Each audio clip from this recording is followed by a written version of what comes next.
Mrs. Hayes, please call the roll. Trustee Castellanos. Trustee Pritchard is absent. Trustee Zollinger is absent. Trustee Adnams is absent. Trustee Jones. Here. Trustee Bullicus. Here. Trustee Davis. May I have a motion to adopt the, oh. Yeah, we'll do pledge allegiance. Clint Collins, would you please lead us in the pledge of allegiance?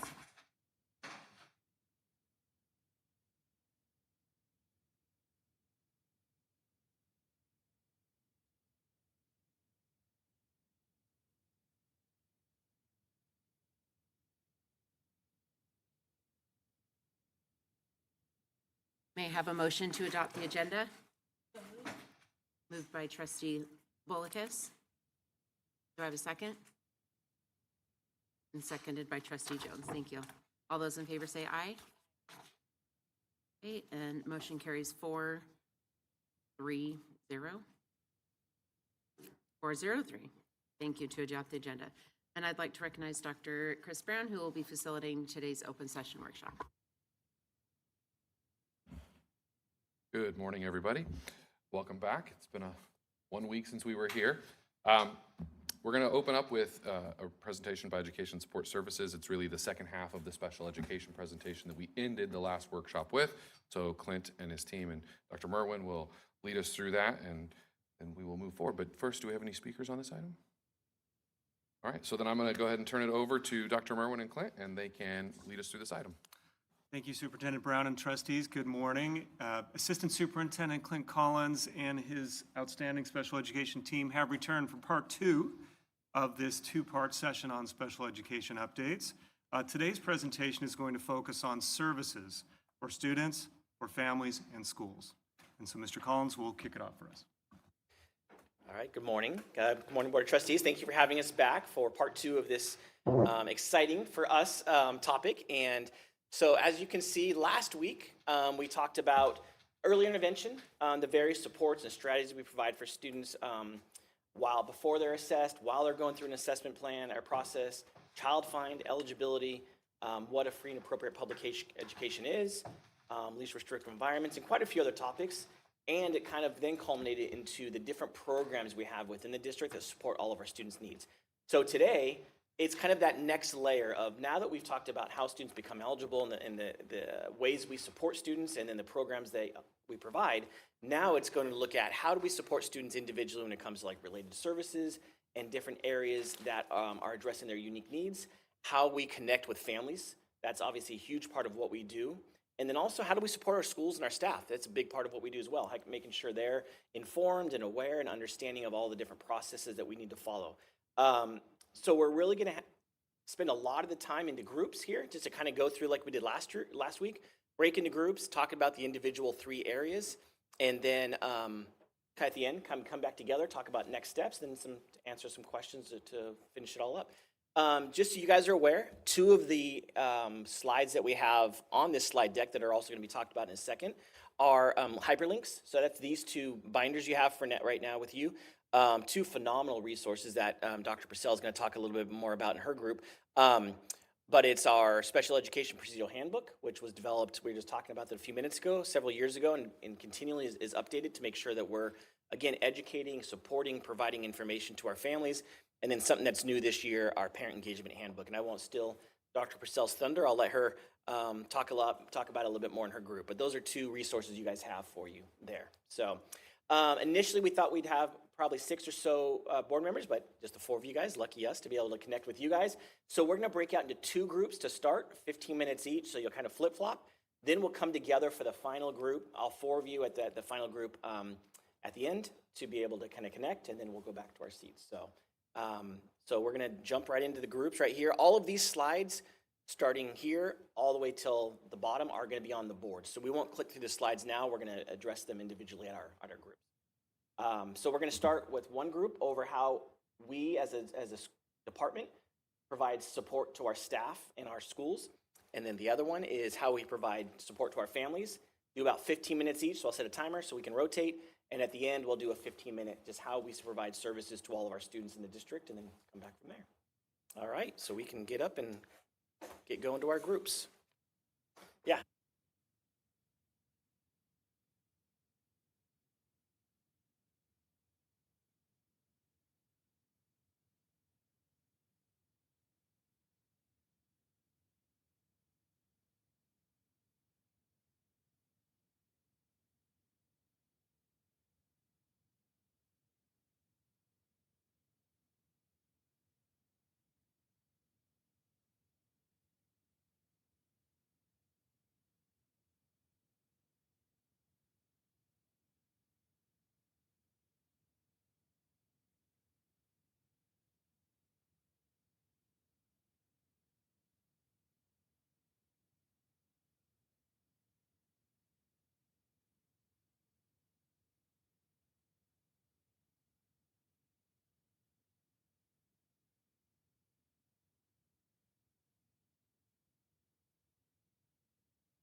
Right, I should use the microphone.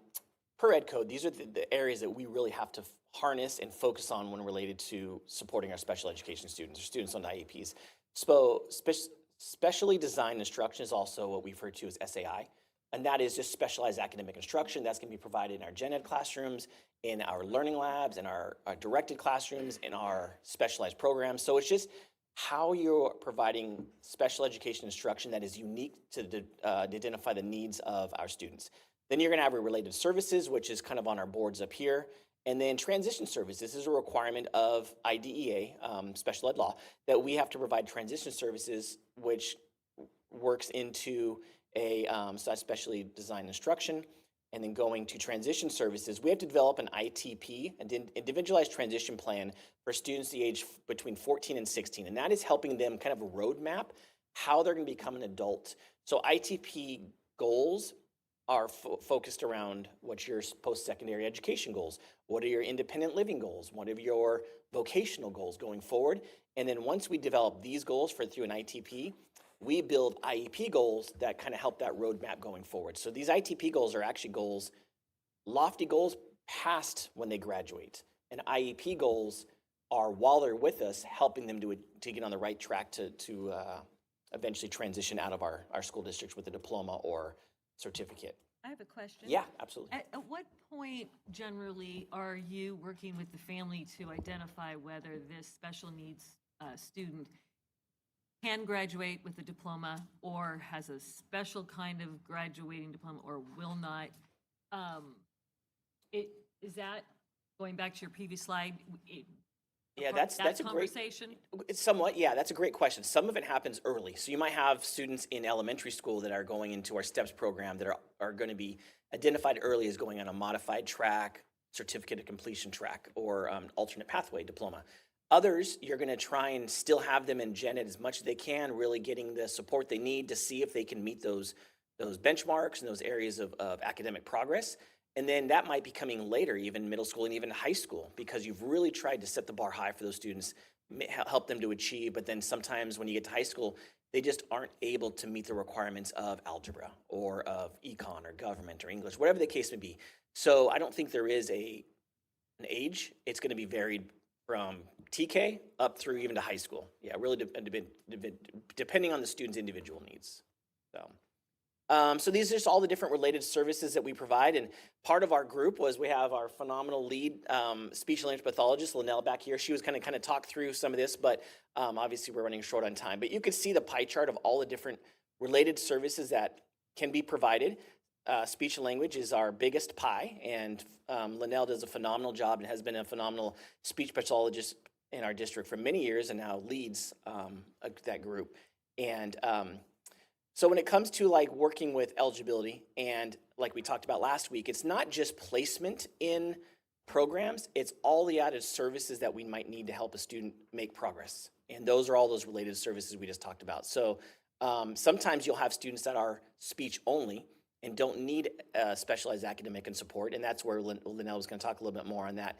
But those are the students that might have specific speech problems or deficits, but not an academic learning area or a behavioral learning area, that kind of thing. So just a kind of a caveat to there are so many unique needs when it comes to related services that we want to support our students with. These next few slides are just kind of brief examples of what each related service provider does.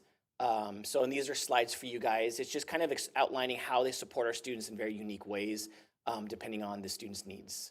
So you have the psych, SLPs, OTs. In special ed, we deal with acronyms all day long, so we tried to make the full sentences out there. We have a lot of students in the district that use assistive technology.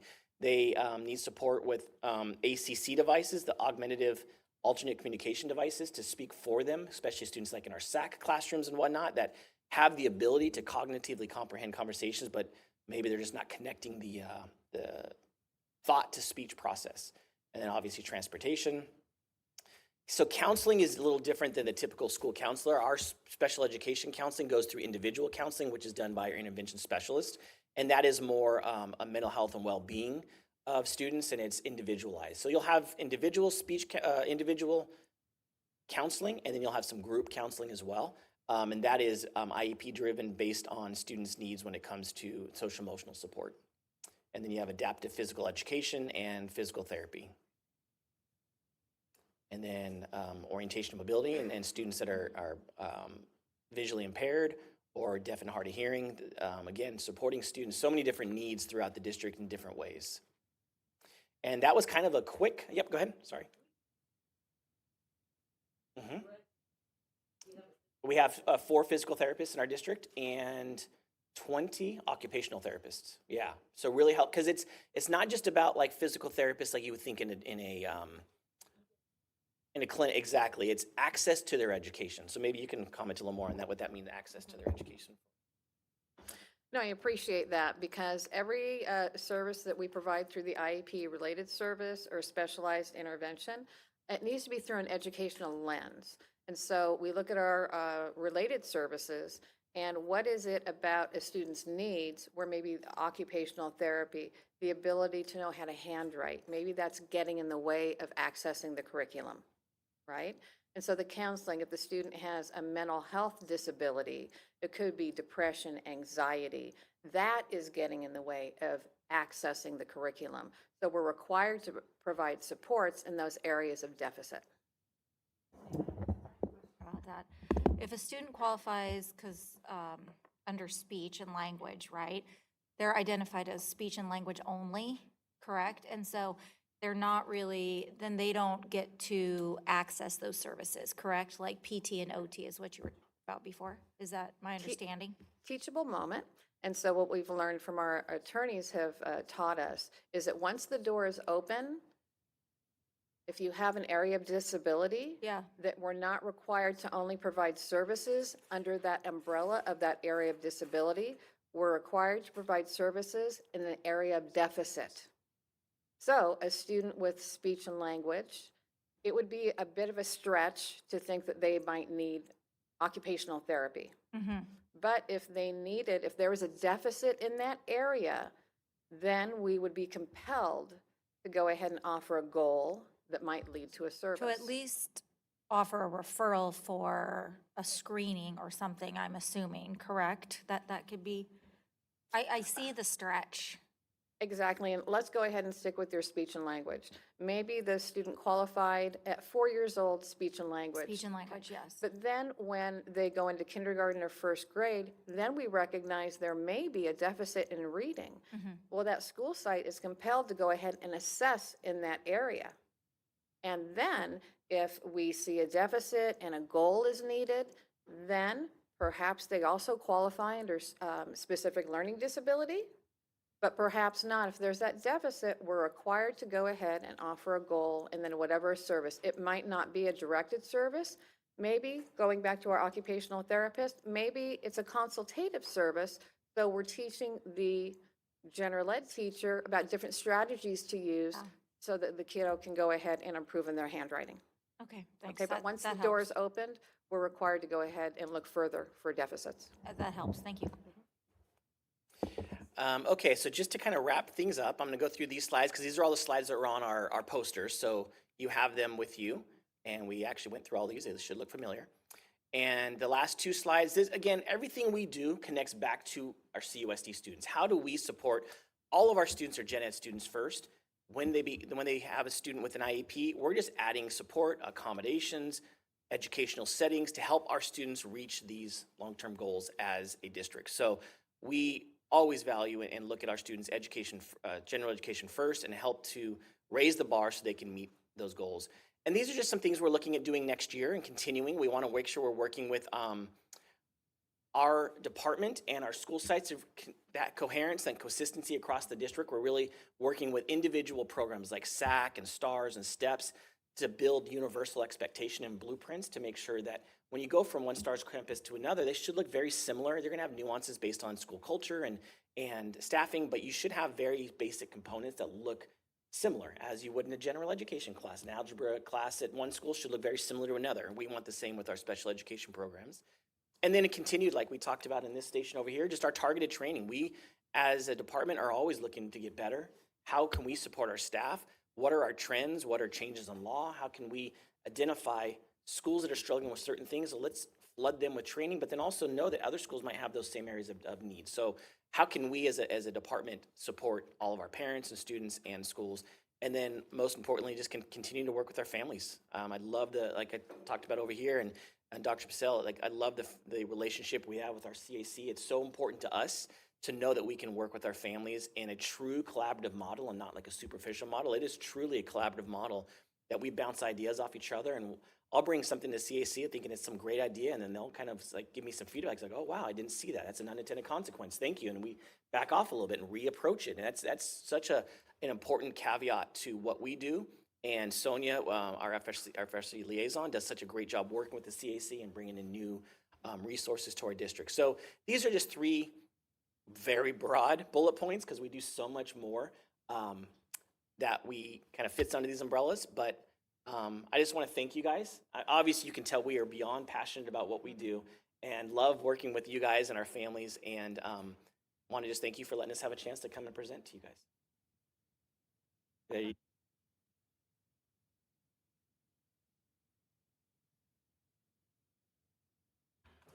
So before we let them leave, are there any more questions for them about the sort of last Wednesday or this Wednesday from special ed? We're good. Nicely done.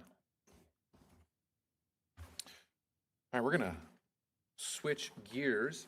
We've spent quite a few hours over the last couple days, last couple workshops, I should say, last Wednesday and this Wednesday, to be accurate, in the ed services world. So we're gonna switch into the business services world a little bit. Which includes food, and that's why we're here. So we're going to do a little bit of business services before the break and a little bit after break, 2 different topics. But we really wanted to start with supporting students through nutrition. So often we get a lot of questions from the public and trustees about food and nutrition services.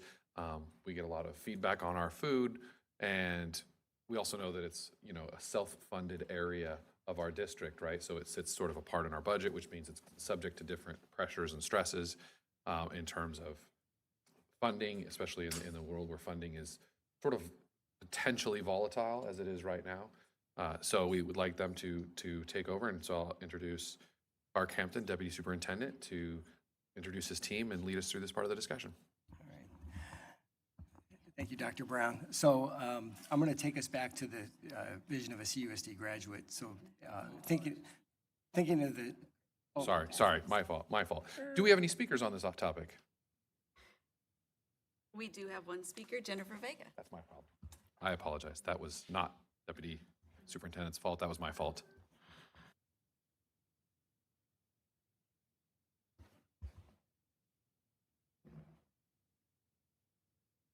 Okay, great, thank you. Hi, trustees and superintendent. I'm Jen Vega, and I've had the privilege of being an educator for 31 years and 25 in our fantastic district. I currently teach Math 8 and Algebra 1 at Arroyo Vista Middle School. I'd like to begin by expressing my appreciation for the district's efforts to support students during and after the challenges of COVID-19. One key reason I believe our test scores remain strong is because our students had consistent access to nutritious meals at no cost and without a stigma. When every student is able to eat without being labeled free or reduced lunch, it fosters dignity, equity, and better learning outcomes. I sincerely hope that the funding for universal meals continues. It makes a real difference. I also want to raise a concern about food waste. Each day, perfectly edible food, often close to its expiration date, is discarded. As an educator and a citizen, I find this deeply troubling. I understand that current regulations may prevent food service workers from distributing leftover food to anyone other than students. However, I hope CUSD will explore ways to partner with local food banks or shelters to safely donate this food instead of throwing it away. Thank you. Thank you. Now I'd like to introduce Deputy Superintendent Clark Hampton. All right, thank you very much. So I was just going to mention before we started about the vision of a CUSD graduate, and I think of food services as on the Maslow hierarchy of needs. the vision is the top, and then as the speaker before just mentioned, that this is like the food services for students, and being fed is kind of the base thing, safety and being fed, and then you can really learn. So I'd like to introduce the members of the team. First, I'd like to start with Philippa Townsend, who you all know is Assistant Superintendent for Fiscal Services, and food services is within her realm of oversight. And then I'd like to introduce Kristen Hilleman, Director 2, Food Nutrition, and another Kristen Robbins, Nutrition Specialist with Food and Nutrition Specialist. And so I'm going to turn it over to Kristen to start the show. We just try to confuse everybody with our names here. Now, Kristen, T-E-N, is new with us. She is our second nutrition specialist. She joined forces with Shannon Illingworth as our team is growing and our program is growing. So we felt the need to add on an additional nutrition specialist for our menu planning, nutrient analysis, as well as special diets. So she comes into play here. All right. Oh, yeah, I get this. All right, so that's us. Yeah. Okay, so a little bit about Food and Nutrition Services. We are supported by both the California Department of Ed Nutrition Services Division, as well as the federal government, the Food Service Department of USDA. So those two organizations, we fall under their umbrellas. We are funded only by meals served. So we do not receive any money in our program unless we serve meals to students. So anytime a child takes a meal, breakfast or lunch, that's when we receive our reimbursement. And as Dr. Brown stated, our fund is completely separate from the general fund. So if you hear about Fund 13, Cafeteria Fund, that is the Food and Nutrition Services budget. So those are kind of the overarching aspects of our program. And we take that very seriously, ensuring that our fund is fiscally solvent, that we are not encroaching on the general fund. I don't want to have those conversations with my boss down there. Those are not fun conversations to have. I've had them at other districts, and it's not a good thing. So my job as the director is to ensure that we are a fiscally solvent department, and that everything we do revolves around reinvesting our dollars back into our meal program so that we can continue to better our program for our students. And I think we've done a really good job and continue to do that in our department over the years. So it's always been a well-run department, and in the 10 years that I have served as the director, it has continued to be a very well-run department. So moving on to how we are actually funded. So these are our current meal reimbursement rates. We have both federal reimbursement rates as well as state reimbursement rates. Not all state food service departments have state reimbursement rates. So it is different across the country. California, especially because we have universal meals, we have an additional amount of state funding that falls into our program. So federal reimbursement rates include performance-based reimbursement rates, which means that as we upscale our menus and meet certain aspects of the federal nutrition regulations, we can get additional pennies, really, because now it's 9 cents. Woohoo! There's also different breakdowns for socioeconomic status of a school's site or a district. So our district for breakfast, for the school breakfast program, we have both basic reimbursement as well as severe need reimbursement that comes in for specific schools. So if you look at our claims, which is what we provide to the state and the feds at the end of each month for all the meals served, some schools receive basic reimbursement, and some schools receive that severe need reimbursement. It's for all the meals served at that school. Yeah. So this is maybe analogous, roughly analogous to Title I, right? Ish, yes. Okay. It would tie in very closely with our Title Similar, I yeah, schools, okay. yes, but not amazingly so, not all of our Title I schools are considered severe need. And so In our world. is that because the percentage of low-income students is higher than the 40% that gets you Title I? Or it's a different standard? There's a little bit of a different standard there. It kind of fluctuates annually, so the state will actually give us those school sites that are considered severe need. We don't get to calculate it. It's a weird thing. But it is based not on special ed or It's based on homeless or whatever, it's based on income levels. on income levels Correct. and is it of the community they serve, or is it the actual student population? It's in that community. Okay, So okay, it's- all right. yeah.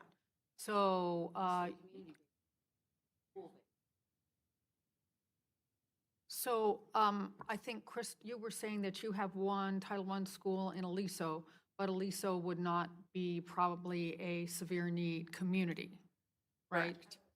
Yeah, Yeah. okay, all right, so Yeah. that makes sense. So, this, to me, is very interesting, and I just want to know more about it. So I guess I just don't understand what all these columns and rows are. Now I understand what makes up severe need, but the chart here on the left, where it's free, reduced, and paid, and basic and severe need, what does that mean? So like, as I was saying, the basic is just a regular normal school site that does not fall under any kind of socioeconomic status. Okay, but where is the 237 coming from? It's coming from the students who are eligible for free meals at But that school. who's providing that money? The federal government. Okay. Per meal. Oh, okay, Per all right, meal. all right, yeah, There's there's like so much information here. There, Okay. it's a very convoluted system. It's fun. It's fun. Okay, I'm sure it is. So, But it says to me, within I our don't know what I did. kitchen, they're able to delineate by school, which we don't seem to be able to get through concentration or supplemental. Yes, we are able to delineate by school based on student eligibility as well as other parameters that we are given by both USDA and the state Nutrition Services So my point is, Division. it can be done. In some capacity. Again, this just ties directly into the meal program. So yes, our data does trigger other aspects for Title I, for LCFF, for E-rate, for so many other data points within a school district's funding mechanisms. But for food and nutrition services, this right here is what we receive for each meal served. So if we serve a breakfast meal at, let's just say, Oso Grande, if the student is a full paid student, we are going to receive 39 cents from the federal government for that full paid student meal. And then we're going to receive $3.34.9 from the state government in addition to that 39 cents from the federal government. So that 349 from the from the state is to make it universal feeding. Because it brings us all the way up to that free. Yeah, correct. Yes. Yes. I got that. Yes. right. But we're, I can ban white if you want. so the calculation of 39 plus $3.34, whatever, they're saying to us that a breakfast is supposed to cost that much per a basic student at one of our sites. That's going to So we- include our labor costs as well as our food costs. And they think we can do it for $3.35. Correct. Okay, Okay. and where do they get those numbers? Do we know how they come up with, They change every how do year. we get 39 cents from the I- federal I- government? We don't know. We They don't just know. come up with some number. It's Okay. based off of how the USDA calculates. In 1950?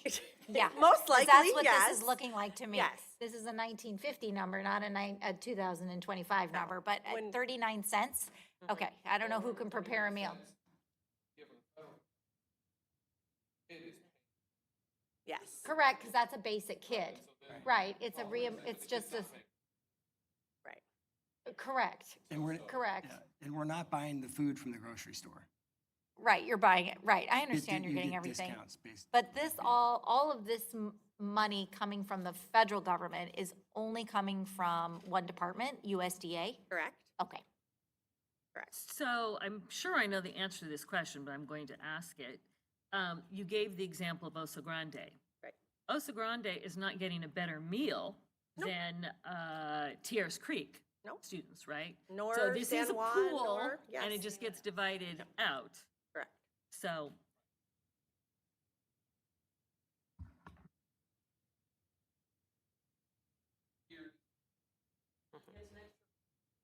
Mm-hmm. Mm-hmm.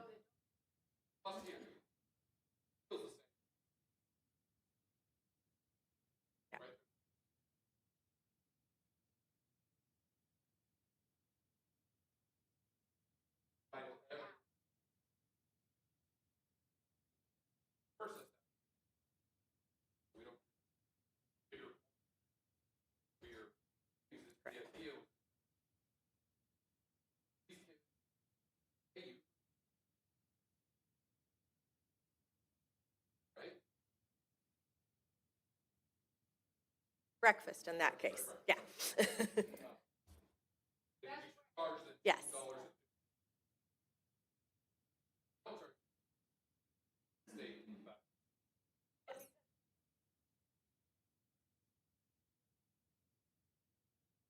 Correct, correct. That's why the state fully funds us at those levels. Correct. Yes.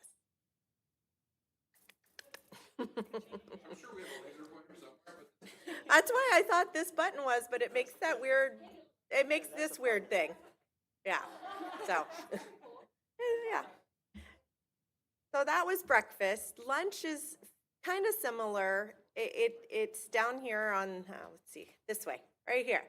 So this is federal, so less than 60% FRPM, free reduced price meals. So if your school site is less than 60% free reduced price meals, you're going to receive those reimbursement rates for your free students, your reduced students, and your full paid students. If your school or district is above 60%, which none of ours are, no, we do not. Yeah, yeah. Kinoshita would be our closest. Yeah, but for National School Lunch Program federally, it goes by the district at large. So, yeah, so we would be lower than that. So then the state gives us the additional funds to support the universal meals. So this is what, try that little pointer thingy again. So this is what we're getting as our reimbursement rates now. okay, wait a minute, for clarification. For breakfast, they can break it down by school, but for lunch, it goes back to our Correct. concentration. Yes. What the heck? National school lunch is not by school, that's by district, greater than or less than 60%. But the breakfast is by school. That's ridiculous. But They are, why should lunch be different than breakfast? but they're. Welcome to our their job. Free and reduced is low. It's lower than it was. Yeah, correct. Yep. It's very fun and it changes every year. So, and Interesting, because the conversation, everything's being slashed at the federal level, right? But we're only focusing on the Department of Ed. And really, my big concern several months ago was USDA has been slashed. And so I know that is going to significantly, I feel like for school meals, I didn't grow up in the state of California, but I feel like where I grew up, It was a full kitchen, like they cooked meals, we had hot meals. It was 95 cents. I remember the red ticket. Everybody got, we all paid 95 cents for, I didn't know how it was out here, but anyway, it was a hot kitchen. And then we rolled all that back and it was all processed food in packages and we just happened warmed in the food 80s. and we, Yep. it looked horrible when my kids went to school. And now I feel like we were kind of taking a couple of steps forward, right? I saw fresh yogurts coming off the line. I saw fresh organic produce. I mean, there were changes within probably just 2 years that food has actually come back to nutrition, right? And we're actually feeding kids the way they should be fed in this country. And now, And now- that's not happening across the No. state. That's, it is kudos to you. No, Kristen, totally. I talk about Capo cuisine a lot, but it is happening in other districts too. Like food is getting better. It is. Food is getting better across And the that was state. one of It's the getting fund- better. One of the federal funding But sources is for that kind of local food. Now I feel like now we're gonna go back again, processed food, because I don't think so. ideally, how can we even afford to maintain the money that we got from USDA? I'm assuming most of that money was slashed. Not yet, luckily. Okay, not Not yet. yet. And I will get into that aspect too, because I do a lot of advocacy work, both federally and Yeah, statewide, yeah. for child nutrition. That is a very huge passion of mine. Yeah, I super want to appreciated. make sure that we are at the forefront of things versus having to scramble to Yeah. figure out what we have to do to survive. So this piece of things, we won't know what next year's reimbursement rates Right, look next like year. Yeah. until definitely after May revise. Yeah, And the I governor read signs the that. budget in June. But also federally, we probably won't even have our reimbursement rates from the feds until July. Yeah. So But this universal whole meals is slide, stick, correct? It's not been. As any- of now. There's been no conversation about touching universal meals, that's my understanding. no, As of now, as of now. there's been no conversation about universal meals. So Yeah. that has been in sort of every piece of the budget. Remember, that's the right side over Yeah. here, Yeah, correct. right? That's- So the question will be, How much? what happens if there's a change to the left side, right? What has to change at the right side to keep universal Well, meals? will the right side Will the right side compensate? change, Yeah.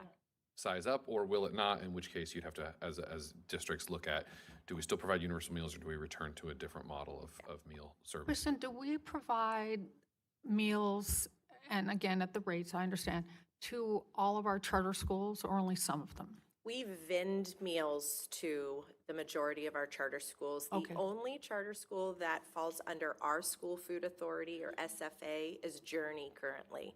And because they separated themselves completely from the district as of this year, when they peeled away from special ed through the district, we have worked with them this school year to move into their own school food authority.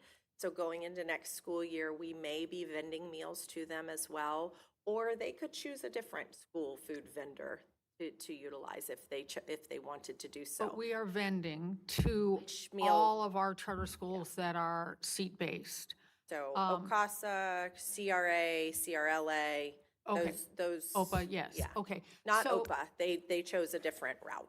Okay, so almost all of them? Yeah. Okay, so that's one thing. And the other question I have is, do you know, do the reimbursement rates also go to private schools? So No. if there's a private, okay, so private schools are not eligible for any of this They kind don't of have to funding? deal with any of this.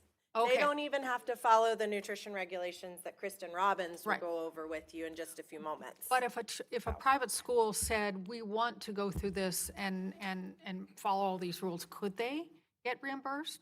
I do Not not as far as we know. believe so. My Okay. understanding is it's only for public, now TK-12, as Okay. well as charter schools. Okay, all right, thanks. So, yeah, it's more geared towards the public school aspect of things. Yeah. So, any other questions on our fund reimbursement rates?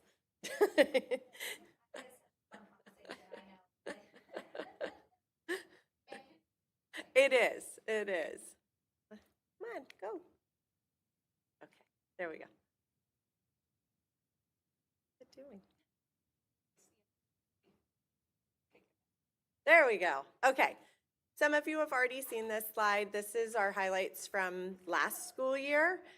We are on target to pretty much meet and or exceed by just a little bit our total meals served. We have definitely surpassed the pounds of organic produce this year. We haven't finalized counting that right now, but we are already, as of now, over that 80,000 pounds of organic produce. And our dedicated employee stays about the same. We kind of ebb and flow between about 180 to about 200 employees, roughly, give or take whatever day or month it may be. And we continue to work with human resources to, fill those gaps, fill those holes. And as we find need in any of our school sites, if we're finding additional operational needs, we will add either additional hours to our staff members or an additional whole person to that. And because we have our own budget, it allows us a bit more flexibility in that. And I have conversations with Philippa, with Human Resources, about what our needs are at each school site. So that's how we look at things. On schools. Yes, absolutely. None of our schools are the same. I mean, very, very few and far between do they run similarly. And so, like San Clemente High School may have 10 employees, whereas Elisa Niguel High School might have 12. And it may be based on the structure of the kitchen and the serving areas and how many points of service we have available, or if there are more students on different aspects, different areas of the campus, and we want to take food to those students, and maybe we put a cart out. So it could just depend on, how the school is set up, really. So, are we able to watch the video, Colleen? Yeah.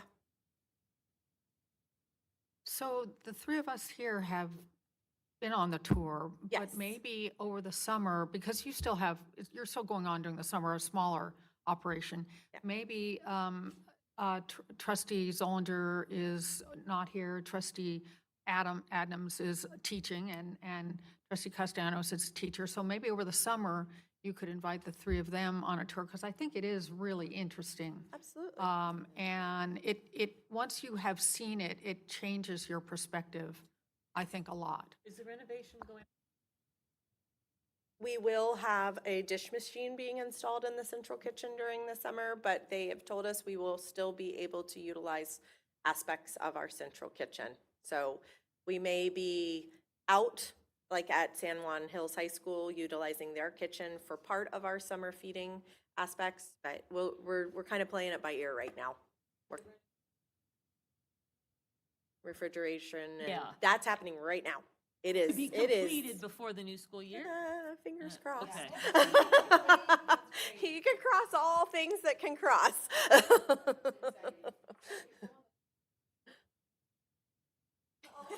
Only in the freezer, Gila. And the door sticks only ever. Don't scare them, Clark. Ready? Oh, no. Oh, okay. Oh, look at that. I do.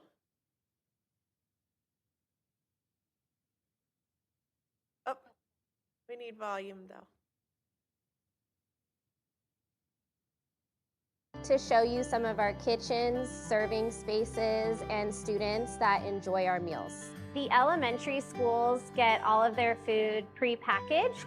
Some of it pre-packaged from the manufacturer, and some of it is assembled and packaged in our central kitchen.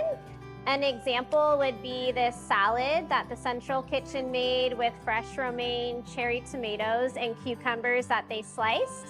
They would package it in the container in film, and then it gets sent to the elementary schools.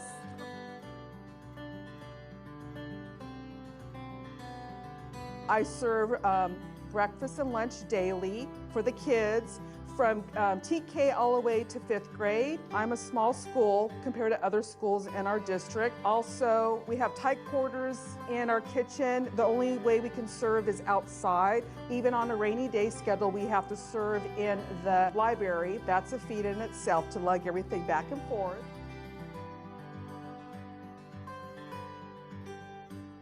We are at the Dana Hills High School kitchen. This kitchen cooks on site. They receive food from our distributor, our produce company, and our dairy company. We just finished our breakfast time. We served around 340 students during breakfast each day. Right now we're getting ready for brunch, and we just got our delivery, so we're working with that too. One of my things that I love working here is just helping every student, and then when they leave with a smile.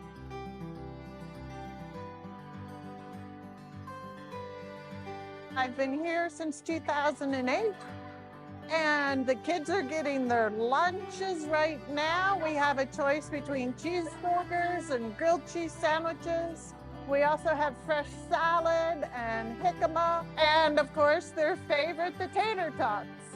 There's a chicken drumstick in here with whole grain waffles that were put into this compostable container and then sealed with packaging and then frozen at our central kitchen. The food service is a pretty good system, and they have the food at the central kitchen and they just bring it all in, and then the kids get to enjoy their meals.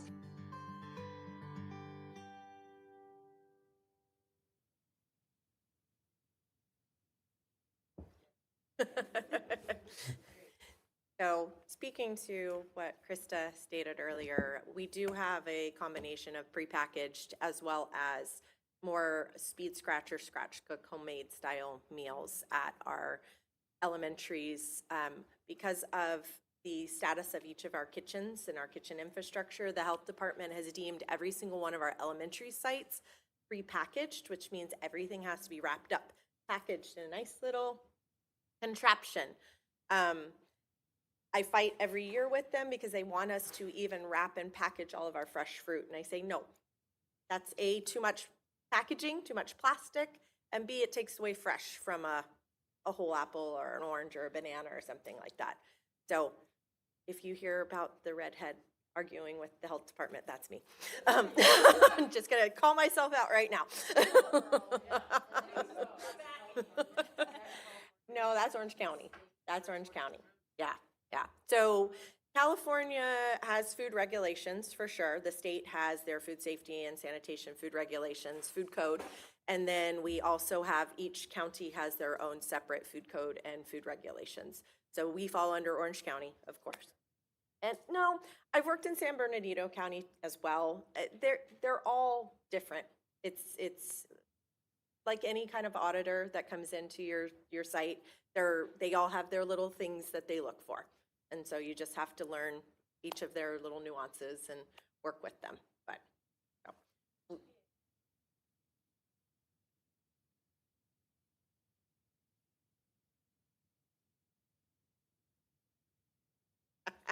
is that at Desserts with Santa?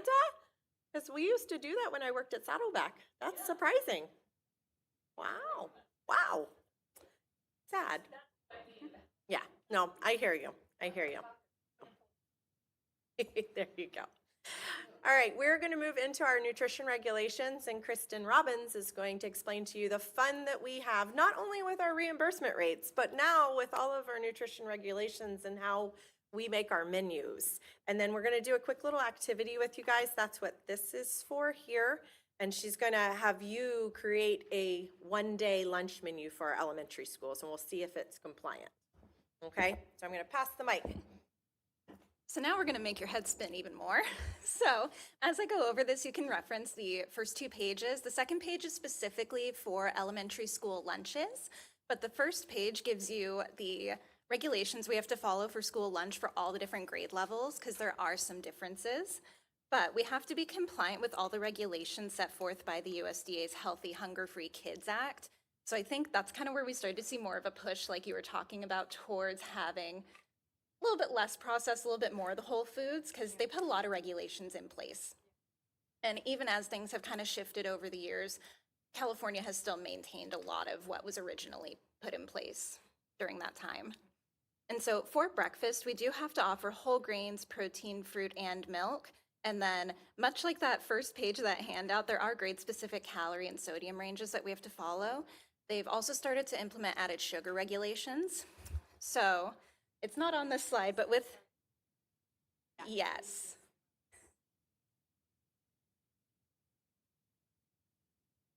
Yes, and so coming into this next school year, the regulations that will be in place are that cereals have to have 6 or less grams of added sugar per ounce. So since we serve 2 ounces of cereal at a time, we can have up to 12 grams of sugar in that. The manufacturers are trying to stay at that 12 grams because they don't want to cut their sugar. Cheap ingredient.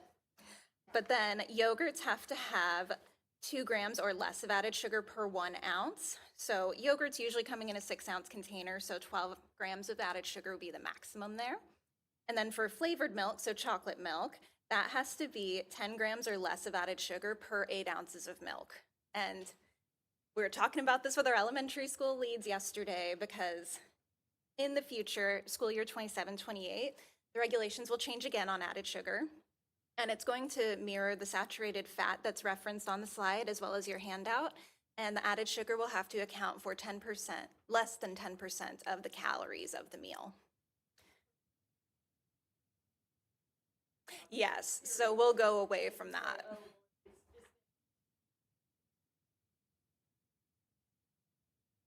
It can still be over that 10% of calories. So in a couple of school years, it's going to get even more restrictive. So we're starting, yes.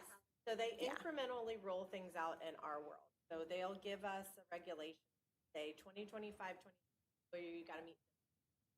And then in the 27 year, you have to meet this target. And your ultimate target is hit in 820. They give us these different targets that we have to meet throughout a certain span. It's like going whole milk to non-fat in one leap, as opposed to Correct. go to 2%, 1%. Okay, now we're down to non-fat. Yes, exactly, exactly. But Kristen, you have been staying ahead of this, so I would imagine we're already good. I know we're already good for next year, right? Yes. And maybe even for the following year, but maybe not after that? Is that what you're telling us? Okay. Correct. And so on that last page, there's this QR code. Don't do it now.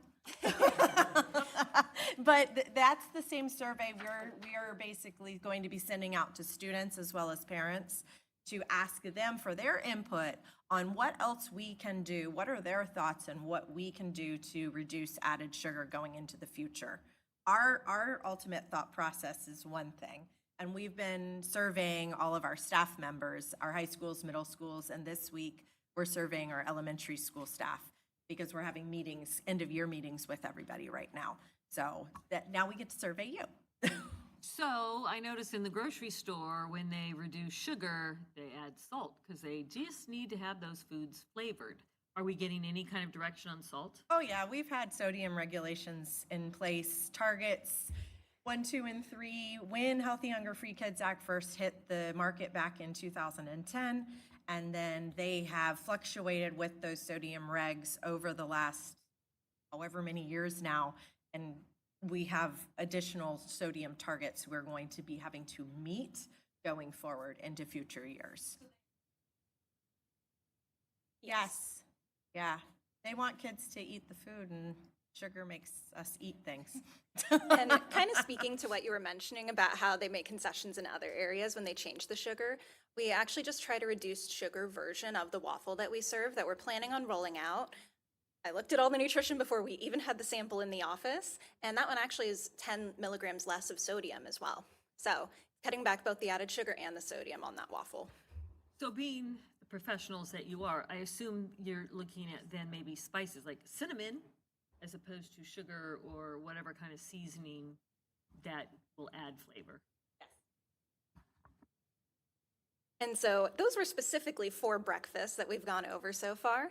For lunch, then we additionally, with the whole grains, the protein, the fruit, and the milk, also have to offer the vegetables as well. Still have those grade-specific calorie and sodium requirements. The sugar requirements will be coming down the road, and then less than 10 calories from saturated fat. Sorry, I gloss over the no trans fats because, gosh, what year was it? 2017, 2018. The government finally put their foot down and said trans fats are mostly man-made. They're not doing us any health favors. We're done. So very little trans fats exist in nature, in natural foods. There's like a tiny amount in bananas, but trans fats you basically don't have to worry about anymore. It's off the table. And then our menus undergo nutrient analysis to make sure we're compliant with all these areas. Because if you look, not only do we have what we talked about, but then we've got the requirements on how much fruit you have to serve per day and per week, how much vegetables, and then those lovely light green rows there are the vegetable subgroups. So we can't just serve carrots every single day. We have to make sure in a week that we have our dark green vegetables, our red orange, our beans, peas, or lentils, our starchy vegetables. They have an other category. Things like celery and avocado kind of fall into that one. And even then, just those aren't enough, so then we have to offer additional vegetables. It can be any of those groups so that we hit that weekly requirement. And then we do undergo audit from the Department of Education in California on our menus. They're probably going to come through next year, so it's in our best interest to make sure we're staying on top of all of this. And then on top of that, we'll look at the form in a little bit, but students who have allergies or special dietary needs for medical reasons or personal reasons, we can also accommodate them under the Americans with Disabilities Act.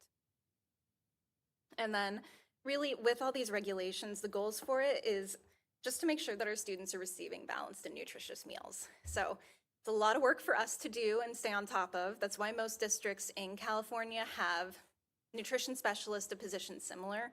A lot of them do have dietitians, to the point where it's even part of the dietetic internship that I went through. Thank you. So on that note, I mean, obviously you don't serve peanut butter and nuts and such, but. Only at high school. Oh, at high schools, okay. So to what extent or percentage would you say you have allergy issues that you have to, and it's individuals, it's by school, but I mean, is that a great impact to? Well, any diet. It has grown significantly, specifically since universal meals came into play. When we have all students really being able to participate in our program, we are finding more and more students with, some are minimal allergies, some are massive, you know, but that is one of the reasons we did put in another nutrition specialist under our hierarchy of employees, because it is something that Shannon and I were, I wouldn't say concerned about necessarily, but there were moments in time this year specifically where we were finding we needed more assistance in that area, where we were either not aware of students' allergies and they ate with us and they had some type of a reaction. Nothing as severe as an anaphylactic reaction, but severe enough their parents, contacted the school contacted us. We said we are unaware of this child. Parent never filled out our medical statement for dietary needs, like a lot of missing pieces. And so to try to wrap that package up and make it neat and tidy the way we like to run our program, we determined it was a necessary, addition to have another registered dietitian, nutrition specialist on staff with us. Yeah. Yes. Yes. And it's not just peanuts. It's egg and sesame. Yes, everything. And this menu can be a good example of that too. The lunch one, we do have the icon on there for contained sesame. So I think it's only popping up for 2 items on there, the chicken sandwich and the chicken dumplings with teriyaki. But some of those allergens are listed on our menus. But then for ones that are fairly widespread, even though we offer gluten-free options on our regular menu, it's not necessarily every day. So then we can come up with alternatives and we share that information with the school so we can stay on top of it. We're in communication with the parents as well, so they'll email us and say, hey, my kid is tired of these gluten-free chicken strips. Is there something else we can have? And we work with them to do that. But this is our general elementary menu for May. And so we really tried to be inclusive by offering a lot of things. Mondays are always meatless. We have a vegetarian option every week for our vegetarian kids, so they have something to choose from every day. They're not limited on the days we have chicken and beef or the pepperoni pizza.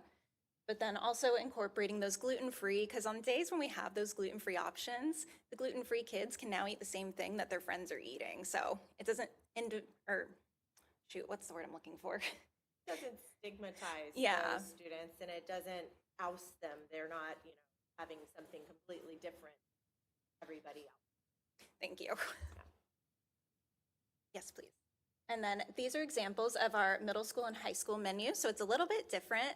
We offer a variety more. As Kristen mentioned, at the high school level, we do have some peanut butter, usually with celery or our bagel for breakfast. So once you get to high school, you're pretty aware of your allergies and you can manage that a little bit better than when you're 5 years old and you're still learning. But this way, we also kind of expand on what there is, and with middle school and high school, we have a little bit more elevated items or things that may not go so well at the elementary school.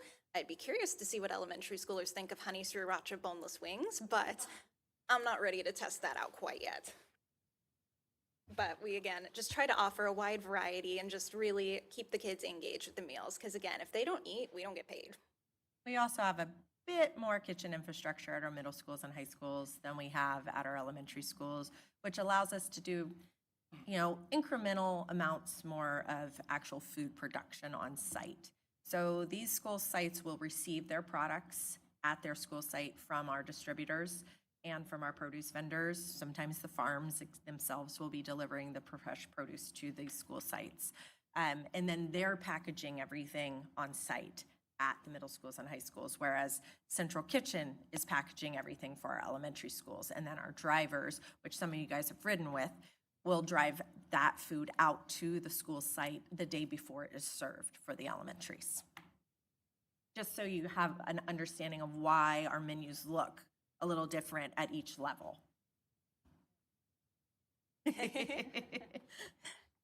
And now it's time for a little activity. So you can turn to page 3. I'm going to get logged into our system, so you'll see exactly what Shannon and I deal with when we're planning our meals.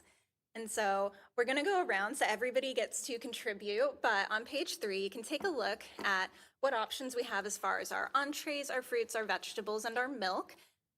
Forewarning, that QR code to that survey, one of the things we are looking at right now to reduce added sugar is potentially taking out chocolate milk. We know that's a big one. Unfortunately for elementary school, our option is take out the chocolate milk, or we take out the mini cinnies, which are mini cinnamon rolls, which, let me tell you, most popular item at elementary school level. We will have anarchy. And the blueberry muffin. We would have to take both of those out to keep chocolate milk. So that's what your survey is, which is also why you've got the 3 options on your milk here, because we do have to offer 2 milk options. Regulations basically mean it has to be cow's milk. If it's not cow's milk, it has to be nutritionally equivalent, which soy milk's basically the only one that meets that criteria. Yeah, because it's about a protein thing. Soy milk. It's not a normal soy milk. Yeah. It's like a ultra high protein soy milk. Of course. And currently with the soy milk or even the lactose-free milk, those are reserved solely for our kids who do have lactose issues or dairy allergies. So they fill out that form that we'll look at here in a moment, and we provide it to them. It's currently not offered for all students. But since we do have to offer 2 types of milk, that's why you get 3 choices here. So whoever gets to choose the milk can decide if you want to keep the chocolate milk or if you want to go with the non-fat white milk instead. So, but can't we, there's other flavored milks. There's strawberry milk. Is it even? So Okay. the dairy that we work with is called Hollandia. They're based in San Marcos, and they do strawberry milk seasonally. So it's in February for Valentine's Day. We typically have petitions from several elementary schools from the kiddos that say, please bring back strawberry milk. And we do. That would be a specialty menu day or menu week sometime in February, that month, that week of Valentine's or something like that, where we would bring back that flavored milk for that time frame. And do you have to speak that kind of in then? No, we would work through the menu. Yeah, Kristen and Shannon would work through the nutrient analysis of the menu. But it is a higher sugar content. It's a higher sugar content, the strawberry. It's about 4 grams more added sugar. That's a lot. And that's about what chocolate is as well. Okay, okay. Hollandia has done a really, really excellent job in creating a very healthy milk for our students. So they, all their cows are not treated with RBSTs. They do a lot of good stuff. Over the years, they've really, really worked hard to make their milk one of the cleanest milks in Southern California. We don't have Strauss organic milk up down here that they have up in Northern Cal. They won't service us down here. When we did our dairy bid last year, we sent to them and they were like, no, you're too far. that's fine, no biggie. You know, we have enjoyed working with Hollandia. Have there been any conversations around bringing back whole milk? That is actually something that is in legislation right now at the federal level. It may end up being a choice, but it won't be part of our actual regulations in the, excuse me, unless USDA absorbs that into the nutrient analysis regulatory aspect of things.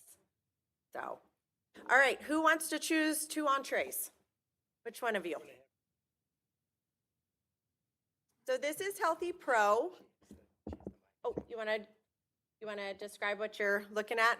Yes, so this Okay. is Healthy Pro, and so this is how Shannon and I put the meals together. It's honestly the superior software that I've dealt with as far as nutrition for schools because it automatically calculates everything, but other analysis software I've worked with does not even tell you if you've met your servings of whole grains and fruits and vegetables in the subgroups, which is a lot of extra work on your end. So this one makes it a lot easier for us. I've already pre-populated the condiments we normally have for elementary school on there. So that's already being considered over here in this weekly standards. We're only going to build one day, so then we'll pop over to another tab that'll show us for the day if we met the requirements. But we're just going to start off, so we'll have somebody pick 2 entrees off of that list there.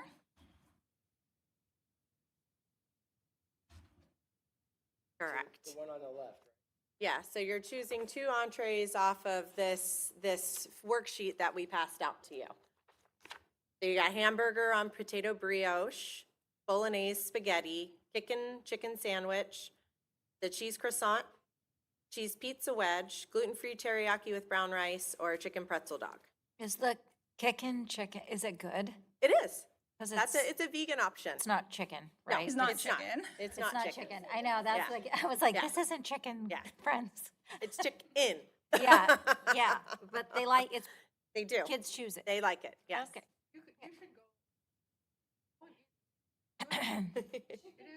No, I see it every day, but I'm like, No, it's actually a pretzel roll with a chicken hot dog that's no nitrates and nitrites. oh, that's good. It's actually really tasty as well. Well, I would pick the bolognese spaghetti because it's, All right, let's choose that, because Kristen. it's house-made. That'd be my. Yeah. Okay, one more entree. Free option. The gluten-free teriyaki with brown rice. That's, Yeah, the Great. chicken teriyaki with I'm gonna brown rice. choose that one, Kristen? Mhm. Okay. And then 2 fruits.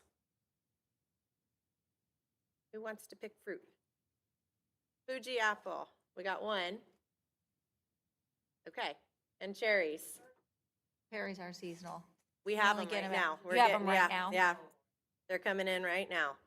I was like, Early season stone fruit is I was available like, right now. they're usually summer. Cherries Yeah. are summer, yeah. Yeah. 2 veggies. Veggies. All right. All right. Anybody eat jicama? Yeah. Oh They do. yeah, the kiddos like the It's in jicama. It's like Yep. French fries, yeah? Yep. Yeah. That that's is how I one that like- they do choose the always like- tahini for. Yeah, yeah, okay. I see. Yes.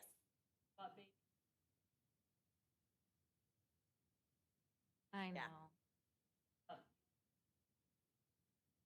So our baby carrots are part of the Department of Defense program. We receive produce from that program based off of the amount of entitlement dollars that we put into that program to lower our food cost. And so those baby carrots are processed in a similar fashion. I'm sure we are sourcing out organic baby carrots for next school year, and that is a hopeful thing.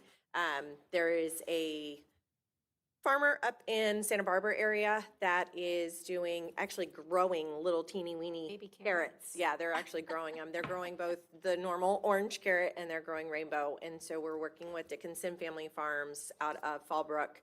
That's one of our farm vendors that we work with. And they are trying to see if this Sunrise Farm can grow our capacity. Yeah. Yeah. So we will see. Baby carrots are an easy red-orange vegetable. That's the thing. Kids Right. actually do eat them. That's the other thing. Yeah. They don't end up in the share station quite as frequently as some of the other stuff. Yeah. So, all All right, milk. Are we gonna, what two milks are we choosing? Jicama.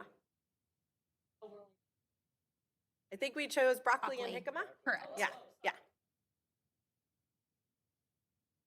Yep. Okay, so the low-fat white milk and non-fat chocolate milk.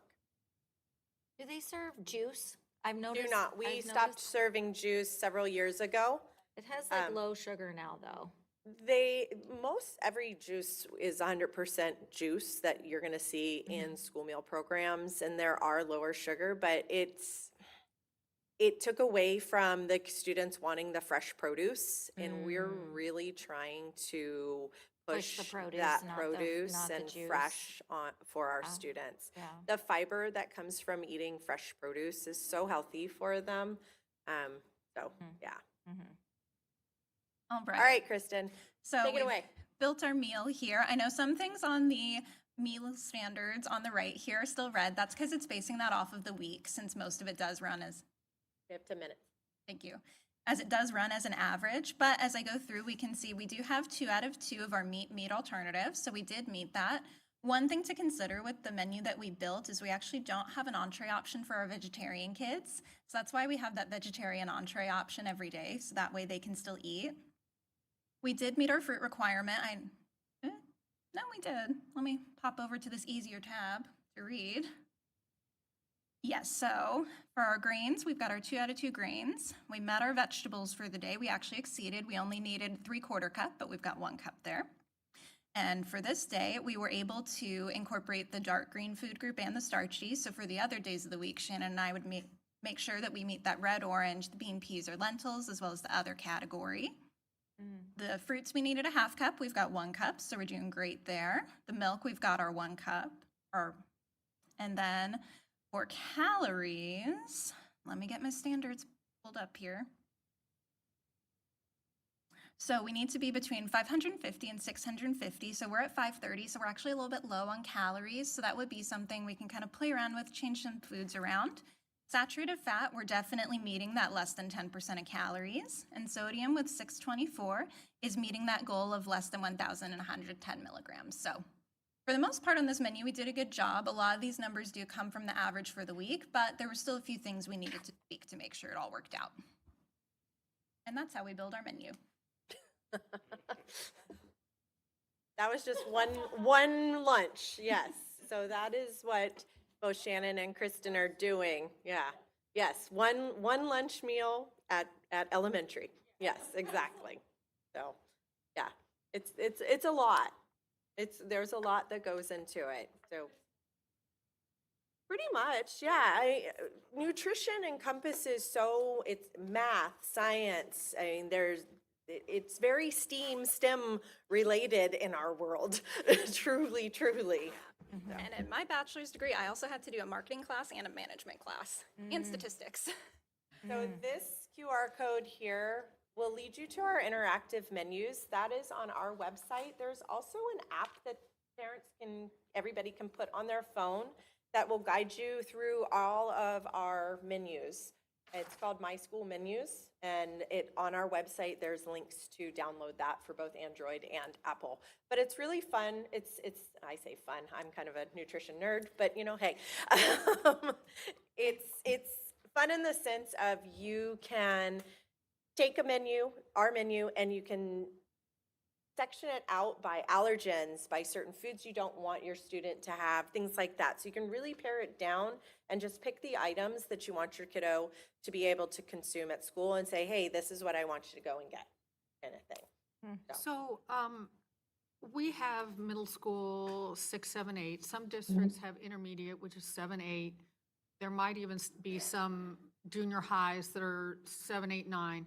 So what's the range here for your middle school rules? Because I know you have rules that you have to follow. Go back to this guy, this grade level on the very front. That's how we make our menus. So USDA, they break down menus K through 5. They have a K through 8 menu plan that you can use. They have a 6 through 8 grade level menu plan, and then they have a 9 through 12 grade level menu plan. Okay, So the way so- we break our menus down is just like this page shows. Okay, so when you go to a middle school, are you, or a K-8, are you serving a different meal to the K-5s than you are to the 6-8s? So they have a different lunchtime and different foods come in? Okay. Except at Hankey. Hankey, we've combined everything. And for those middle schoolers, we have upscaled one entree to meet and kind of match what the others, but they're just such a small school that we kind of do a little bit Make it work. different, Got it, okay. deal at Hankey. I have a question in regards to the fluid milk. Does it have to be milk? Have we thought about like a flavored water? I mean, all the kids have their water bottles. If it was a flavored water, For our program, it has to be a be milk. protein. Yep. Okay, thank you. So, it's one of the things Kristen mentioned earlier, like the Department of Defense with the baby carrots. And it's, the Farm Bill, which drives a lot of the way the food is structured for public schools, is part of like an integral nationwide web of support for the farmers, for the defense, for our Army and things like that. And the school lunch program is all integrated into how we grow food in the country to help support farmers and things like that. It's all tied together. All right, and so I know we're coming down to the end. So just briefly, we did want to show you what that meal accommodation form looks like. It did just shift slightly because as of April 1st, now it doesn't just have to be a physician, physician's assistant, or a nurse practitioner that signs this. A registered dietitian is also allowed to sign this now. But the main thing is on this form, they give us what the suggestion is for the alternative to their allergen or whichever food they can't have. But if it's just, for example, they keep kosher or their family is vegetarian, you don't need a signature of a doctor or nurse, right? Or do you still even then? For the vegetarian, no, especially since we have those entrees available every day. So that's Okay. definitely not required. I don't know that we've dealt with much kosher. I know occasionally we've had halal, and we just kind of work with the families on that to find what works. Okay, but you don't need a statement from a doctor for vegetarian No, or halal we or do not. kosher or whatever, yeah, okay. So one thing real quick, just to note, even if families do give their allergy information to a school nurse and that information is put into ARIES, we don't get that information out of ARIES. ARIES and our program, our school meal program information, they're not connected.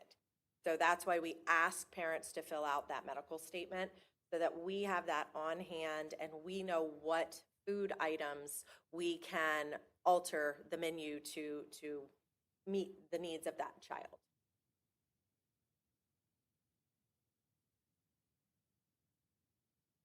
It's a different system. Yeah, yeah. Yeah. So we meet with the school nurses, we meet with office managers, we meet with the BIOAs, we meet with everybody every year and throughout the years, and we do our best with this little thing here to let families know. We put as much information and as little bit of a format as we can into the registration packets for our families, just to pass along what is necessary. I'll slide through these last few slides real quick. We are Eat Real certified, and that is a nonprofit organization that basically takes all of the regulations we just went over and steps it up a huge amount. So this certification for our district is a huge testimony to what districts like us, a district that doesn't have a huge kitchen infrastructure, isn't really able to scratch cook, but is incredibly particular and picky, I call myself picky, about what foods we procure for our students. We care deeply, we're very transparent, and we want to make sure that what we are offering to our kids and they are putting in their bodies is going to make them as healthy as possible so that they can learn. That's our ultimate goal. We wouldn't be here if it wasn't for our kiddos learning. So this certification is a really big deal for us in food nutrition services, and I think it's a really big deal for our district as well. We are the largest district in California and the only district in Southern Cal so far to have this certification. We are working towards the next level, which is the silver level. And these are all the requirements and standards that we have to meet above and beyond our normal regulations. So as of this school year, we've already removed over 10 pounds of added sugar from each of our students. We have this produce, local produce highlighted throughout the state. This map is grown so substantially over the last year. And I would say we're probably at about 55 to 65% local produce now instead of just that 36. And like I said, that pound amount of organic produce has significantly increased as well. Responsible proteins, as I was talking about, our dairy, no RBSTs. We are sourcing grass-fed regenerative beef patties. That is what we serve to our elementary students. And then we use the humanely raised chicken thighs and drumsticks from Mary's Chicken. We hope as we can continue to hopefully grow our central kitchen with some more kit funding, that we'll be able to continue to do more of this style scratch cooking. And this right here is Joanna. You all know Chef Joanna. Her homemade chicken adobo with rice that we serve to our students. You all had a lovely Filipino meal at the board meeting last, what was that, a couple weeks ago? Yeah, and so this is her comfort food. When she gets to cook this, it is, everything she does is from the heart, but that is heart pouring right there for her. So to be able to offer that to our kiddos was a really big deal for us. As I said, we've decreased added sugar this year. We removed the oatmeal chocolate chip bars and the cinnamon swirls. We did not have Anarchy. Kids do still ask for them, however. So going into next school year and beyond, we are having to remove some additional items. Again, that QR code that you have on your handout is a survey of what additional items you think we should remove. We continue to increase our locally grown organic and conventional produce, focusing mostly on organic as much as we can. And then we try very hard to continue to increase freshly prepared entrees. Is there a way to add more protein to some of those favorite items that we're continuing to remove? Is that something that we've worked with in any of our vendors? Well, that's our goal. So as we continue to have to purchase packaged items or, processed items from manufacturers, I have serious conversations with these individuals. We were actually able to get one of our tried and true K-12 manufacturers to create a no allergen, 100% beef burger slider this school year for this upcoming school year, just by having conversations with them saying, you guys, you got to clean up your food. Like, I don't want to serve crap to my kids. Excuse my language, but I don't. And so, if I'm looking at an ingredient list that is longer than a dissertation, that there's a problem there. There's regulations right now tying into state and federal advocacy. There are legislation, there's legislation at the state level right now to remove ultra-processed ingredients from school meals. So we sat down a couple weeks ago, filled out a survey of how many items we have on that has different ingredient levels. We're continuing to look at those types of things. And so, yes, we have those conversations pretty regularly with our manufacturers and food processors. Yeah, and I appreciate that. I don't have a problem telling somebody that your food stinks. Yeah. Well, there's ways that we can tweak things to make it healthy and add the nutritional elements that we need. Yes. And my second question on that one, just separately, where do we source our yogurt from? Right now, we are using Chobani Greek yogurt, and then we are looking to move to Oikos from Dannon next year because that has a lower added sugar content than the Chobani. I did just have a conversation with a pretty high-level person at Dannon yesterday about their potential inability to meet our yogurt needs going into next school year. So we will be toggling between both brands as we find that They were telling me they're at like a 63% fill rate right now, which isn't substantial enough for us. We need like a 99% fill rate. Because Right. once we put it on that menu, we're saying that this is our nutrient analysis and this is what the kids are going to have. And then if we pull something, it better be a comparable item that we can put back into that hole. Otherwise, it jacks up our nutritional analysis. It makes things go all wonky, and it also messes up our reliability to our student population and our customers. Does our milk source, do they offer yogurt? Or That's they who can we s- get it through our dairy. So, Okay. so our dairy sources that yogurt for us Okay. specifically. But nothing local. There's really not anything local right now. We've worked, most of that style yogurts and milks are up in Northern Cal, and they Right. just won't ship them down this way. Yeah, I wasn't sure if maybe our San Diego or Carlsbad area Not that I've source found yet. is interested in that conversation even. Not that I've found yet. So, Real quick, when Joanna made that meal, we all raved about it. We love when you try out new recipes on us. you're guinea pigs. Yes, we love it. I also love your calendar, your monthly calendar that goes to the elementary schools. The And Capo Crunch is that what it's called? with the little newslettery thing Yeah. kind of thing. Yeah. Very colorful and all, but you give, information, and I've tried to direct, as you know, and then all of a sudden, they focused on it, principals, and shared it with teachers and loved it. Real quick, Dr. Brown, Gila, and I are meeting with Young Kim this Friday. Awesome. So if you've got some particular legislation, if you want to give us, we only have 30 minutes with her.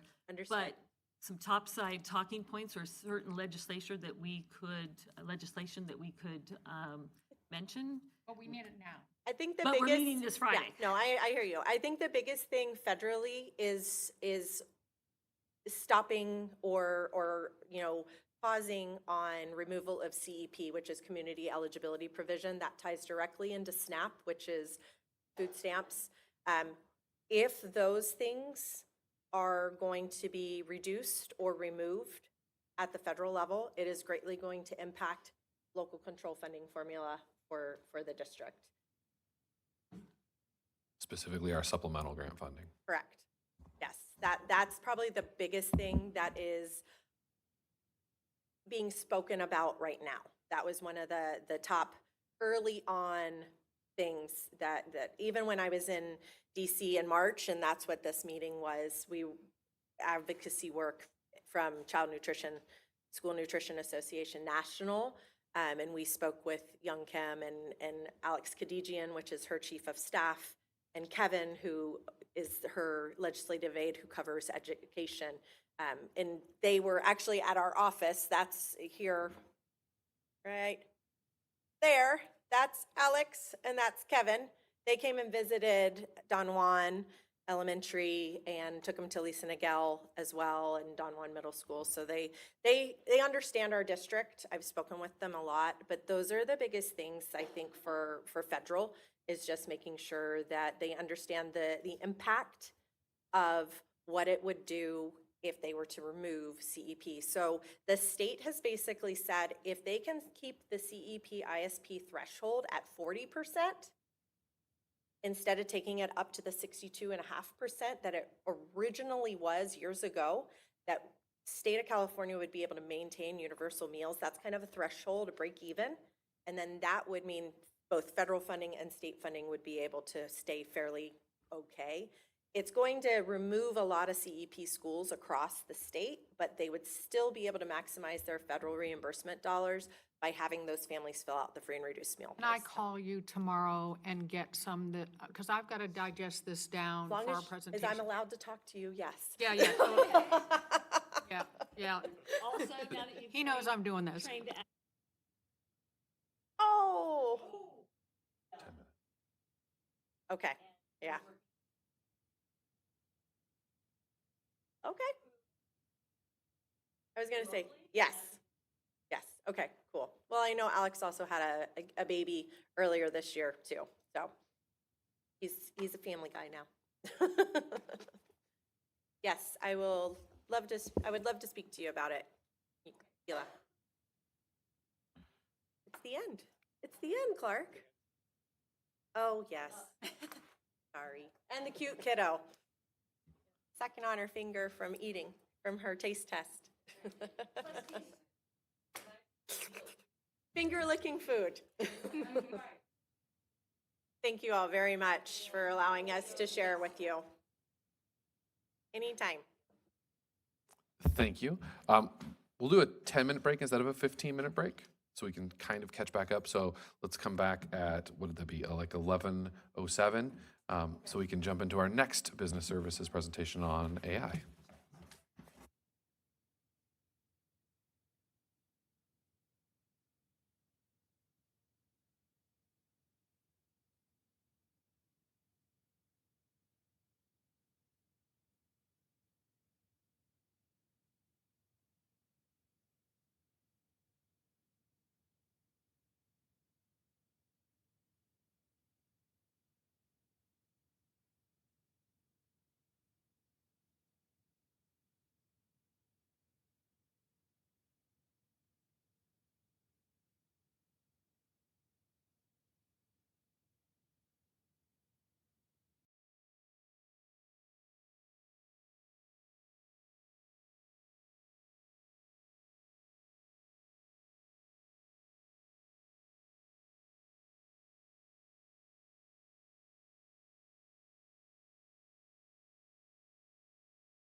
Testing, testing. Okay.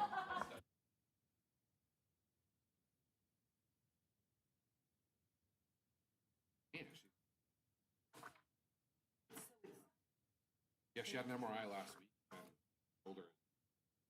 She has to have deep shoulder. Yeah, same shoulder.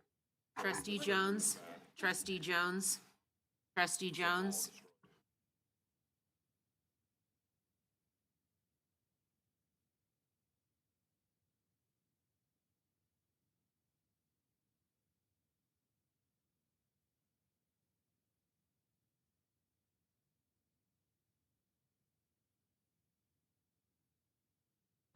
All right. We are reconvening. It is 11:11, it looks like to me, on the clock. And we're now going to move into another business and support services presentation, this time facilitated by our great TIS department, specifically around artificial intelligence. And so I would like to introduce our Chief Technology Officer, Stephanie Evera, and our Deputy Superintendent, Clark Hampton, for the item. Good morning, everyone. Thank you. Well, we're excited to be able to present this to you. This has been a journey we've been on for about the last 2 years. It's been fast-moving and ever-changing. And I have with me my 2 colleagues that I couldn't do anything without. Julia DeWeese, our Ed Tech teacher on special assignment, and Lana Nguyen, our Director of Ed Tech. And so we would love to present to you our journey through our foundational part of AI, and then where we plan to move forward with AI in our district as well. So, with that being said, here is the agenda. First, we'll talk about why AI in education, our journey, talk about what we've done so far, and then we'll discuss in detail our AI task force, what we've done with that, and then the AI trainings we've done, and then moving forward, our brand new AI Institute. So, but before we embark on this journey together, I want to just kind of give you a quick video about AI and to show you what the potential of artificial intelligence is.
That was all AI, all I created, and that's just, that video is actually 2 years old.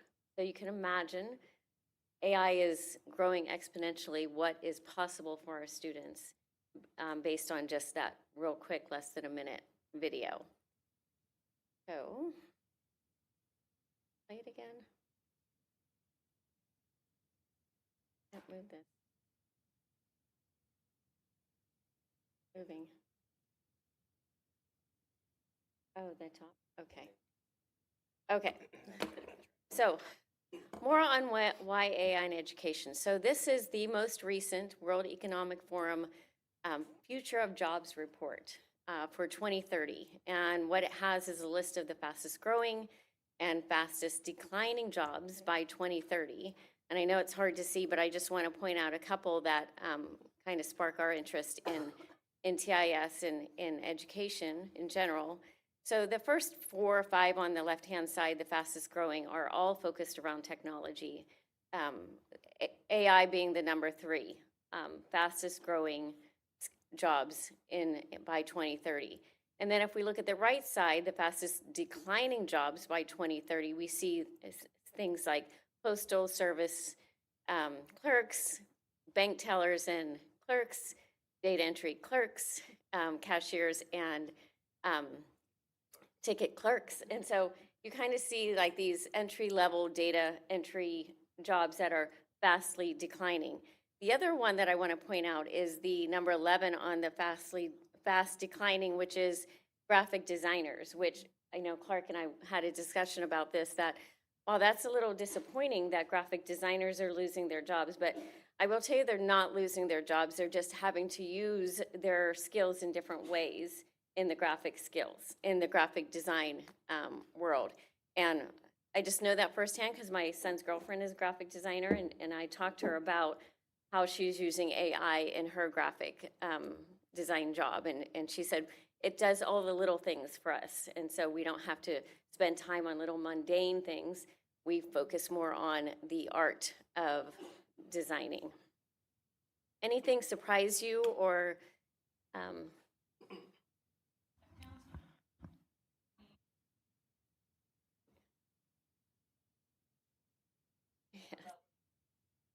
Right, right. Yes. I think when we do any type of training, we always talk about having AI plus HI, that human intelligence with our artificial intelligence. And so I think we really have to make sure that when we teach our students to always trust your human intelligence along with the artificial intelligence, because the artificial is not always 100% accurate. I also think if you look at it, it's the entry-level job of the accounting, right? So it's accounting, bookkeeping, payroll, clerks. So any of the data entry, data organization, create the spreadsheet, is being replaced. Now, the analysis, the auditing, the making sure that the numbers match up. Right, exactly. So your CPA is still there, but the person working for the CPA who gets everything put in doesn't anymore. Right. And yeah, so. We still need that. We still need our human intelligence very much, along with our artificial intelligence. And so the jobs are shrinking but not going away. And I'm sure we'll still be getting telemarketing calls, even though 15 is yes. shrinking. One thing we wish we would decline. So even though some of these jobs may be declining, I want to point out some of the fastest growing skills by 2030 as well. And you'll see at the very top, we have AI and big data, networks and cybersecurity, technological literacy. But I love number 4, creative thinking, right? So AI is not only about flashy tech. It's about developing skills in our students that will help them be more flexible, lifelong learners, curious, and creative in using AI along with their human intelligence as well.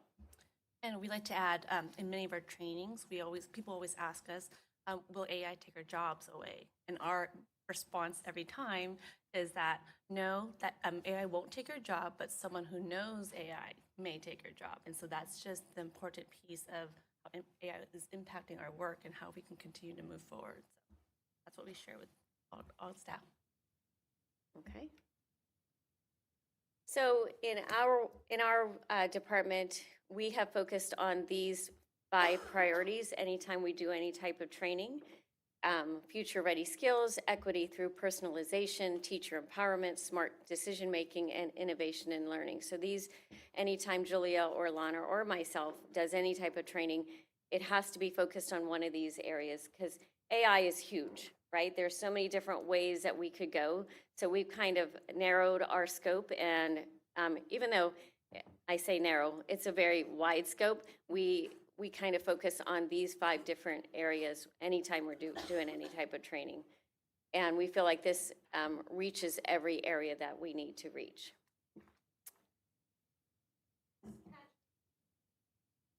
It should be.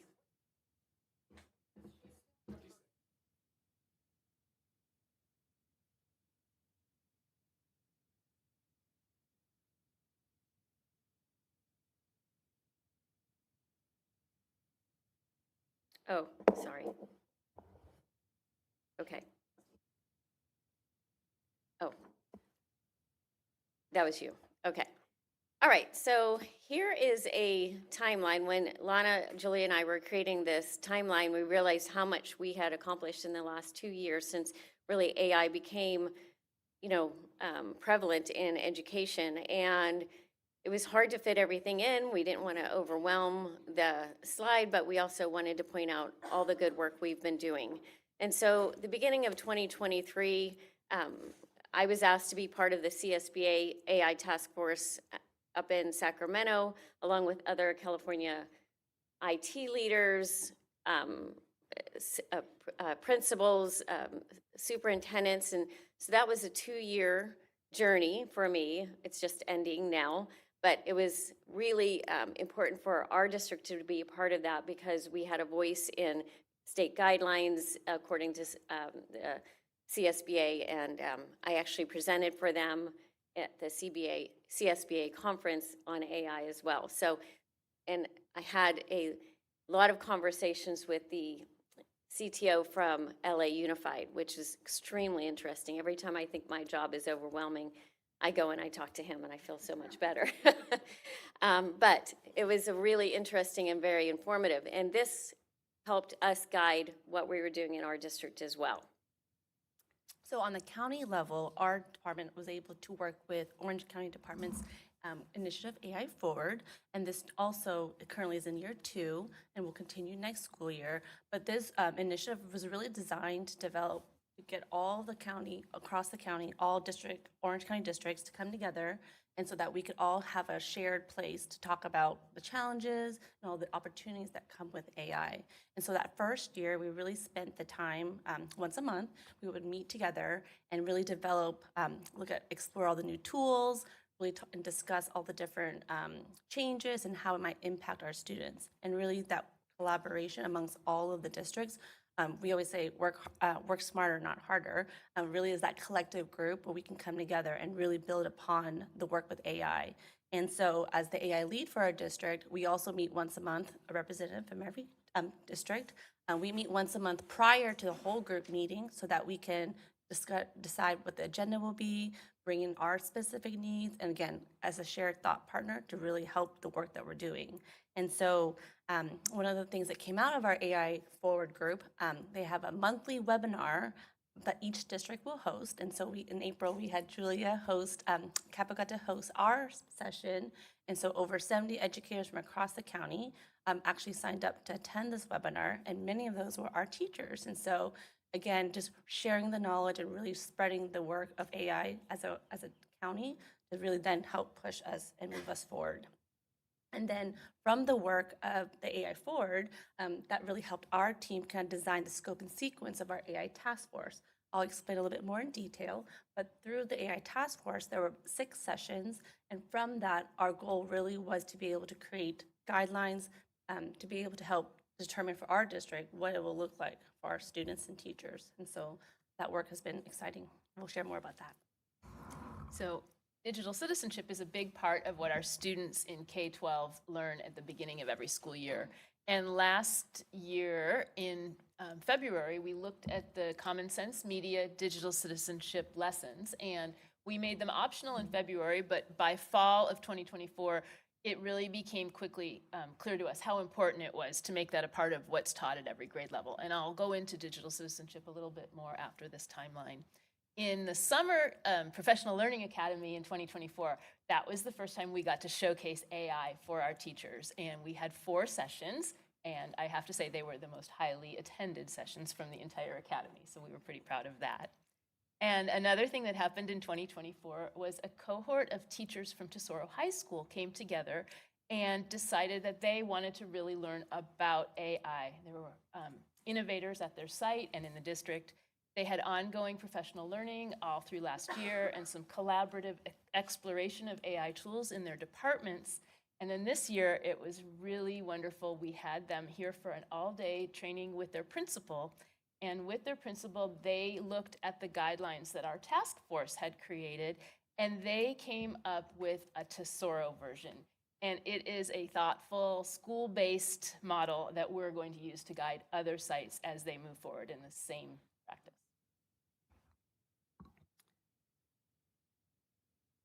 And to add, since the inception of ChatGPT in, I believe, fall of 2022, when that happened, we had already started doing some of the trainings for AI for our secondary teachers. And so that's been ongoing since the beginning. And to add, this year's KUMA mid-year conference, the focus was on AI and how it could help support the work that our managers and leaders do. And so during that conference, we had a keynote speaker, Mr. Christian Jackson, who shared different practices, and he speaks across California and other districts to share about the journey of AI. And then from there, we had breakout sessions that were specifically for human resources, business services, and ed service. So really specific to our KUMA leaders. And then from that initial training, we were able to work with human resources to design AI KUMA boost sessions, short 30-minute sessions to really help our leaders take quick information about AI and then to bring it back to their school site and to share. And so in those 6 sessions, some topics that we focused on were drafting emails, prompt engineering, creating presentations with different AI tools. And really, we always wanted to remind them, making sure that we're not putting private information into these AI tools, really making sure that we build that foundation of safety and security and using it safely.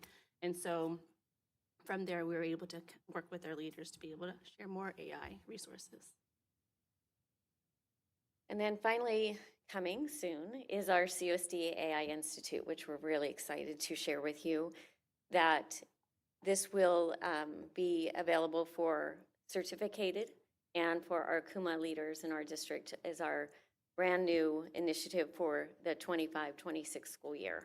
And it will be our first year of this that we'll be rolling it out, and then there will be more years to come, hopefully. And I'll go into more detail on that later. Move forward with the timeline.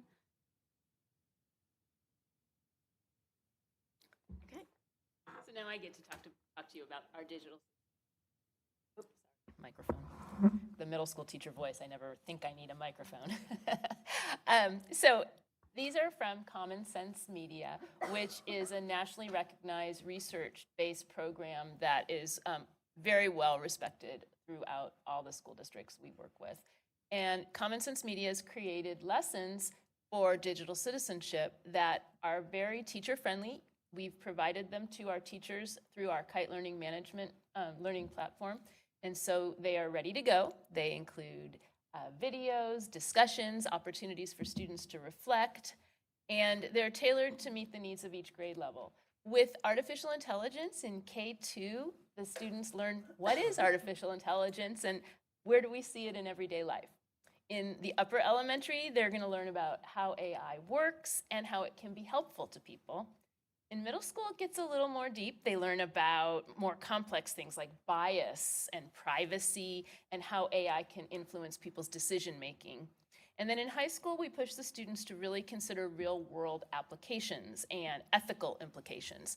And so in all of these digital citizenship lessons, but especially in the AI lesson, our goal is to help the students build a really strong foundation for using technology and AI thoughtfully and responsibly. Now, I taught middle school, but I got the opportunity as the ed tech teacher on special assignment to teach a digital citizenship lesson to some second graders at Lobo Elementary. And I went in and I said to the elementary kids, how many of you have heard of AI? And every single hand went up. And I go, great, who can tell me what it is? And a little boy said, you asked us if we'd heard of it, not if we knew what it was. And so then we dove right into our lesson. It was a really fun lesson. It had cute videos that were very engaging for the second graders. We had discussions, they had turn and talk. We got an example where we got to, be prompt engineers and try to generate an image with AI. And then in the end, I asked them again, who can tell me what is AI? So.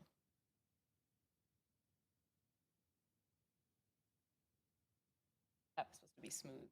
And what is AI? Oops, that's not it.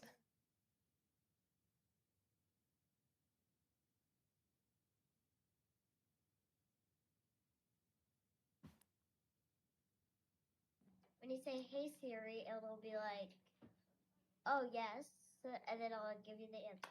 Autocorrect. It sees all the things that you write, and then it tries to look for the thing that you like wanted to find. AI can be like human. It gobbles up whatever it can find in the internet, and sometimes bad things. And that was, you could hear that. That was that our class came to the definition of AI was it gobbles up things all over the internet. But we had also discussed how you can't always believe everything. And so that's why she said, and sometimes bad things.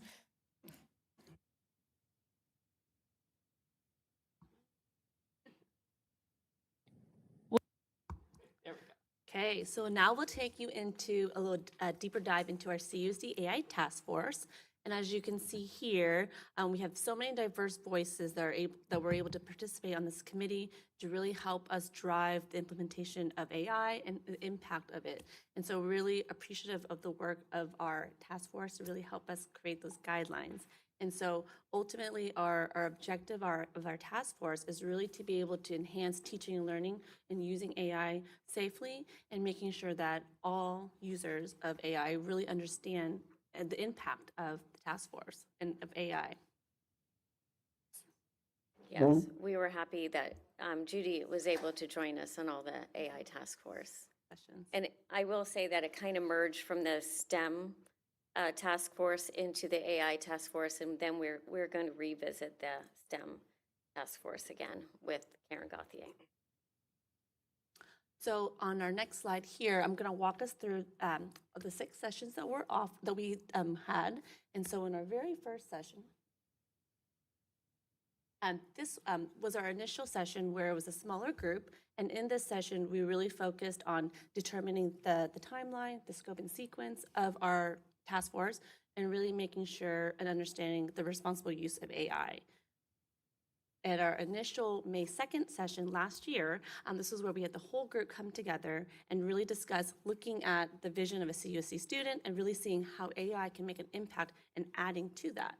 And this is where we brought our first initial draft of our guiding practices, where every committee member had the opportunity to add feedback, give input, and so we really took the time to look at the draft that we had, which we did take from another district, adapted from another district, and to make it really hone into our specific of Capo, and really making sure that we get that feedback from all committee members. And then we launched the school year with our focus of digital citizenship, as Julia shared, and we actually took the committee members through various digital citizenship lessons to really see the connection of student and teacher and how AI is infused with it, to really then see the impact of how AI continues to grow. And then looking at, of course, the future trends of education in AI. And as you know from last year, things have changed so quickly that we always have something new to share every time we meet as a committee group. And at this point, we were also able to, for those who weren't able to participate in the first session of the input of physical input, we did have a digital version as well that we shared to get other feedback from anyone else who wasn't able to attend that first session. And then from our December session, We obviously use AI. We took the feedback and input from all of our committee members. We put it into AI and really asked it to then condense and consolidate and really can make our guidelines more concise and making sure that it thought about all the different pieces that people shared. And we also highlighted different tools within every session to then, again, to share about the different, how these tools can impact teaching and learning. One of our favorite sessions was our February session where we had our student panel, as you can see here. We had elementary, middle school, and high school students come share about their perspectives of AI. And I think the resounding result of that is that all students really believe that AI is a positive thing, and they really want their teachers to be able to use it in a meaningful way, so that way they have time to work with the students. And so that was a really profound piece that the students really shared. We really want that engaging part of the teacher. So if AI can free up the other things that teachers have to work on, that gives them more time with us. And so we thought that was absolutely amazing. And again, really, that's an important piece of AI. It can free up the time that you might be doing other things to then have that face-to-face piece. So that was absolutely amazing to hear from them. And then we also, again, shared how we can take different AI tools and really help support accommodating for different students and different types of students in your classroom, and really being able to, again, make the benefit of using AI in the classroom. And finally, last week we had our final session for the school year, and this time we brought teachers and staff to our task force meeting. And again, they got a chance to share their perspective of their use of AI in their current roles. And we had teachers from every grade level span, as well as classified members. We had an LMT, and we also had TIS members share kind of what their workflow with AI consisted of. And then we also asked them, what are some ways that you might want to get your colleagues to come along? Because not everyone's using AI yet, and what can we do as a district to help everyone use AI in a positive way? And so finally, the final task, the final activity was really thinking ahead.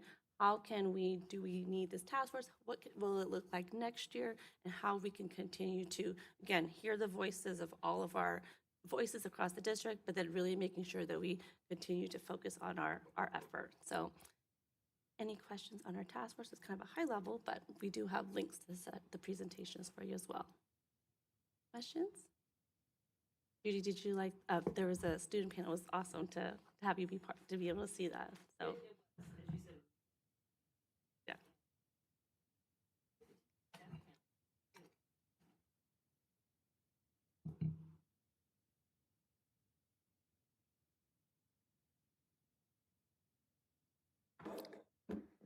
Okay, so coming out of the AI task force, one of the things that we were able to create and generate was the guiding practices. And so I put a paper copy at your desk as well, just because we're going to do a little activity along with this, because we would love your feedback on the guidelines as well.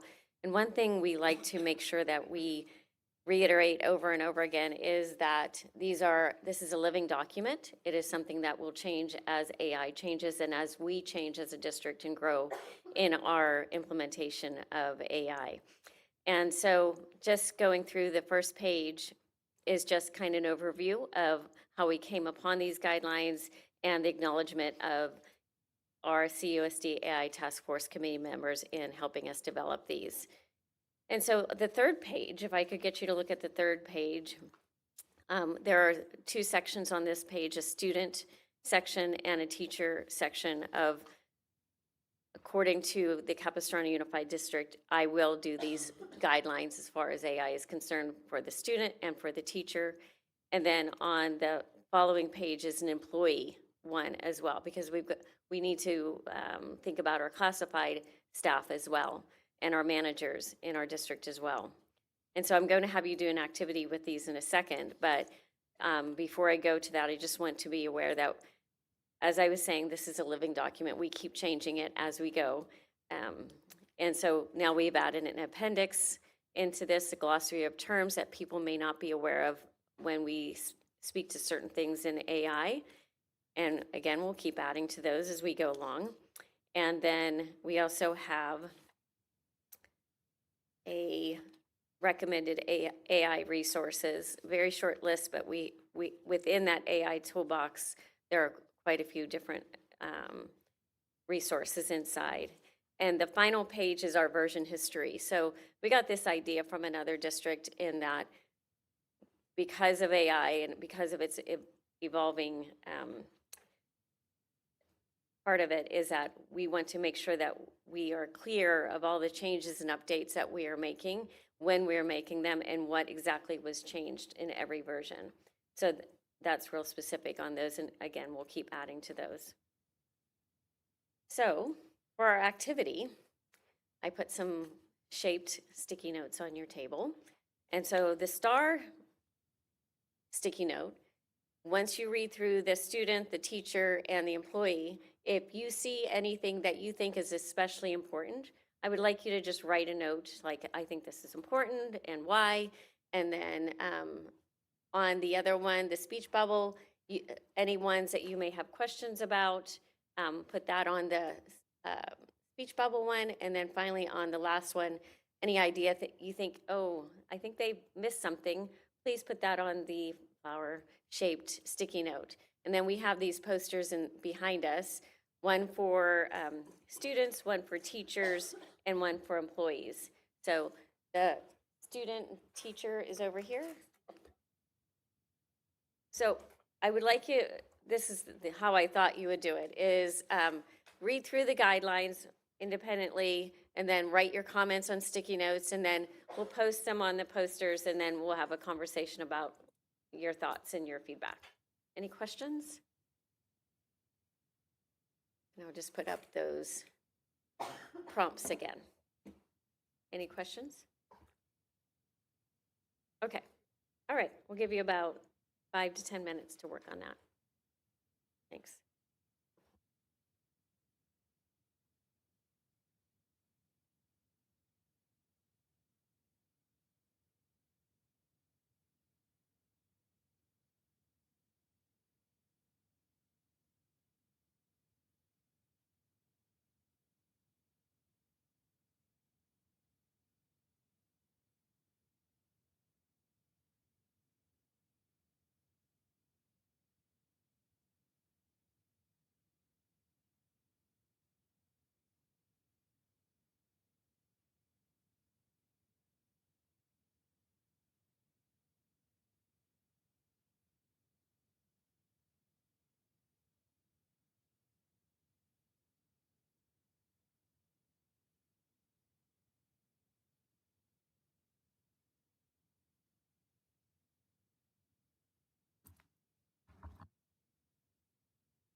Okay, can I get everybody to sit back down, please? Thank you.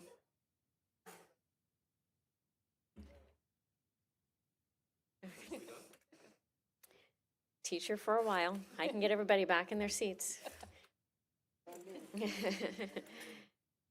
Okay, so would anybody like to share something that maybe they wrote down and put on a poster that they think is important?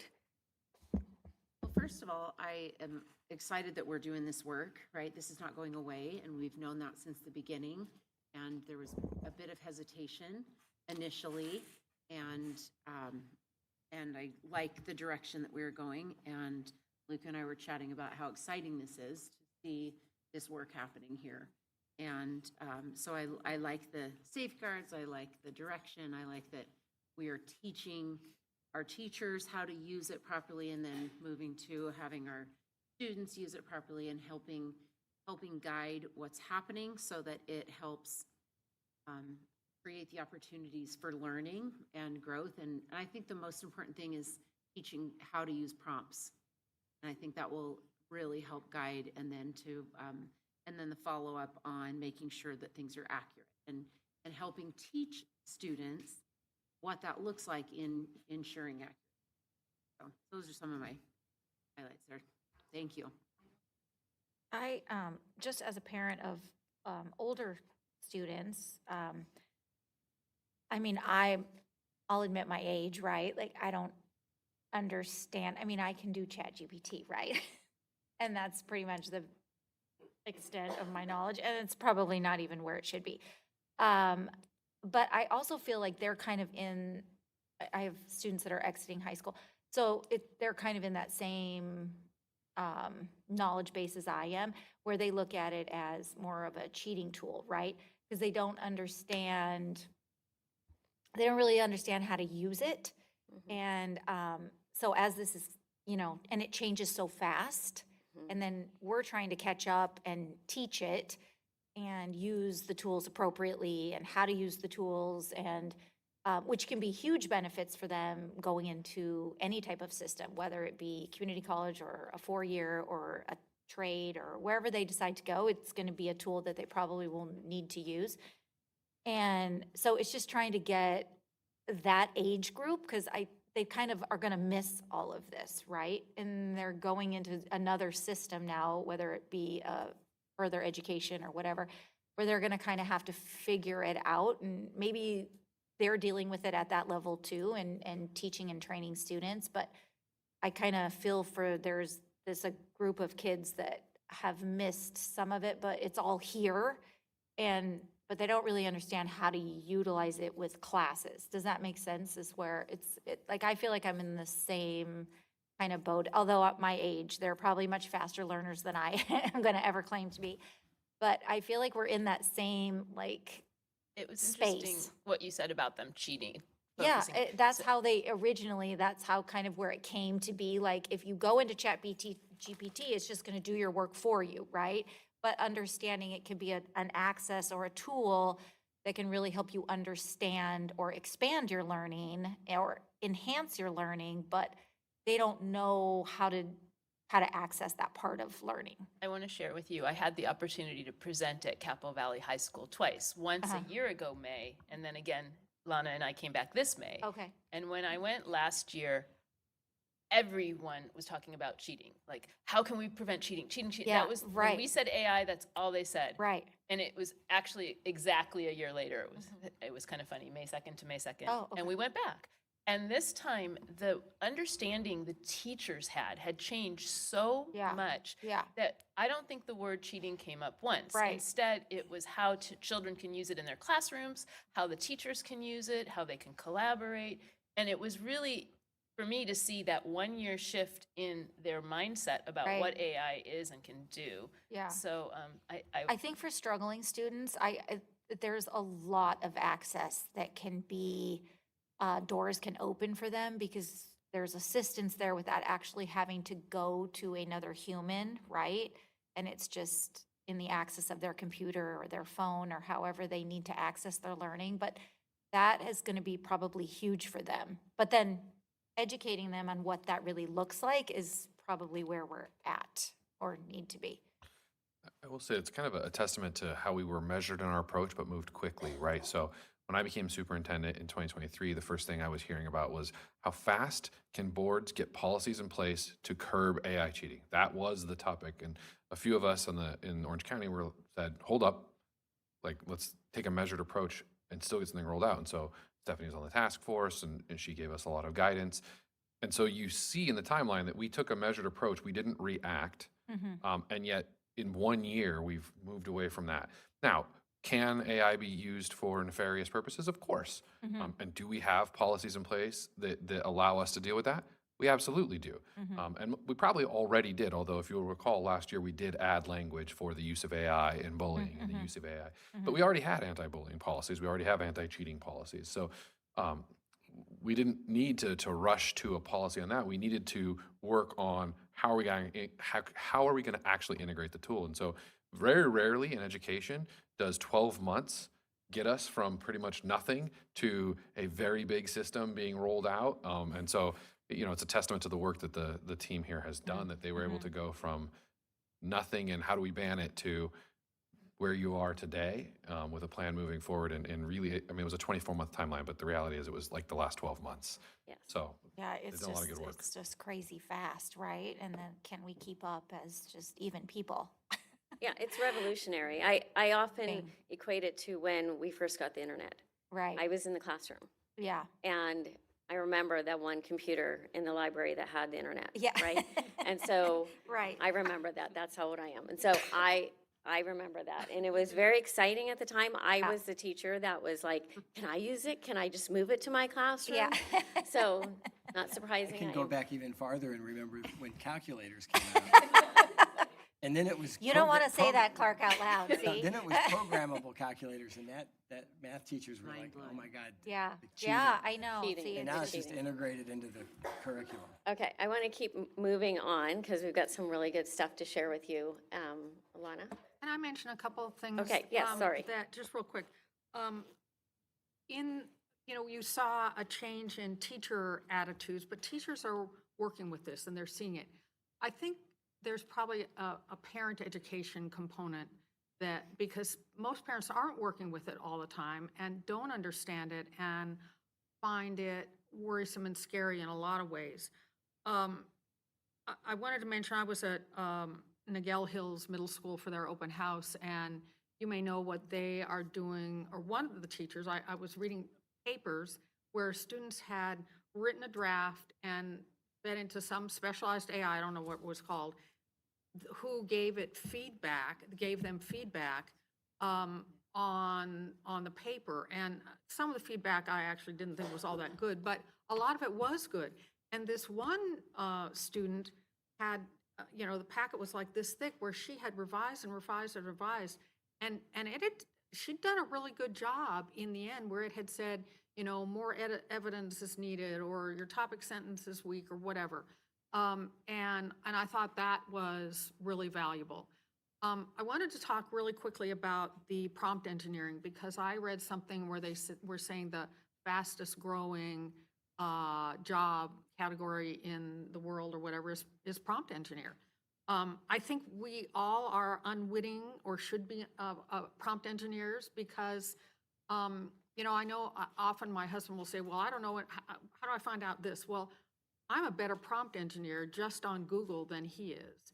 And I can go into Google and I can find anything. And he's a smart guy. He's a hardware engineer. He knows stuff, but he is not good at that, not as good as I am. And I think kids have learned to be better prompt engineers just from Google or whatever they're using. But I think that a lot of that is key, is like, how do you write the question to get the answer you want? Yeah, exactly. I've even seen, though, sometimes we do surveys, and the surveys are not asking the right questions. And we get out these answers like, well, that wasn't really what we wanted to know. We are not engineering the prompt in the survey correctly. Anyway, I think it's, so I think all of that is something we need to be thinking about. The issue of ChatGPT, where you're just kind of asking it questions, is quite different than this program that was being used to help students write better papers. Right. Entirely different AI uses. Right. Okay. And I think that program is Class Companion, which some of our schools will have I think their Title I schools will have next year. And Julia did her webinar that she did for Orange County Department of Ed was on prompt engineering. So we've become, I'm not saying any of us are experts, but that's one area that we know that needs our attention, and our teachers need the attention, and the students as well. So next, I just want to share our professional learning sessions that we've offered this year. And as part of EdTech, we do trainings all year long on different tools and various programs. However, this year, during our AI Roadshow, Julie and I have presented over 30 different sessions, just AI alone. And so you'll see here the different groups and teams that we've presented to. We do want to highlight that we were able to work with every single elementary special education teacher to be able to give them the foundation of AI, and then for them to be able to bring it back to their school site and share that they were the first to learn about at their school site. And then ultimately, our goal is kind of a shared practice, consistent messaging, so that we have the same information shared out to all of our staff. And so really our sessions focus on kind of an overall introduction, the different tools that we have that are available for our teachers and staff. And we walk them through image generator, that prompt engineering piece, practice, as well as all the different resources, especially making sure that they're being safe as they're inputting information into any AI tool. So again, this is just a quick snapshot of what we've done so far this year. So one of my favorite parts is we get to highlight what educators in our district are doing. So our Instagram account, if you haven't followed us, there's our @capo_edtech. Please do, so you can see everything that we're doing. We've had the opportunity this year to highlight many different educators. One that I'd like to point out is an assistant principal at Elisa Miguel Meredith. She found a way to take all of the disparate data of students at her site and use ChatGPT in order to meet the needs of the different at-risk kids. And she worked with our department to make sure she wasn't putting any student information in order to get the outcome she wanted. So she was definitely a model for other administrators in our district. The second picture is from what Lana told you, our AI Roadshow that we've taken out on the throughout the district. This was one of the meetings with elementary education specialists. They were so excited to be the first people at their site to learn about AI. This is an example of a teacher using AI, Leo. He's an English teacher at San Juan Hills High School. He was able to create a quiz for the subject he wanted. ChatGPT created it and then put it in the format that was necessary to upload it into Canvas, our learning management system. So he was able to streamline that. He didn't have to create it and then put it in. It was a one-step thing. And I even got an email yesterday from a teacher saying, remember you highlighted that guy, can you send me his video? So it's spreading out. And then this last one is one of our, from one of our education specialist trainings. She had just used AI for the first time, and we got to capture her on video talking about it. I'm a STARS teacher at Riley Elementary. I have kindergarten through 3rd grade, and I just used AI Magic School for the first time. And AI was something I had never heard about before. Another colleague at our school recommended that I try it. So I had to write an IEP. I inputted the student's grade. I inputted the goals that I need to work on. I just separated the goals with commas, and out came these amazing goals. And then the magic part was it prompted me to then, would you like to create data sheets? Oh, yes, I would. So I clicked on that. Then it said, would you like to create, or would you like strategies to implement those goals? Yes, I would. So I clicked on that. So now I have the goals, the data sheets, and the strategies. It's amazing.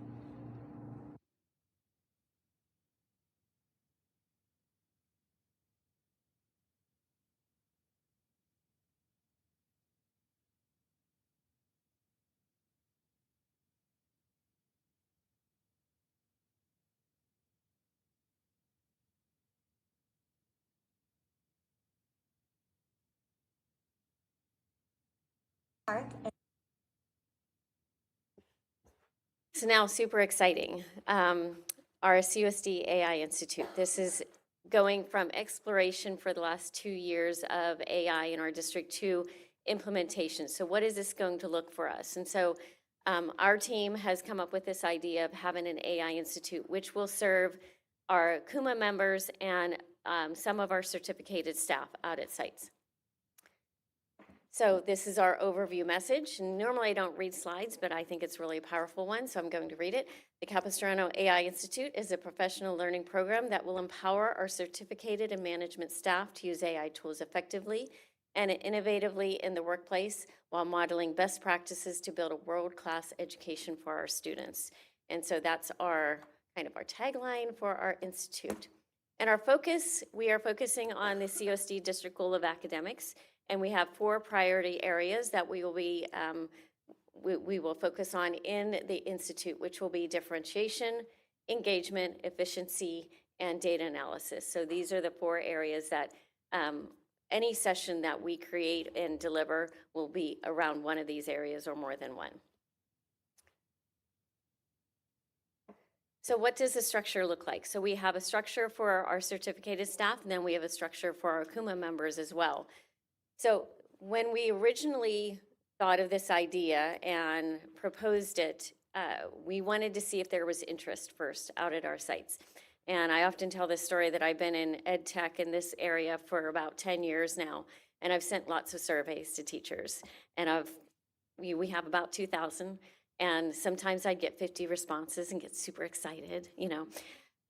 Look, they're listening. And so anyways, we sent this one out. Would you be interested? This is what it would consist of. Are you interested? Within 48 hours, we had almost 500 responses. Yes, we are interested. So this, you know, made us all giddy to come to work every day and excited to embark on this idea. So the duration of this first cohort, first of many, we hope, would be 10 months starting in August. Our kickoff day is going to be August 12th. And then it would continue throughout the school year. We can accept 200 TK through 12 educators or certificated staff. So we're starting out small, 10% of our educators, just to make sure that we do it slow to go fast. And also we have budget constraints, but we also have personnel constraints. And so when we sent out the application last week, and of those 2,000 teachers, 500 are interested, said the first 200, and then it would go to a lottery. We had 200 very quickly. We now have a waiting list of educators that want to participate, which is, you know, kind of like my dream, right? People really want to learn this, and so we're excited about that. What was that? They had to commit, right? They had to commit. They had to sign on the Google form, basically. We commit to participating in the August 12th summer launch day. It's a full day. They will get compensated for it, but it is, if they cannot attend that day, then they are not going to be part of it. Then there's a mid-year sub-release day, and then they have to commit to participating in 5 AI learning sessions during the school year. And we're offering voice and choice on those, which means basically we're listening to their voices on what they want, and then we're giving them choice. And we're giving them virtual choices, self-paced choices, and in person if people want. A lot of people like to come in person. And then at the very end of the year, next year, there will be an AI symposium, which I'll let Lana talk about in a second. So that's our certificated session, and we will be offering them an upgraded tool to participate in this. And so we're right now doing an RFP, decide which tool we're going to pilot with them, but they will have that option. And then for our KUMA, we have a similar structure. Theirs will start in June and go throughout the year until May. This is available to all KUMA. They have to commit to a half-day summer launch day, a mid-year professional learning, and then 4 AI learning sessions during the year. And then they also have to commit to sharing AI with their staff in some way, whether it's classified, certificated, they have to commit to sharing what they're learning with their staff. And so this is a way for us three to, multiply ourselves and out at the site so that they are helping with the training and getting it out there a little bit more. And their bonus for committing is they get an upgraded version of ChatGPT, the EDU version, which is at all the Cal states. So up and down the state of California, they've adopted the ChatGPT EDU version, and so they get access to that upgraded version. And are we looking at that for CUSD? We have it now for our KUMA members who are participating in the, we're one of the first districts, I will tell you, nationally that have adopted the ChatGPT EDU version. Are we looking at other, I know that, and are we looking at that on a larger scale? We're not looking at the water scale yet because we want to make sure people are trained before they get something that costs us a significant amount of money, right? So yes, we will start working on different types of tools being in our arsenal and having licenses for them, but we don't want to just open the license for everybody. So it's going to be the rollout, right? So that's why as KUMA goes through training, they can get the license. If you do not opt into the training, you will not get the upgraded license. And then same with teachers, right? Once we have whether it's Magic School or one of the other ones for the teachers, you come to the training, you'll get the upgraded license. If you don't, you'll have to wait to get through it. That way we make sure it's being used and not just paid for and sitting there dormant. Right, and so the ones we're considering for teachers or certificated staff have a student component as well.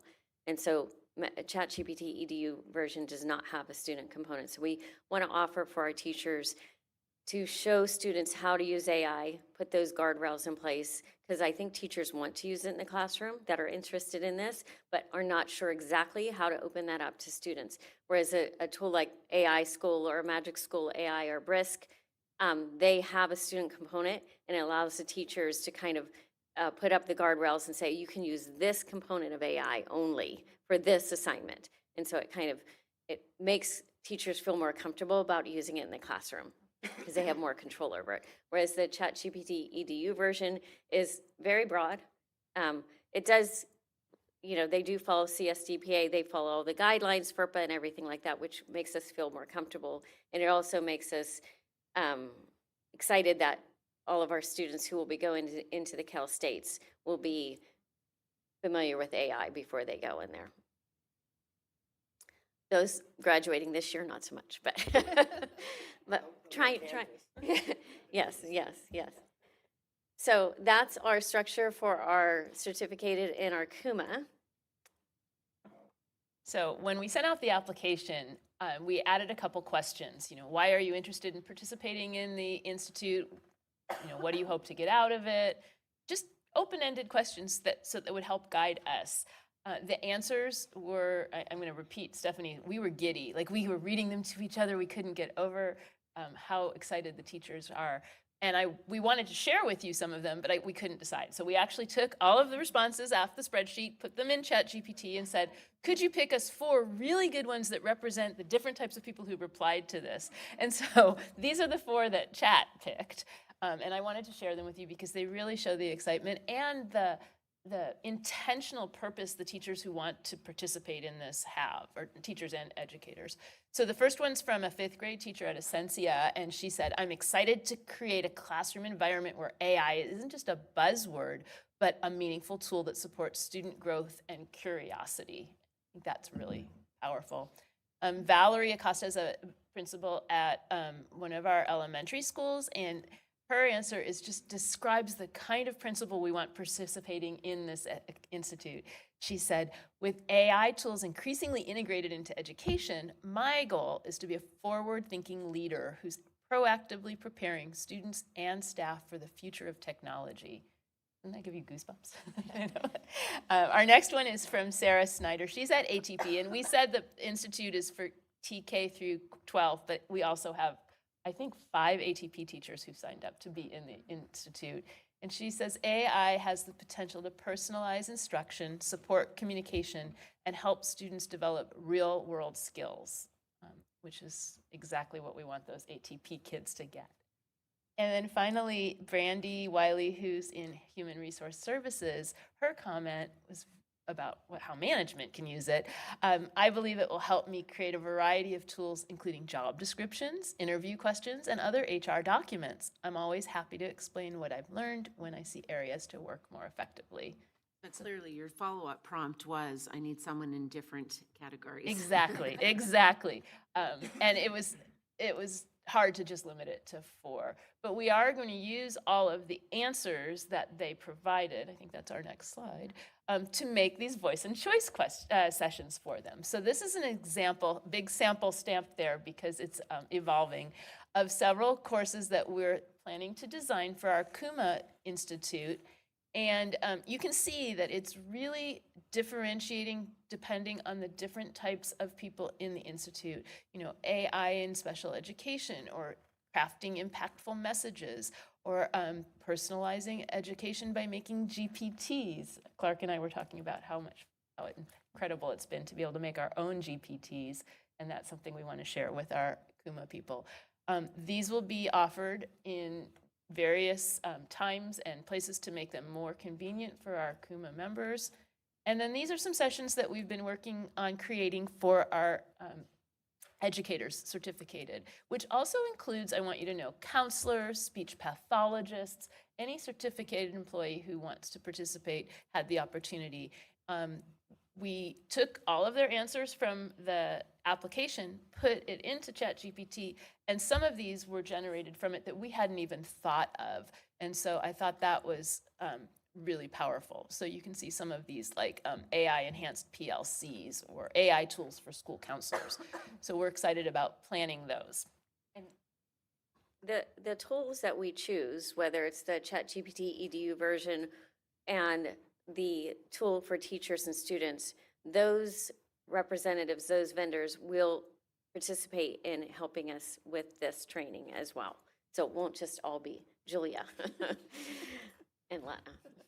I love your adding artistic innovation. I'm going to be anxious to see what that is. And then last but not least, we want to celebrate our very first cohort next year with our end of the year symposium. And this event pretty much will be like kind of our culminating showcase to really be able to have our teacher leaders really share what they've learned throughout the year. And so we're working using ChatGPT to help us really design this event. And of course, once we know the date, we'll make sure we send you an invite to be able to participate and join us and learn from all the teacher leaders across the district. So we're really excited to really celebrate our very first cohort next school year, at the end of the next school year. And hoping that will promote the next wave of participants for the 26-27 school year. So exciting. Any questions about the AI Institute?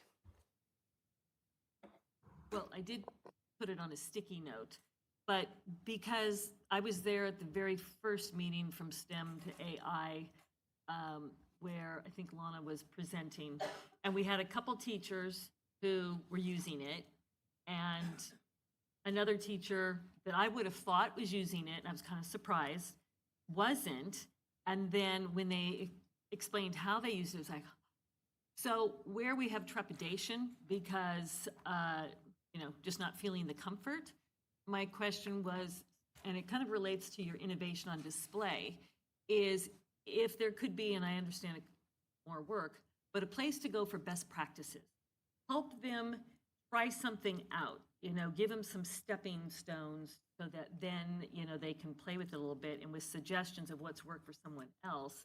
So I don't know if that's a website or something in AI, but best practices, maybe some templates or something. Short videos. Yes, Short videos. We would do be a have our benefit. staff homepage, which is linked to our EdTech website as well. So we always share resources. We create one-pagers. We have our bulletin, our tech bites that we send out, and our YouTube channel that we share. So our goal, obviously, the Institute members will be continuing this work, but we also will continue doing trainings for our school sites as well. So that way, if they're not in the Institute yet, they are still getting the information. So it doesn't mean they won't be able to learn about AI. They just won't be able to go through the AI Institute. But our goal is to continue to build upon that. And obviously, as Julia shared, our Instagram account, we always highlight different resources. So we'll find different modes of being able to reach out to teachers. and also putting together, we have self-paced courses that we always offer. So teachers throughout the year, we have teachers that always take those sessions as well. So they'll continue to share as it goes because it will Yeah, always it'll change. evolve as they get more advanced and, you know, Absolutely. again, just reaching out, going to the next path. And when we did have the teachers who were accepted into the institute fill out a form saying what they hope to get out of it, and one of the questions we asked was, what's your level? And there were some that were very, very beginning. And I can tell you, I don't know if you guys knew this, but this morning, the class I was working on creating was for those entry level, I'm afraid of AI people, like introduction to AI for the very new. And because that's important, we can't assume everyone knows or has been to one of our roadshow trainings.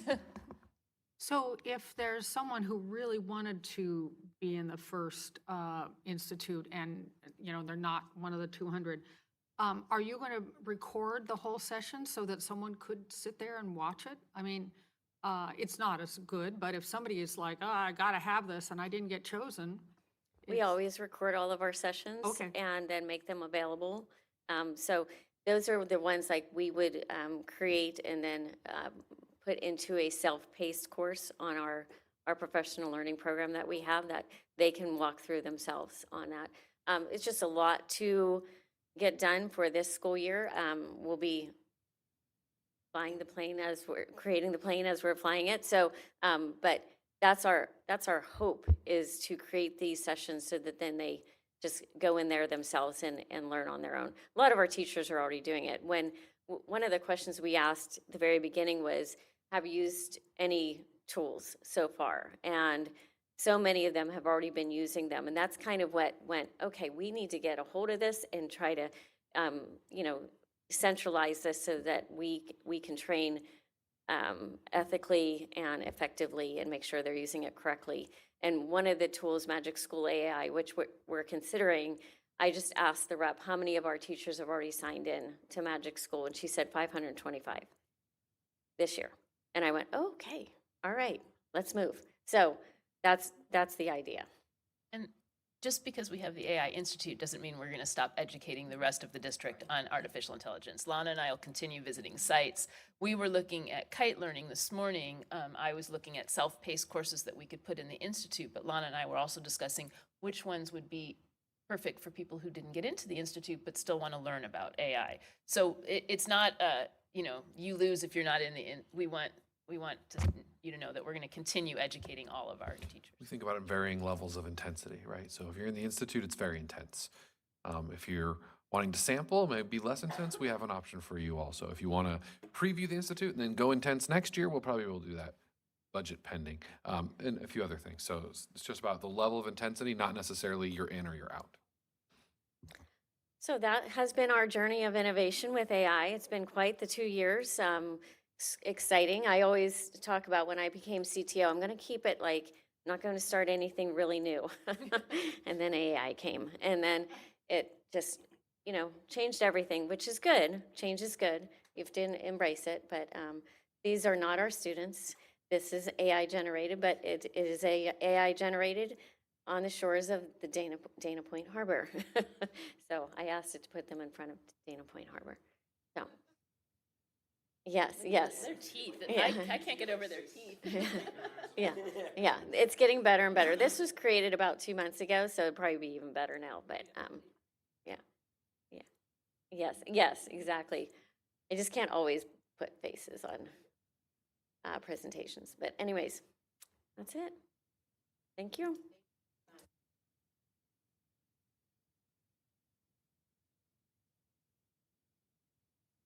This time, I suggest we recess for a 1-hour lunch. The time is now 12:30. Trustees, I ask that you return to the boardroom at 1:30.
I'd like to reconvene the board workshop. Okay, shoot. I'd like to reconvene the board workshop at this time. The time is now 1:34. I'd like to recognize Dr. Chris Brown. Welcome back. We're going to move back from business services into education support services. So we have a couple of items on the docket about co-curricular transportation fees as well as a middle college update before we move into human resource services. So with that, I'd like to turn it over to Dr. Greg Merwin and Assistant Superintendent Jennifer Smalley to present the next item. Thank you, Superintendent Brown and trustees. Good afternoon. So we now will present for you a proposal to address the increasing costs of student transportation for athletics and visual and performing arts. Assistant Superintendent Jen Smalley will be sharing with you the history and the various factors that impact the co-curricular transportation, and she'll provide you the proposal to offset these rising costs. So Ms. Smalley will be in charge of the presentation, and then we are also joined by an outstanding team to help answer questions as well. So Jen, take it away. Thank you, Dr. Merwin. President Davis, trustees, Dr. Brown, I'm excited to share with you some of our ideas to offset the transportation costs. We have a transportation fan club here today to help me with my presentation. We have Philippa Townsend to talk about budget if needed, John Forney, Chief Facilities Officer, Jay McNamara for transportation, and then Greg Kemp and Albert are also here because they did a lot of this work with me. And I have beautiful images of buses throughout the presentation to keep you entertained. We always want to ground our work in the vision of a CUSD graduate, and we all recognize that students who are involved in co-curriculars like athletics and VAPA are more engaged and only excel even more in these 5 attributes of our graduates. As Dr. Merwin shared, I'm going to share with you the history of transportation for our co-curriculars and our current status, and then the things that have contributed to the increased costs over the last couple of years, our proposal to help offset the costs, and then with your input and ideas, next steps. Back in 08-09, when we had the severe budget cuts, the district stopped funding co-curricular transportation, and school sites were asking for donations. Students were driving themselves, parents were driving themselves, and then schools were raising funds to get students to athletic events mainly. In 2015, the year I became a principal, so this is the only model I've known, the district stepped in and started funding out of the general fund to $540,000 a year, $90,000 per school site, and asked us to stop asking for any transportation donations from families at that time. Initially, it was the $540,000 was initially covering just athletics, marching band, and cheer, but we always want to be equitable, and so some of our high schools started to include our VAPA transportation as well because they're competitive in their own right. We've been able to sustain the cost from 2015 up until 2022. Several things happened around 2022 where we are now in the red each year with our transportation costs. The pandemic year in 2020, 2021, we didn't have athletic costs or VAPA costs due to not transporting anybody, so that money kept us under costs in 22-23, up until 22-23. But in 22-23, we went over budget for the first time.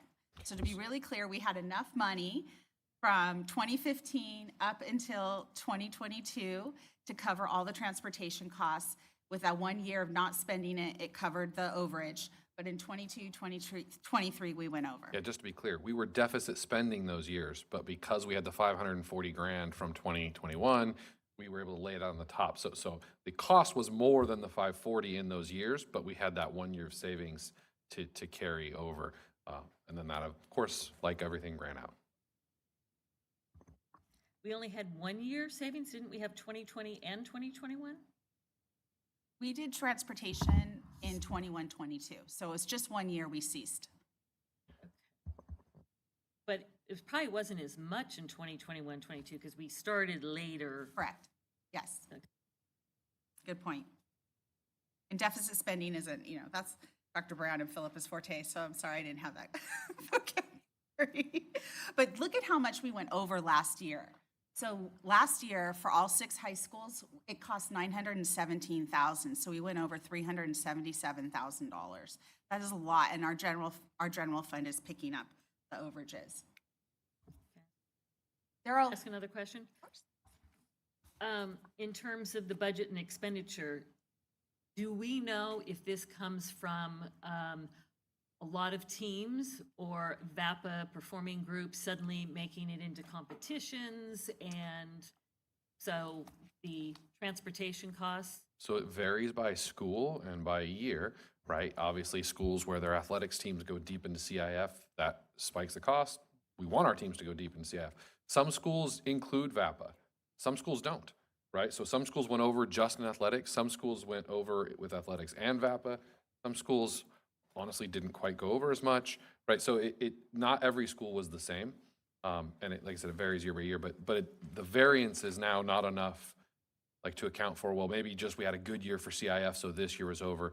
Even in a traditional year, we're going to be over now by a substantial amount of money. But like not every school uses VAPA. You can see like Aliso Nogales, San Clemente, and Tesoro include VAPA.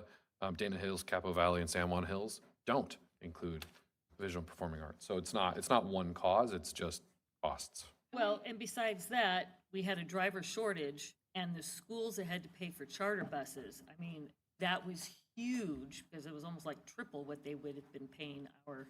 And you see that on the slide, but there's probably no short-term end to that problem in terms of the requirement because of a driver shortage to use charter buses. Yeah, I mean, I would love to say that that's coming to an end and there's no driver shortage, but that's not true. Unfortunately, there's still a driver shortage. And so, especially when you don't know if you qualify for CIF until a day or two before you have to travel or don't have to travel, a coin flip determines if you need a bus or not the night before. The reality is we just unfortunately can't be staffed for that sometimes. And when you say that some schools include VAPA, what does that mean? So That they do transport on VAPA? Yeah, things, so there or- are some schools that might take, let's say they're required to go perform and provide a bus, and other schools don't either take their required to perform or provide a bus, right? They ask parents to transport the kids. So some schools have included it sort of in their, we provide transportation, and some schools have not, because originally the money was given to them for co-curricular transportation. It was not tied to, you can only transport these things and not these things. Or the boosters fundraised for it? It's possible if the school if it didn't come out of the 540, that yes, the boosters could have fundraised for travel. Yeah.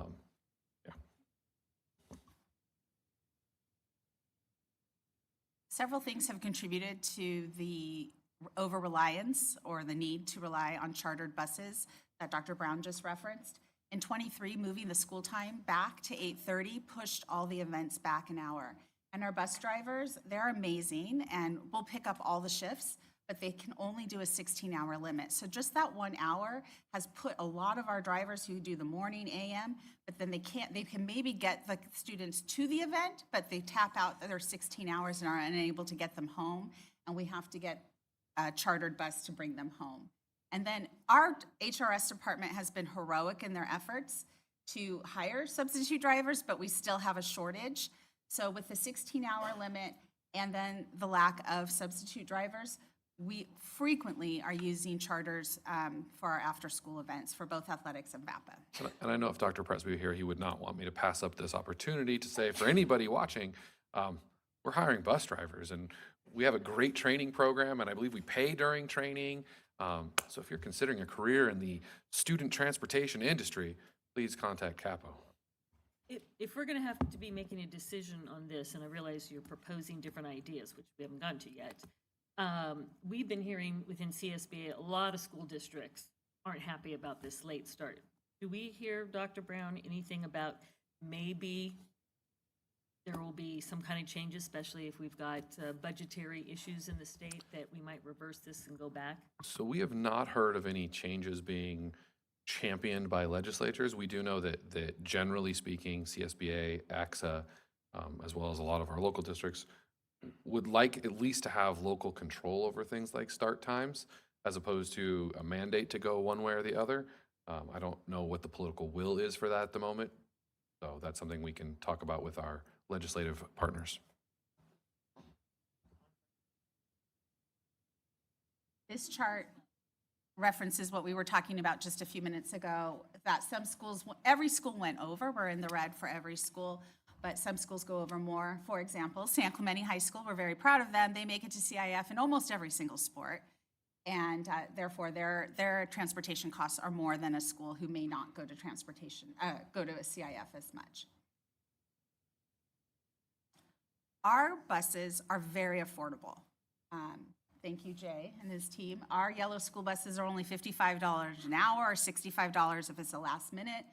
And the transportation department does an amazing job of first come, first serve. Our school sites do a great job of getting their transportation requests in early so that we can try every creative way to fill with our own bus drivers. But again, we're just unable to with the 16-hour limit and then the shortage of subs. So On that one, as we're looking at it, as we're looking at the routes, do we look at what's the furthest and try to use the yellow bus option? Or is it only first come, first serve?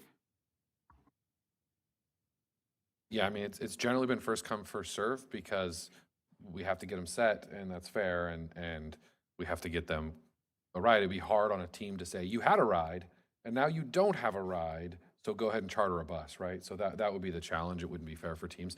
And like I said, the problem with when you go back, yeah. So again, we're very proud of San Clemente, but some of the problem with that is CIF is always last minute. It's always at the end, and it might be far, or you might be you're hosting, and it truly is. I wasn't kidding. It's a coin flip for the first games. So you're dependent on a Sunday coin flip for a Monday game often. So it would just be really hard for, if that was a far place away, to take away someone else's bus they already had and then make them try and find a charter. Because the charter bus companies, by the way, also have bus driver shortages. And so we have sometimes a hard time getting a charter bus on short notice for a team because they're all booked up, because they also, every other team in the area is using charters as well. And so it's the bus driver shortage is a real thing. And can we have families drive? Or are we only in a position where we're supposed to just provide transportation? we're being consistent and insisting everyone comes with us. There's one-offs and exceptions, but it doesn't really offset the cost if a family drives one or two students because everybody's on the bus. Right. I mean, the team is still using the bus. Yeah, we can't unfortunately rely on that. So when it's a small group and it's like 3 kids to CIF, then they don't use a bus, right? But when it's a bigger team, we have to make sure everyone gets there. We also can't exclude, if you can't get a ride and we said everyone had to get a ride, then we have an exclusion issue, right? Because you couldn't get a ride, so now you can't participate. That's a problem. And transportation is really good too. If it's a golf team, they let us use the little buses to help offset costs as well. So Albert and Greg, along with our activities directors, our athletic directors, our VAPA teachers at the high school, and our high school principals, have worked together to come up with a 3-tier model that we're proposing. Of course, this fee model students with free and reduced lunch would be exempt from it. And there would be unique situations where an athletic team or a VAPA program could opt out. And we've built in the idea of annual caps into our proposal so that a student who's involved in multiple athletic programs or VAPA programs caps out at a certain amount. And then families with multiple children at the high school cap out when they have their students involved in multiple programs, because it could get very costly. And just to be clear, none of the things we're going to propose would cover all of the transportation costs, right? We are still going to be spending a significant amount of money out of general fund. This is just in an area where we've cut, $13 million out of our budget already, and try and eliminate being in the red at least and keep the line item budget. So is the line item, because the budget was 90,000, right? Per So will it, school. per school. So will it stay at that, but you're just trying to get rid of the That's the goal. over it? Okay, thanks. Yeah. So here's an overview of our proposal. We've put it into 3 tiers. So the lowest usage would be tier 1 at $75 per student, tier 2, moderate usage based on their program, and tier 3, $150 per student. Then we were suggesting a cap of $300 per student. So if a student was in 2 VAPA programs and 2 athletic programs, they wouldn't exceed the $300. And then a family cap of $550. And this is where we worked with all of our experts out at the high schools as to where their sport or their VAPA program would fall. We just ran some numbers to see how much this would add up to. So this is based on last year's enrollment.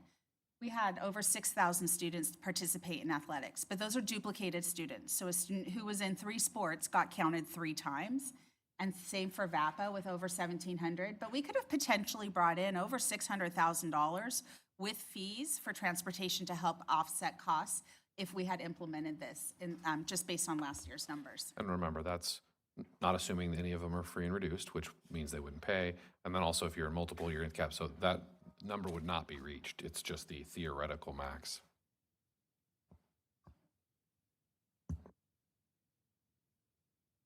So our next steps, if we move forward with this proposal, will be to have legal review our forms, develop and revise board policy and ARs related to transportation fees, and then develop the fee collection plan for both the school site and the district office. And then the most important part is our communication plan, where I'd love your input on best ways to reach our families, best ways to share this, and make sure everyone understands the why behind it. And that concludes our presentation, and we're all available for questions.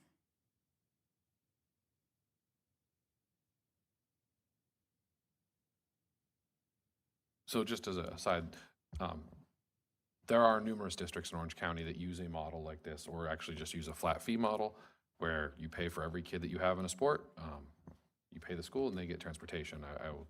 So this is not, what we're proposing is not unique to us in Orange County, or would not be unique to us in Orange County. Some districts continue to cover everything. Other districts have much higher fees than what we're proposing, and sort of everywhere in the middle. This kind of puts us on the middle to low side of those districts that do have transportation fees for co-curriculars. So the fee, the collection plan would go to the site, right? The site would collect the fee, it's not going through boosters? No. And we would want to collect the fees separate from the donation that families make for the sport or the VAPA program. goes to the So it would be a boosters. So this- separate check or credit card payment for the fee. So it's not mingled into what parents are donating towards the specific program. So then I would assume the communication plan then would be coming from the principal, not necessarily the coach or the sport. Yeah, so I know that other districts, the way it does is it's part of the clearance packet. So often when you do your clearance packet, you have your physical, you have your proof of insurance, you know, all the things you do for sports. For VAPA, you still have to have all your other things. And then it would be, and here's where you take your credit card or check payment to your ASB bank or Okay. for the fee. So you do it as part of the packet for the sports, and that way, or for the VAPA programs. And so it's with the school packet as opposed to whatever the boosters are doing Is separate. is separate, because obviously we don't dictate what boosters do and don't do. Yeah. Yeah, and so there's no commingling. This is because the district is providing a service, and this is to help offset the cost of that service. So for the schools that do not include the VAPA, then will there be no cost for them, or they also have a cost? How does that work? The plan is to include all VAPA moving forward.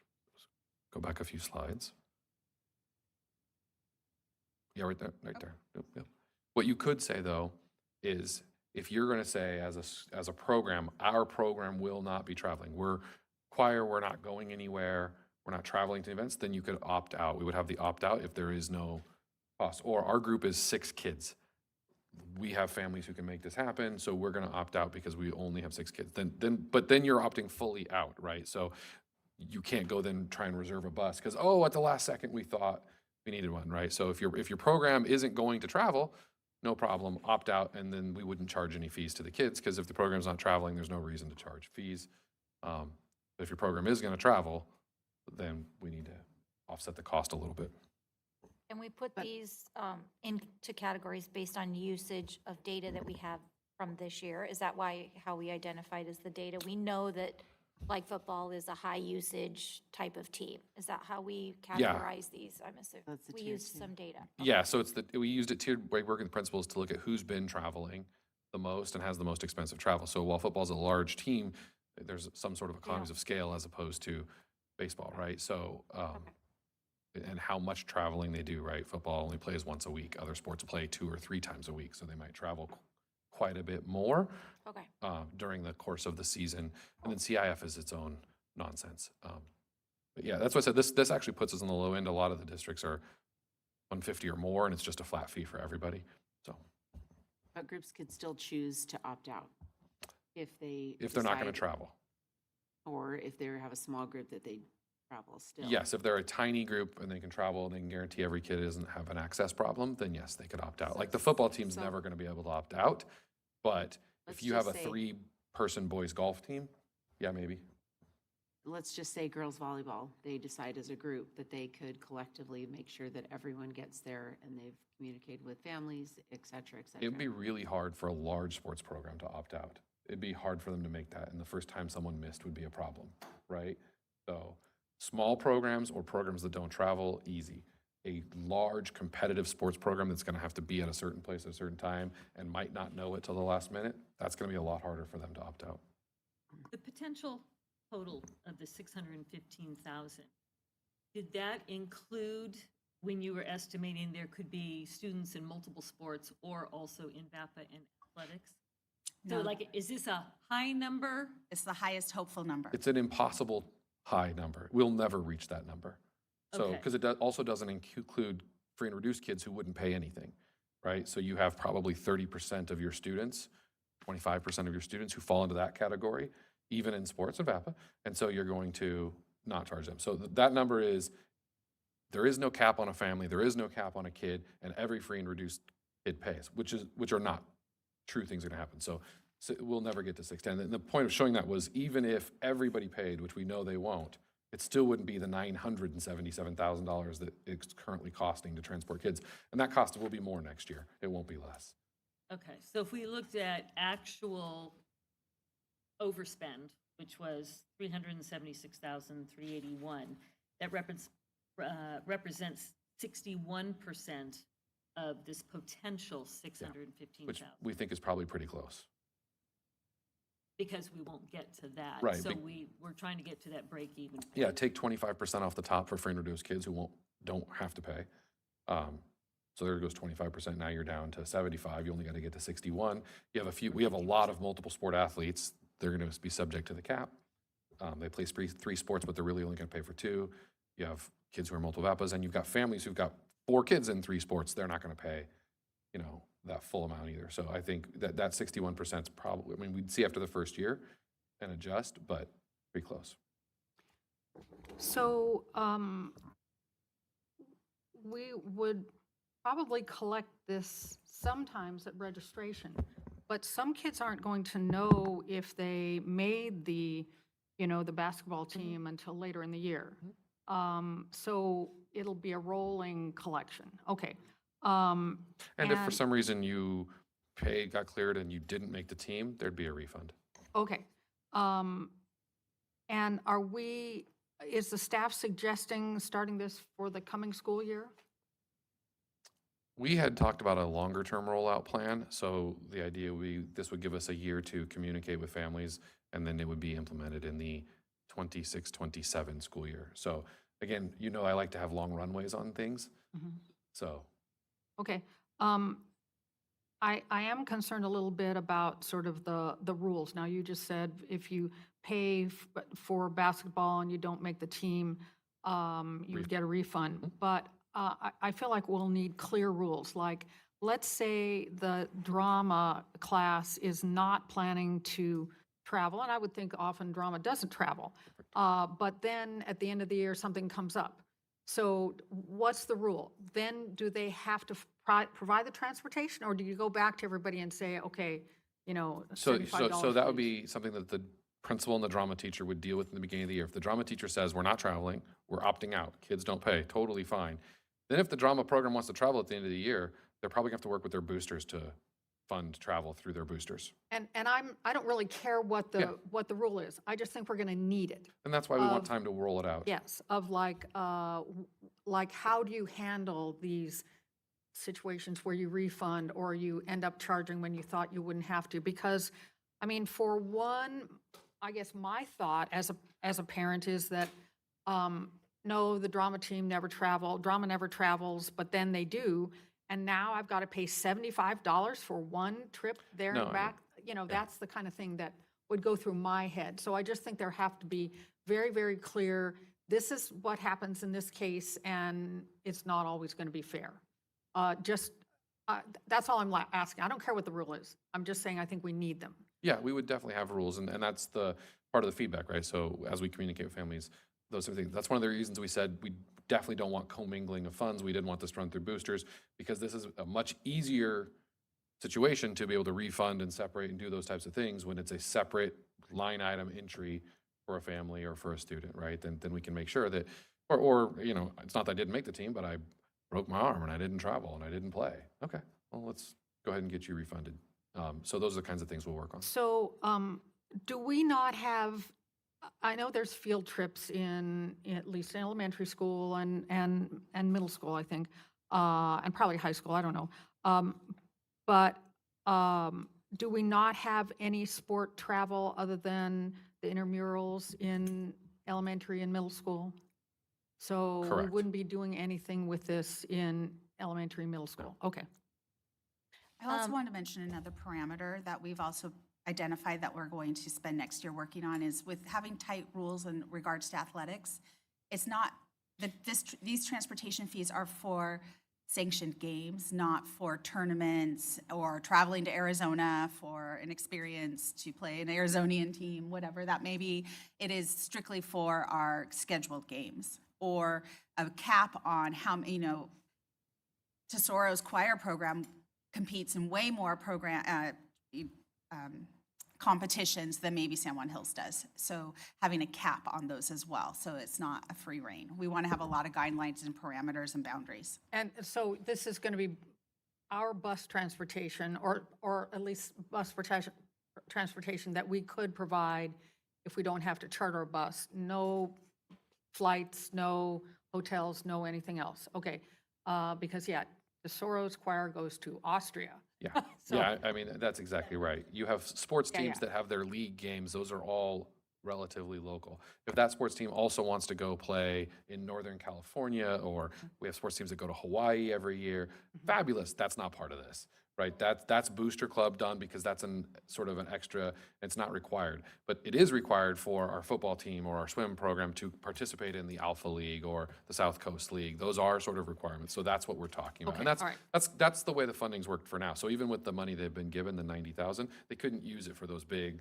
long-term trips. It was just for the regular stuff. So that part stays intact. So here's a question about the boosters. Can the boosters pay? So let's say they have a pretty nice bank account and they've got funds, and they're like, well, we're going to pay for every student on the team, and they make the payment for the whole entire team.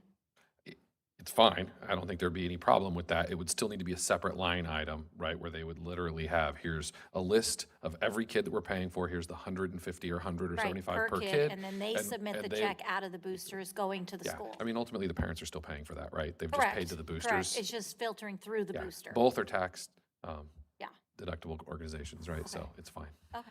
I have another question in terms of when you put together your parameters. So there's competitions, there's CIF games, but we also have great talent in our school district, and they're often invited from the Orange County Department of Education or Chapman. Could you come perform before this education group and all? Now, to me, CUSD should pay for that, you know, travel. Where would that fall under an umbrella in terms of, or, you know, CSBA down in San Diego, and they put out, and maybe one of our groups wants to go and perform down there? Where would that fall? Because it's not a competition, it's not a game. The things we're going to work out, why we're so thankful we have a year to figure this out and put parameters on that.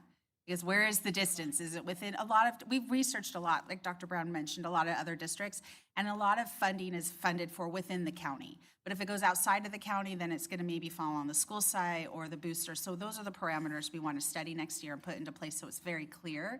So when these come up, people will know. Yeah, the other thing we want to make sure we do is we charge a fee, transportation explodes, and we end up behind again, right? The goal is not to expand transportation. We don't have the bus drivers for it, for starters, but the goal is to offset the cost of current transportation, right, that's happening. So that's the other part we have to think of. This is not like a, well, now we collected this as carte blanche to go anywhere and do anything. This is more, no, this was the things you were already going and doing that unfortunately were far more expensive than everyone had predicted.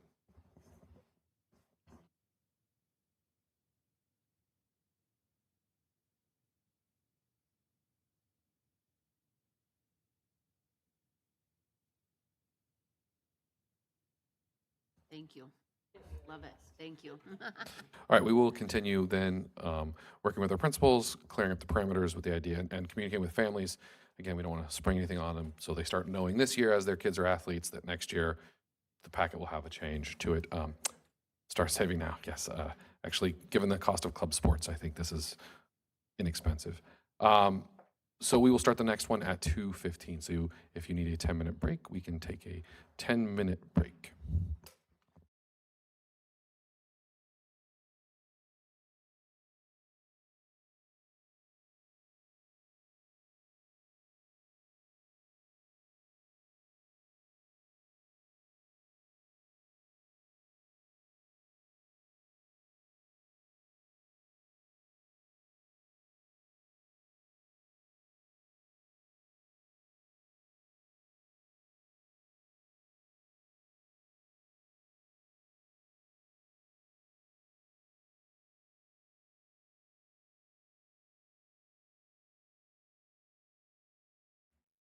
And where we're moving with that, so I'll turn it over to Dr. Merwin and team to present. Thank you, Superintendent Brown and trustees. So we are back again, and here is yet another item, and this one, very exciting, is the middle college program in Cal Prep Academy. Dr. Rivers is going to be leading the presentation. We're going to explain to you the purpose of middle college, the vision of the program, how it supports CUSD students, and what our next steps look like. Also joining us, Cal Prep Principal Michael Hatcher is here to help with questions, as well as Chief Facilities Officer John Forney, who has supported us with the facilities work on this. And I'm going to hand it over to Dr. Rivers. Go ahead. Thank you. Good afternoon. I'm very excited to be bringing this item forward. We are introducing Cal Prep Academy, a middle college program, expanding college access through innovation. Discussions of a CUSD middle college program have been in the works for over a decade. You'll remember Jolene Doherty initiated these conversations as previous principal at Cal Prep before her retirement, so it's very exciting to see this work come to fruition. We want to be, well, we always ground our work in the vision of a CUSD graduate, and if you think about the components of that, every single one of these is touched by the middle college work, including the idea of a continuous learner, because these are students who will be enrolling in college and then continuing straight into college after the program. So we want to begin with some background information on middle colleges in general. A middle college high school is a collaborative effort between local community colleges and a school district. The first middle college was established in New York in 1974, and there are currently 41 middle colleges registered with the Middle College National Consortium. Conditions for middle college are set forth in Ed Code, so it's actually specified, this particular model, and they're designed to recruit and support underserved or underrepresented students while still being available to all students. Middle colleges are designed to enable students to earn significant college credits while completing their high school diploma. Middle colleges are entirely tuition-free in the state of California, saving families money by accelerating the time it may take to earn a college degree. This can be particularly beneficial to our students who, for a variety of reasons, need to enter the workforce sooner rather than later.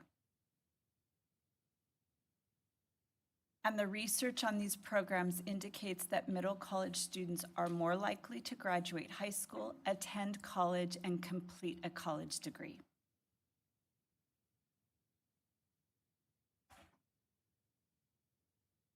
So in CUSD, our plan is to expand Cal Prep Academy, our online high school, to include the addition of the middle college program option. Students can continue in Cal Prep as it currently exists, but interested students can also pursue significant college work while in high school. What makes this program especially unique is that it is part of our online high school. We are not aware of any other middle college program that includes an online high school.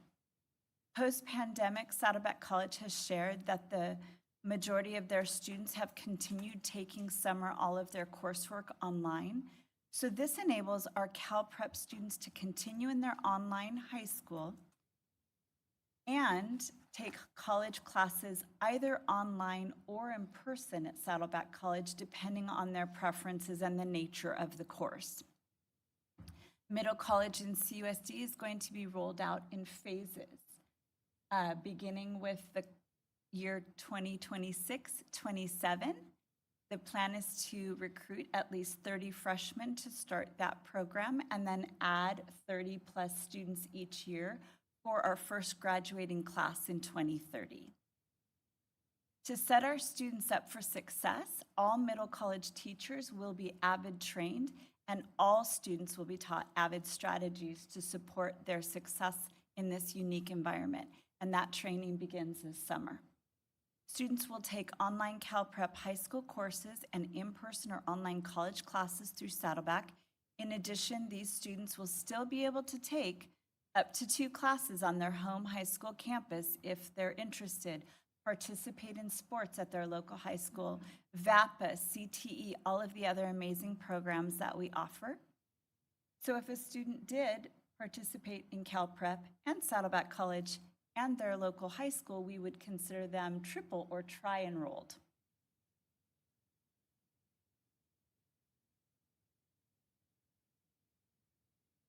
The plan is for Cal Prep and its middle college program to be located on Saddleback College's campus in what they refer to as the Village.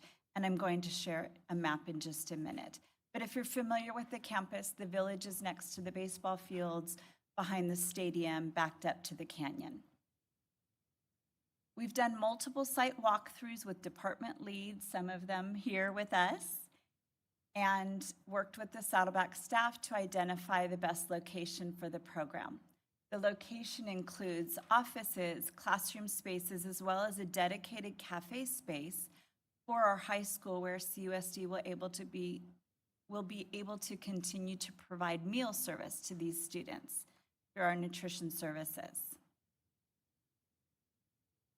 M&O has walked the campus with Saddleback and is working on MOUs for custodial and maintenance. TIS has discussed plans for network access. Different departments have joined us on various site walks to see things from their lens.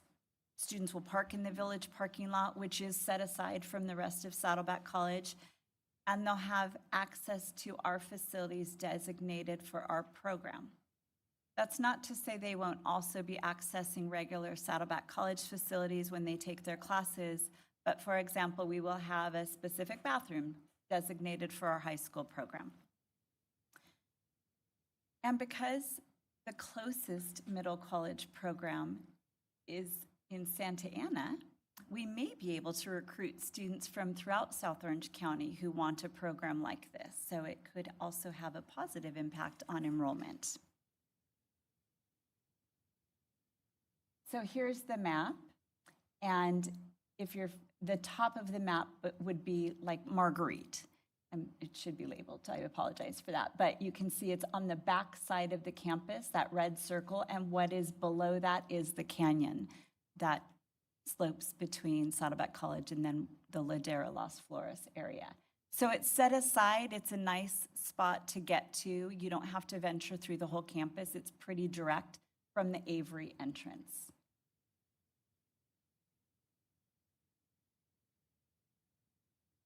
So as I mentioned, there will be a focus per ed code on support for first generation and underrepresented students with AVID strategies and supports that are embedded for all students. This includes grant-funded AVID tutors. We've been partnering with Saddleback College to recruit tutors for this program, and they have a funding source that actually enables those students to be paid through their grant to support our AVID classes. So we would have AVID tutors that could support both our high school and our college classes. The plan is to have a counselor shared between Capistrano Unified and Saddleback College who has access to both student information systems for seamless guidance. So someone that can utilize our ARIES and their equivalent, which is not ARIES. And integrated high school and college plans are developed for every single student based on their goals for the program.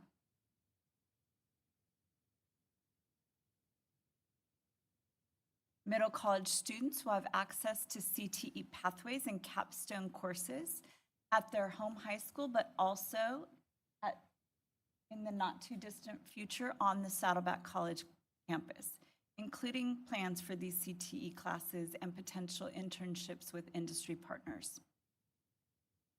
As far as college work, students may be pursuing an associate's degree in AA, one of the many certificate programs available at Saddleback College.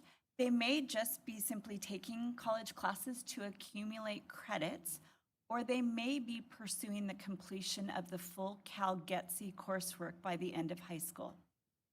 The California General Education Transfer Curriculum, known as Cal-GETC, is the general education pathway for community college students in California, which allows them to fulfill the lower division general education requirements necessary to transfer to a Cal State or UC seamlessly. So before Cal-GETC was established, each university might have slightly different requirements for transfer, making it a challenge for students completing their prereqs. But now through this model of Cal-GETC, which is similar to A through G in the sense that students need to take classes in a variety of areas, we have the ability, and Principal Hatcher and his staff have already developed draft plans of how a student in their 4 years of high school could finish Cal-GETC if that's their goal, so that they could conceivably transfer directly to a 4-year at the end of high school as a junior. So as I mentioned, student plans would be tailor-made depending on the student's goal. They don't have to complete an AA degree to participate. They don't have to pursue Cal-GETC, but we will have options for all of that.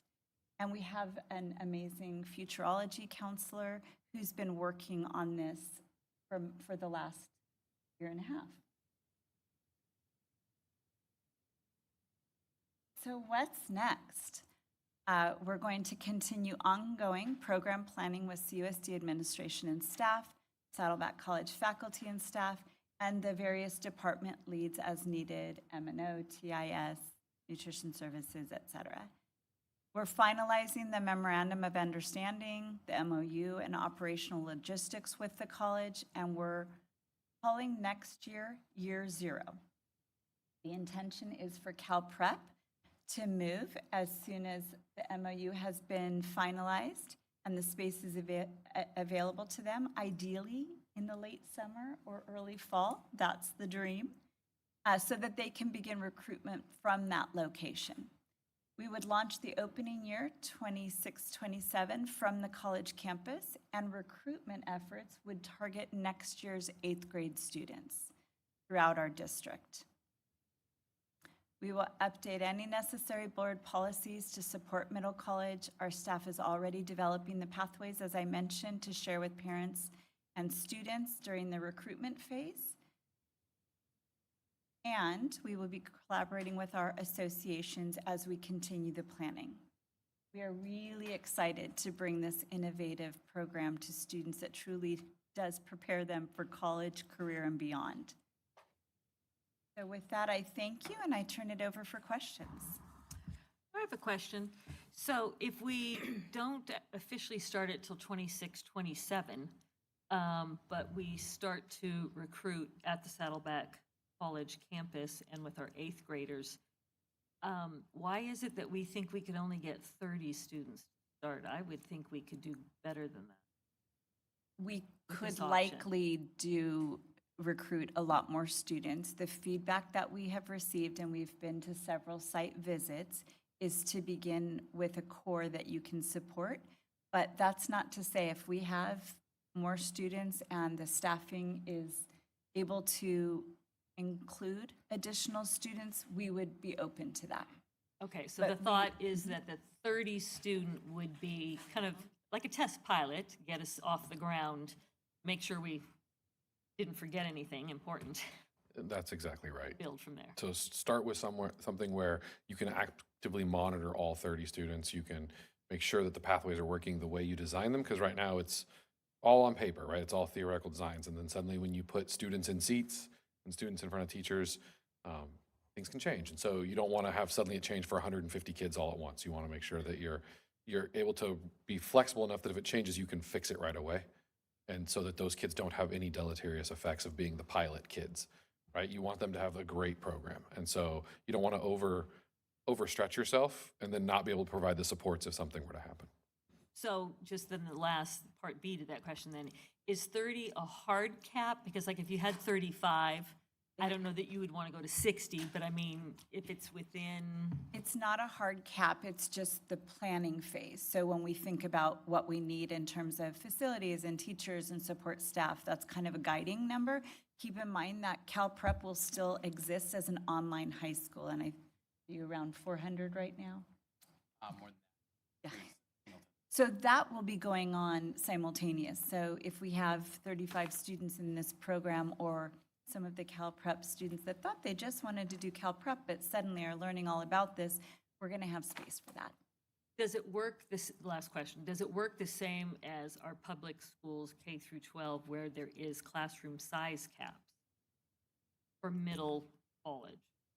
Because when you go to Saddleback, you've got rooms that, there's, So when there's two different models of college classes. There could be, and there will be, some classes that are part of our CCAP agreement where it's only CUSD students and the college sets those minimums and maximums. And then there will be college classes that students may take that are open to anyone. So it's a combination. So for example, one of the typical freshman classes in these types of programs is an introductory counseling course. And that course would likely be a CCAP, CUSD only course. But in order to meet the CalGETSI requirements, students need options to take true college classes as well. And then for their high school-based courses, we are always bound by contract maximums for teachers, for CUSD teachers in person are different than independent study, but there are maximums to those contract and contact requirements for the teachers. For the tri-enrollees, they could take classes at their home school, their home high school, Cal Prep, and college middle, right? And currently, if you are taking classes at Cal Prep, you cannot participate in sports in VAPA. Yeah, you can. Okay, you can, okay. Yeah. Okay. So we don't want to eliminate options that are currently available Right. to students. We want to add on. Right. I mean, they're going to get busy, but very often the Cal Prep students who are dual enrolled are dual enrolling in courses like a visual and performing arts, an athletic program, a CTE pathway, a specialized program that you can't recreate online. Right, thank you. So I know this is going to be a surprise to everyone. I have a lot of questions. So Dr. Irvis will remember I started looking into this 6 or 8 years ago with former trustee Reardon and a couple of trustees at the Southern County Community College District. And Trustee Reardon and I actually went to meet with them about another matter, and when we got done talking about that, they said, well, great, we want to talk to you about, would you be interested in a middle college? I think actually they were talking about early college, high school. And so my first question is, I think it's worth explaining the difference between early college and middle college, high school. I'm not sure if it's a national definition, but I know in California, there is a definition for the two of them. So would you go through that with us? Sure. Again, like you mentioned, it's not universal, and even within California, people do use different terms. But in general, the understanding is a middle college program, like I described, is located on a college campus. Early college are any high school that has agreements with a community college for the courses and pathways their students take. So another district in Middle County is starting an early college, and it's going to be all of their high schools are taking classes, but they won't have a footprint on the college campus. So that tends to be the difference between middle college and early college. So we would be physically located on a college campus, and that is generally the middle college model. So I think that, so Tustin has an agreement with IBC, Tustin Unified, and I think that is early college because their students do, freshmen and sophomores are 100% on their campus, and then juniors and seniors, I think, are 100% at IBC, I think. And there's also, that's early college, not middle college, I think. Juniors and seniors that are on, they're still considered, they're on campus, or is it still considered early college? Because Started at high school. Yeah, because it started at their high school. It's one program. So where's the sort of the locus, right? Those juniors, seniors don't have to go to IBC. They can still be at their own high school, right? In our model, you are going to be at the college, right? So an early college model, while you can go to the college to attend a course, you don't have to. You can take some college courses on your high school, and you can just stay at your high school, right? So my former district, we had an early college high school that was partnered with Long Beach City College. It was at one of our small high schools, but it was on the high school campus as opposed to a middle college. Okay. So, okay, so there's also one, Newport Mesa is at OCC, and one, they have a high school right across the street from OCC, so that's very convenient for them. So it seems to me that the program you've described is for what I'm going to term sort of the average high school student, not necessarily the one, I think Cal Prep tends to be more for the high-achieving high school student. But this strikes me because there's the Counseling 101 and there's the avid emphasis that this is more of the average student. Does that make sense to you, what I'm saying? Okay. So there's specific ed code that addresses middle colleges, and the intention of middle colleges, while they serve all students, is to particularly focus on underrepresented or first-generation students. Okay. And so providing those supports, that's why the decision was made to have it be an entirely avid model school, because the students may be the first in their family to be going to college, and we want to build in the support so that as they're taking their first, second, third college class, they're working with staff to see how they're doing, checking their assignments, learning how to lay out a college course, come up with their game plan, their to-do list, their calendar, all of those things. So we're not going to invite freshmen who are 14 years old onto campus and wish them luck. We're going to support them every step of the way so that by the senior year, it's that gradual release model where they'll need less supports, but they're still high school students. So there's a very intentional support model. And so we will be actively recruiting those students into the plan. There were things written in like a bilingual community liaison available.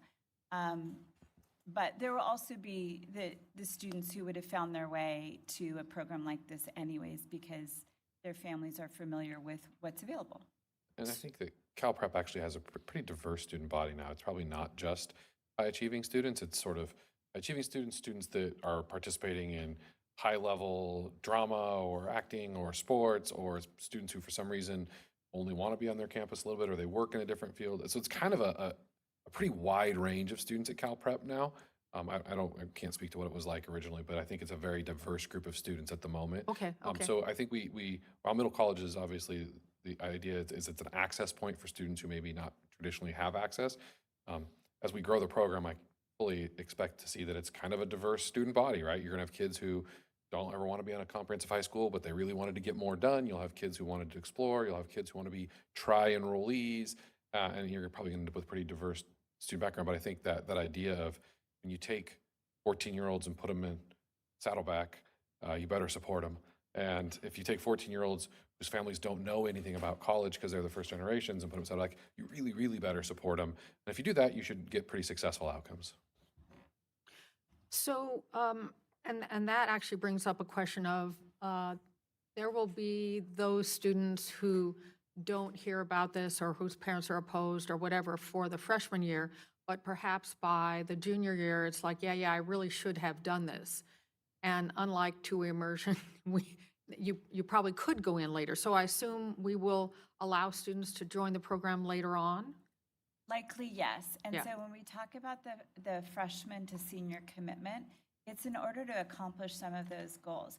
Pursuing a Cal GETC while in high school is a lift. And so if a student joined us their junior year with no previous college credits, absolutely, they would be programmed into college classes depending on their personal goals. They just might not be able to finish certain things without taking additional time in a community college.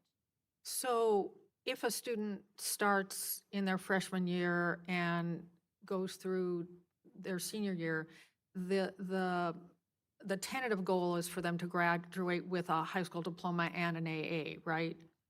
It depends on the student's Okay. personal goals, because Cal GETC is specific for Cal State UC transfer. So if that's their goal and they want to get their undergrad, what we would have called back in the day their prereqs done, their first 2 years, there's a path for that. If they want to pursue an AA because there's a particular area of study they know they want to focus on, forensics, for example, they can do that. Saddleback also has, I think, over 30 certificate programs.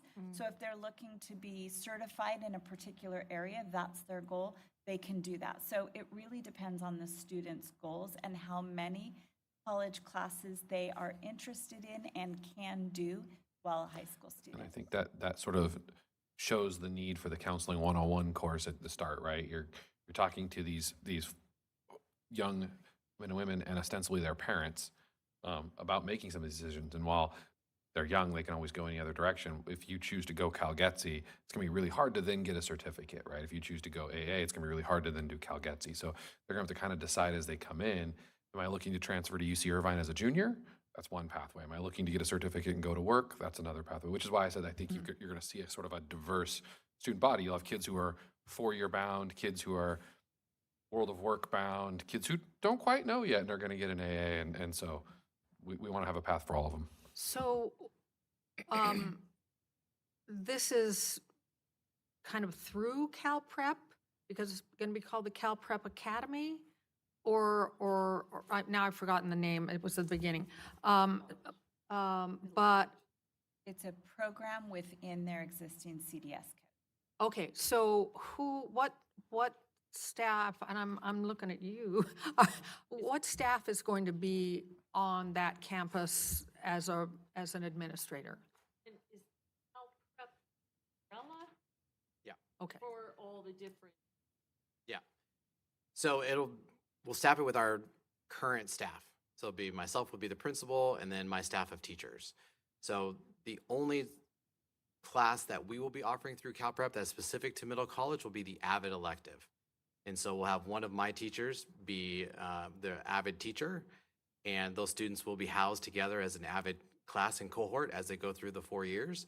But then when students are taking their English class and their history class, they'll be mixed in with other Cal Prep students and also Singleton students from across our district in our current structure of courses. And so it's really just providing students the opportunity to take our Cal Prep courses, our CUSD courses, and then possibly replace one of the courses with a Saddleback course. So, do we think that these are the kinds of students who will be able to then do the independent study type courses that are now the Cal Prep courses? So if you're not, I mean, I guess to me, it a little bit conflicts with, well, I'm not going to say, but I think that that concerns me a little bit because I think that a student who doesn't have, a student who is like first gen is not as likely to know how to be that independent student. And so they'll be taking a class just as in this program that will be the AVID class, and then, but their English class, for example, will be just the Cal Prep class. So then will they be able to then be on the football team at Cabell Valley High? Okay, or being in the plays at San Clemente High School? Okay, all right, so And that. one of the, sorry okay. to interrupt, one of the really great options that is provided moving on to Saddleback College's space. Right now, Cal Prep in the old district office is bursting at the seams, but there is space available in this village area to have students have places to go and do work. So Right. for that student who is getting independent with online classes, but not quite there, they'll have a place where they can come and get work done on site with staff available. So staff will physically be in the spaces and available to provide support to all students. So it actually opens that option up more. When we walk the building as well, there's a cafe that I mentioned. So students have hubs of places they can go to interact, but also to interact with the teachers. And so is Saddleback planning then to give over the entire village to this program? Because when we talked to them about this a number of years ago, they were like, no, we need the village. They're going to give it to us and Well, pay not give for it, but and they're but gonna- are they going to? We are still negotiating We're with still, okay, Saddleback never mind then. about how that will look. So we're working on the MOU. I know that Okay. Michael and Mr. Forney are meeting with their team again. Okay. I also have regular meetings with both the president of Saddleback as well as the chancellor of the district for them. So we will get this negotiated at some level somehow. Okay. I think ultimately their long-term plan is to tear the village down and build themselves a new building there, in which case we might have to move to a different location at Saddleback. So Right. we're trying to make sure that our MOU gives us protection for multiple years and is very clear on who can be where and what, right? We have work we have to do with the associations, right? Like whose union controls the cleaning of the spaces and the maintenance of the spaces. So there's a lot of details that we're still working out, and that's why no one's moved yet. Okay, I understand that. A lot of students who are interested in, well, I have known students who have been very interested in, and some, a certain number have succeeded in graduating with an AA, and sometimes they graduate at Saddleback a week before they graduate from CUSD high school. Then I know there's also students who have wanted to graduate from our high schools in 3 years instead of 4. And sometimes, so first of all, I want to know, is there going to be any possibility of doing that in this program? Because I think that is something that is of interest to a certain number of families, get out of high school sooner. So we have board policy on that already. Okay. Students who are interested in early grad, they apply for that. Counselors and guidance APs Okay. sign off on that paperwork, so do principals. It comes our way. So that's an option throughout our district. Okay. It's not that common because it's a lot to get through, and particularly if you have also a path you're pursuing at college at the same time, but there's already board policy that supports that. Right, and I think it is more common to graduate from high school with an AA. I think we had, like 15 kids last year who graduated with, well, there were some walking at San Juan Hills High School, I know. Great. But in any way, when we first started developing a program with Saddleback College, and they have been very reluctant bridegrooms in this matter, I have found. There were 3 areas where they were willing to kind of get into a program with us. One was the business department, and one was computer science, and I forget the third one. But the teachers, the instructors just didn't want to deal with high school students. So does this address that at all? Have they accepted, or what? Where are we with that? So this has already gone through their academic senate. Okay. And so we And have. I got calls about it. Yes. So we should probably give a little bit of a kudos to their president, Elliot. So I think that's a lot of the work he's done over the last couple of years with their academic senate, where they've transitioned from reluctant to excited about our joining their campus. So generally speaking, their academic senate is thrilled to have us.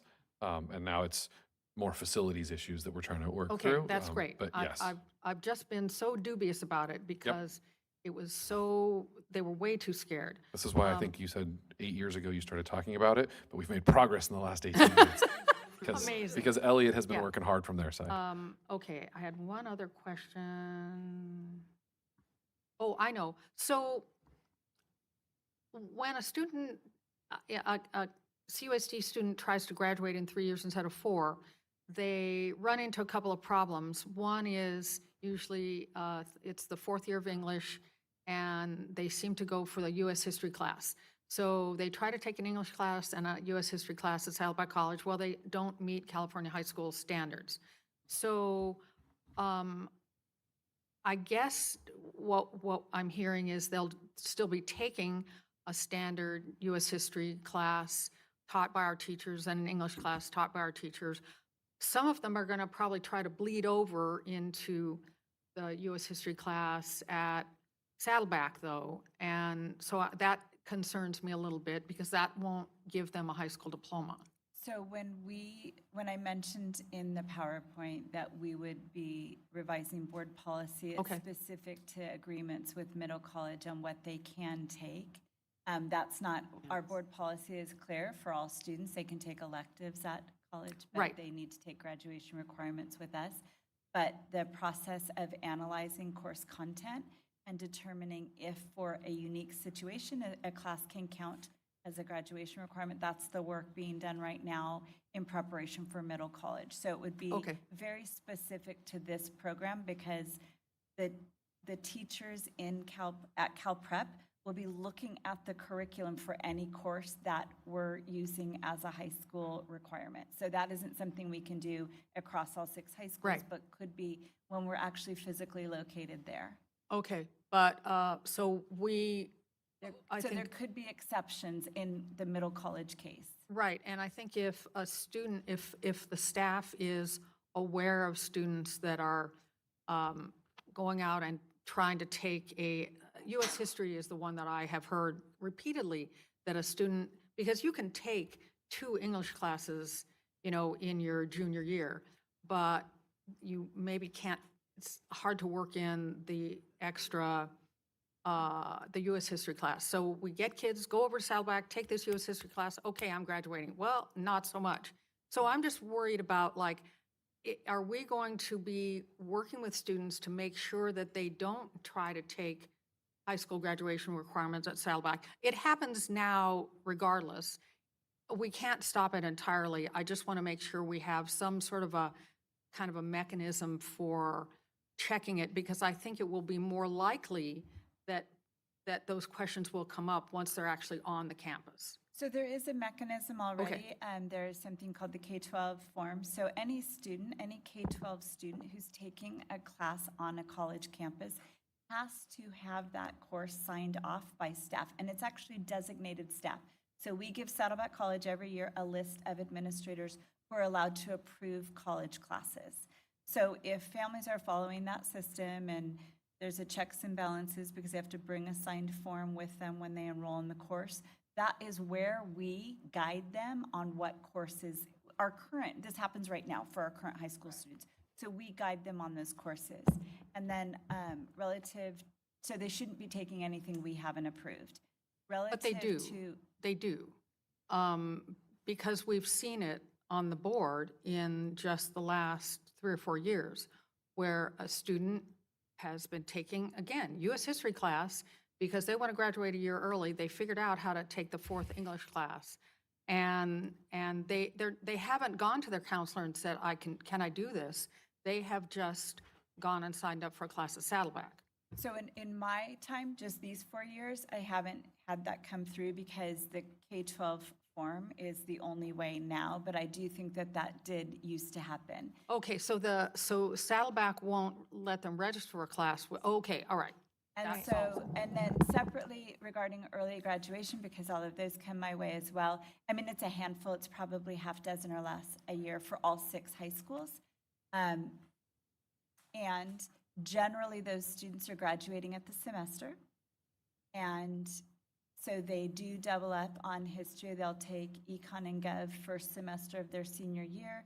They will take a senior English and then like an advanced comp to meet the English requirement. So the most common student who graduates early is graduating at the end of first semester of their senior year.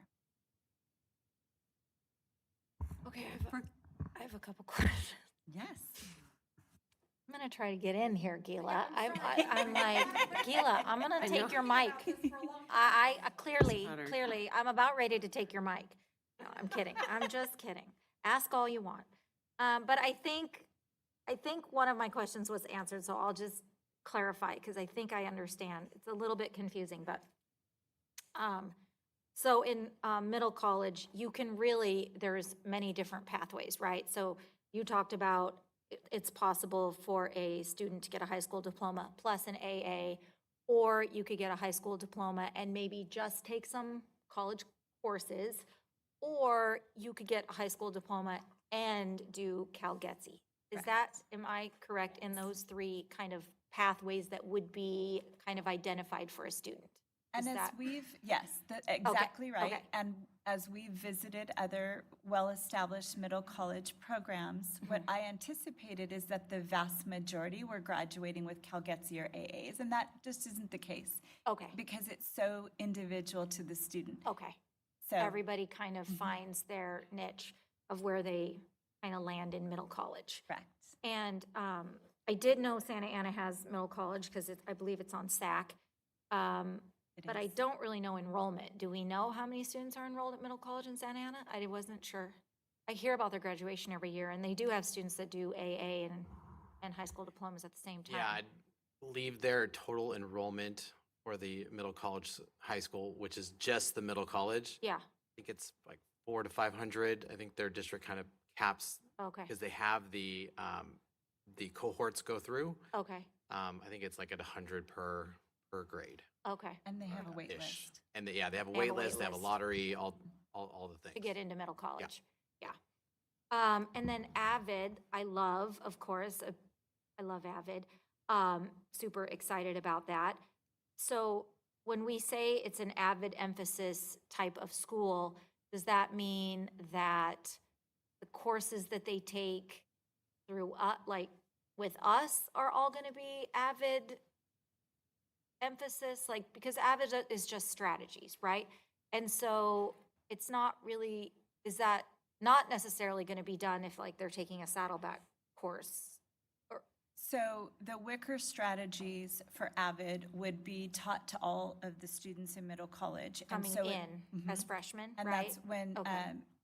Principal Hatcher mentioned the That Avid elective course class, so or that whatever. they learn the skills and strategies that would apply to any course. Okay. In addition, the teachers will all be Avid trained, so that when they're working with our They're middle college utilizing the students, strategies. they're emphasizing, supporting, and encouraging the use.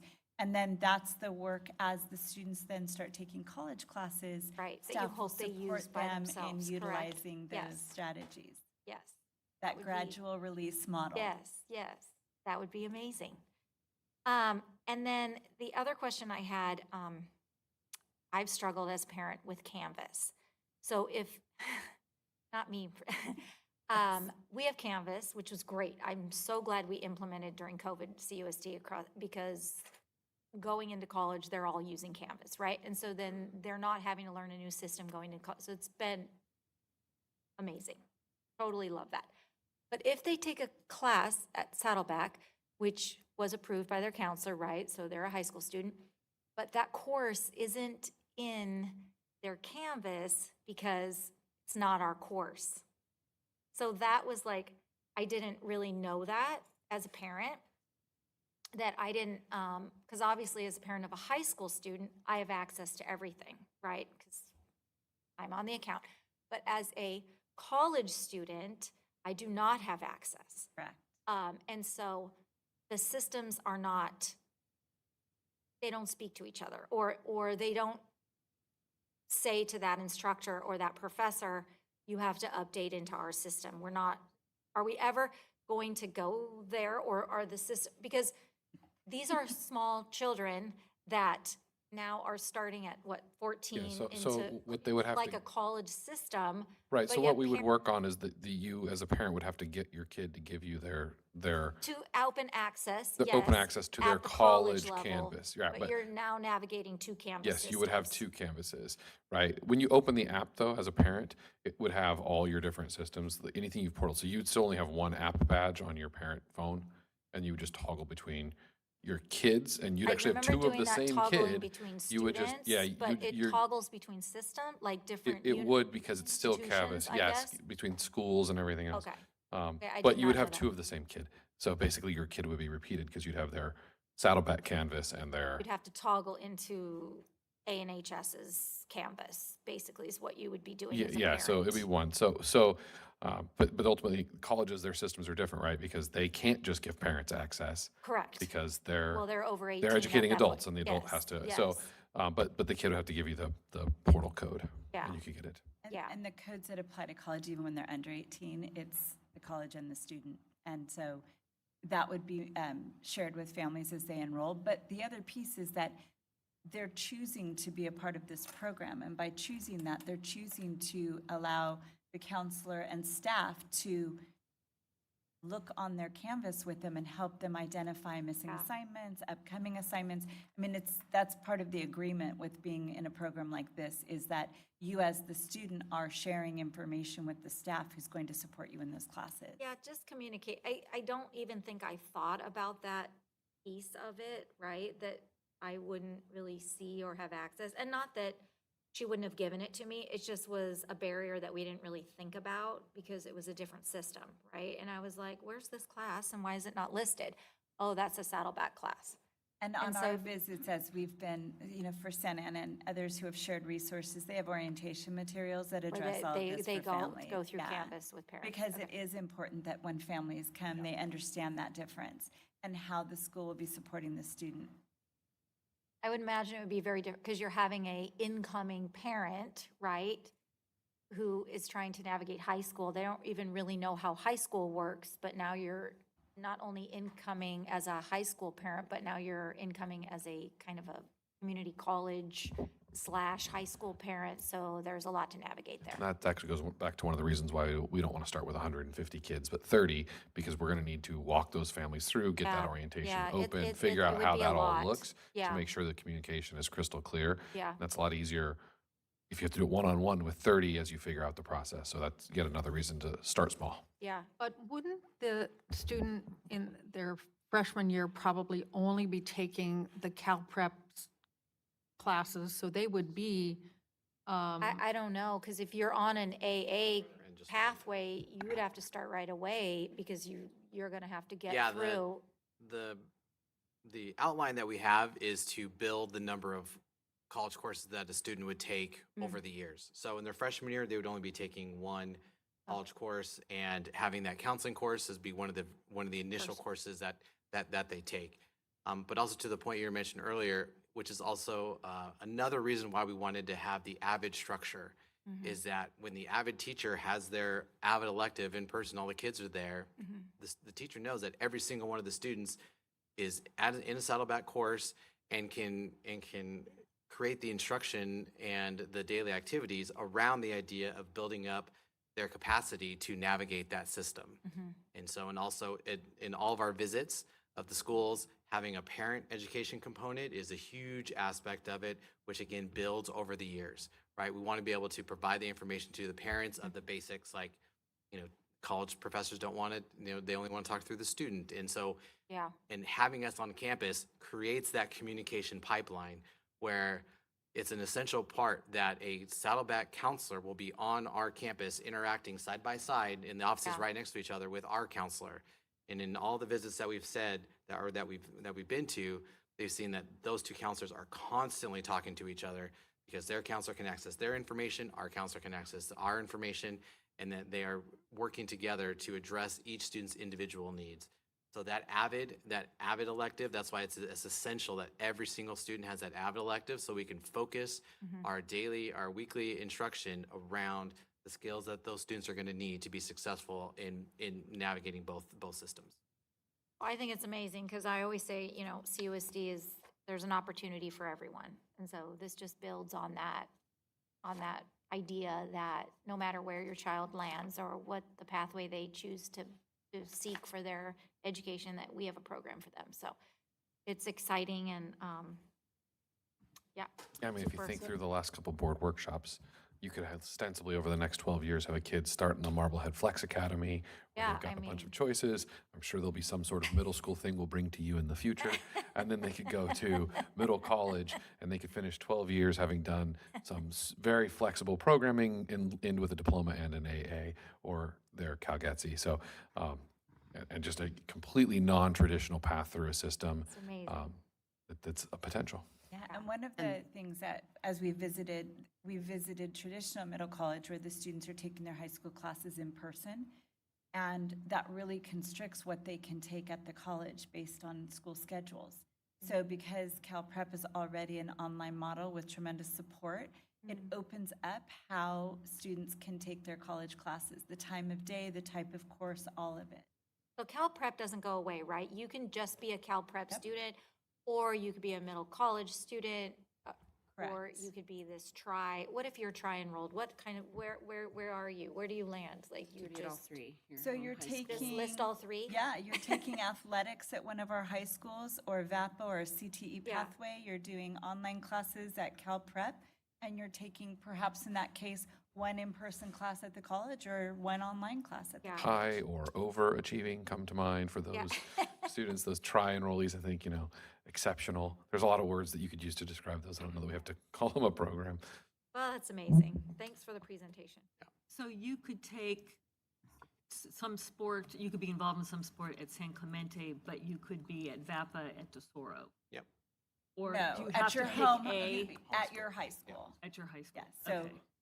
I can't wait to see what your menu is going to look like in marketing this. It's going to be about as big as this table. Yeah, as a trifold. Quick question, and then Trustee Davis. Looking at the map, I was first thinking that the village, you were taking over what they previously had as their child development. That's directly across the street. That is, so right. I So don't know because if this is this closer to the point, canyon, but, I thought that's not that one. The child development is, there's like kind of this main street that goes around It would child be over by development. police services. on Yes. that. Okay, Yes. thank you. That's all I wanted to ask. Thank you. Okay, couple questions. First, middle college started in 1974 in New York. And what other states is middle college predominantly in? It's not in all, so when I looked on, because of the 41 that are registered, almost half are in California. So California has a commitment to this, but then the others are around. If you visit the Middle College Association that I referenced, and I can definitely get that link, you can see where they all are. So there's 41 middle colleges and most are in California? Registered middle colleges, and Registered. the majority are in California. And then, okay, so middle college is mostly like a full-time high school program, like starting in 11th and 12th grade, but we're looking at having it start in 9th. No, most middle colleges are 4 years. Early college, which is where you're at your own high school but taking college classes, that may start later. But most middle colleges start their 4-year program to be able to get all of that in. And the goals are to support and transition to college and to target our avid students or our underrepresented at-risk students, correct? Lots of different goals. So for a student who has economic urgency, they can get a lot of their college done while high school so that they could finish a 4-year degree 2 years out of high school.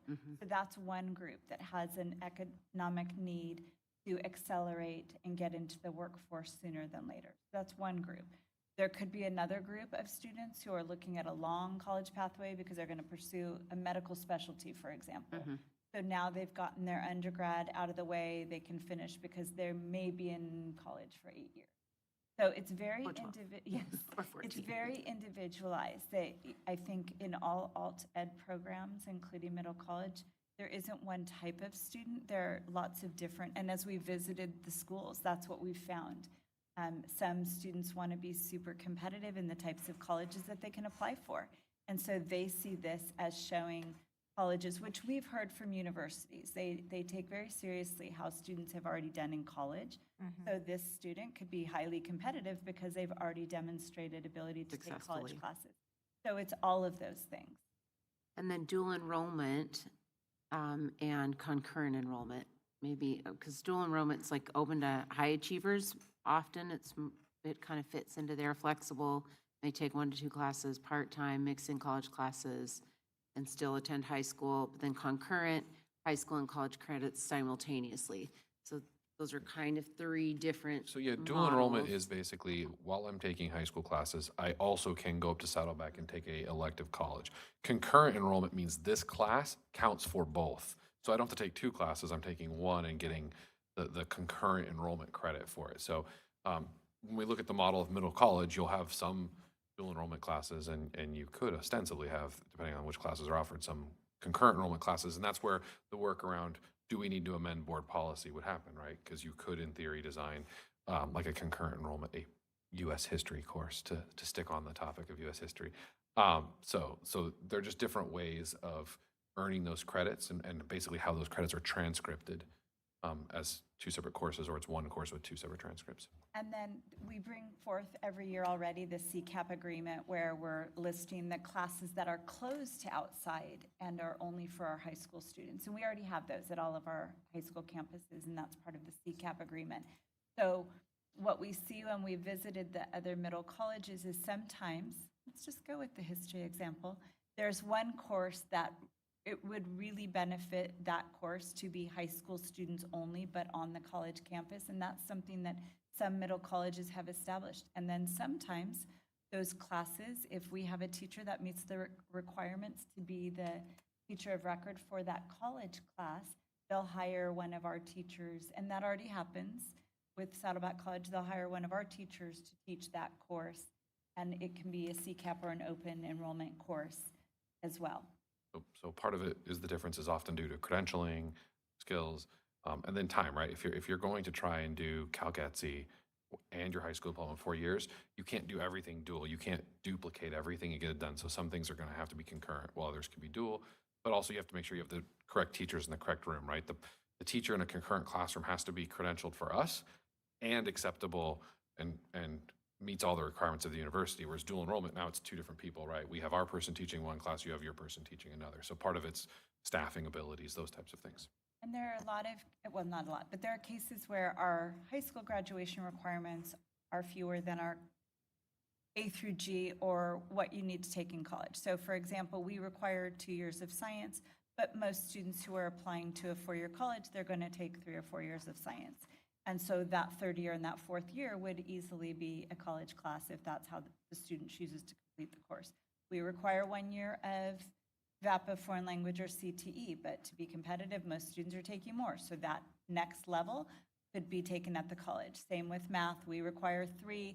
Most colleges want to see 4. So again, they could take a math class at Saddleback. This is going to count towards CalGETC, and we'll give credit for that, but they're still doing basic requirements with us. And fortunately, we have great examples from schools that are already doing this work.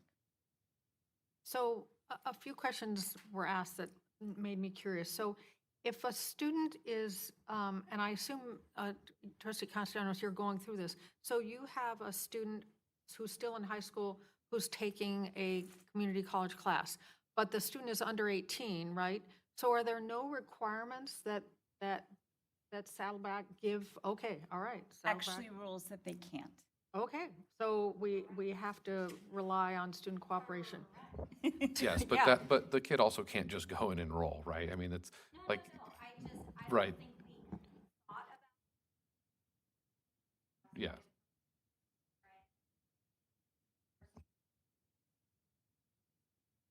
Right. Right. Because they're still in high school. Yeah. So in this contemplated program, what classes would be for sure in person versus what classes are probably going to be virtual?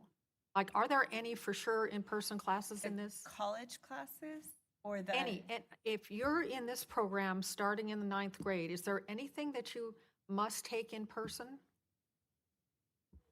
Yeah, it would, College program. the only one for sure would be the AVID elective. Okay, so the AVID elective will, or the AVID elective or the counseling elective?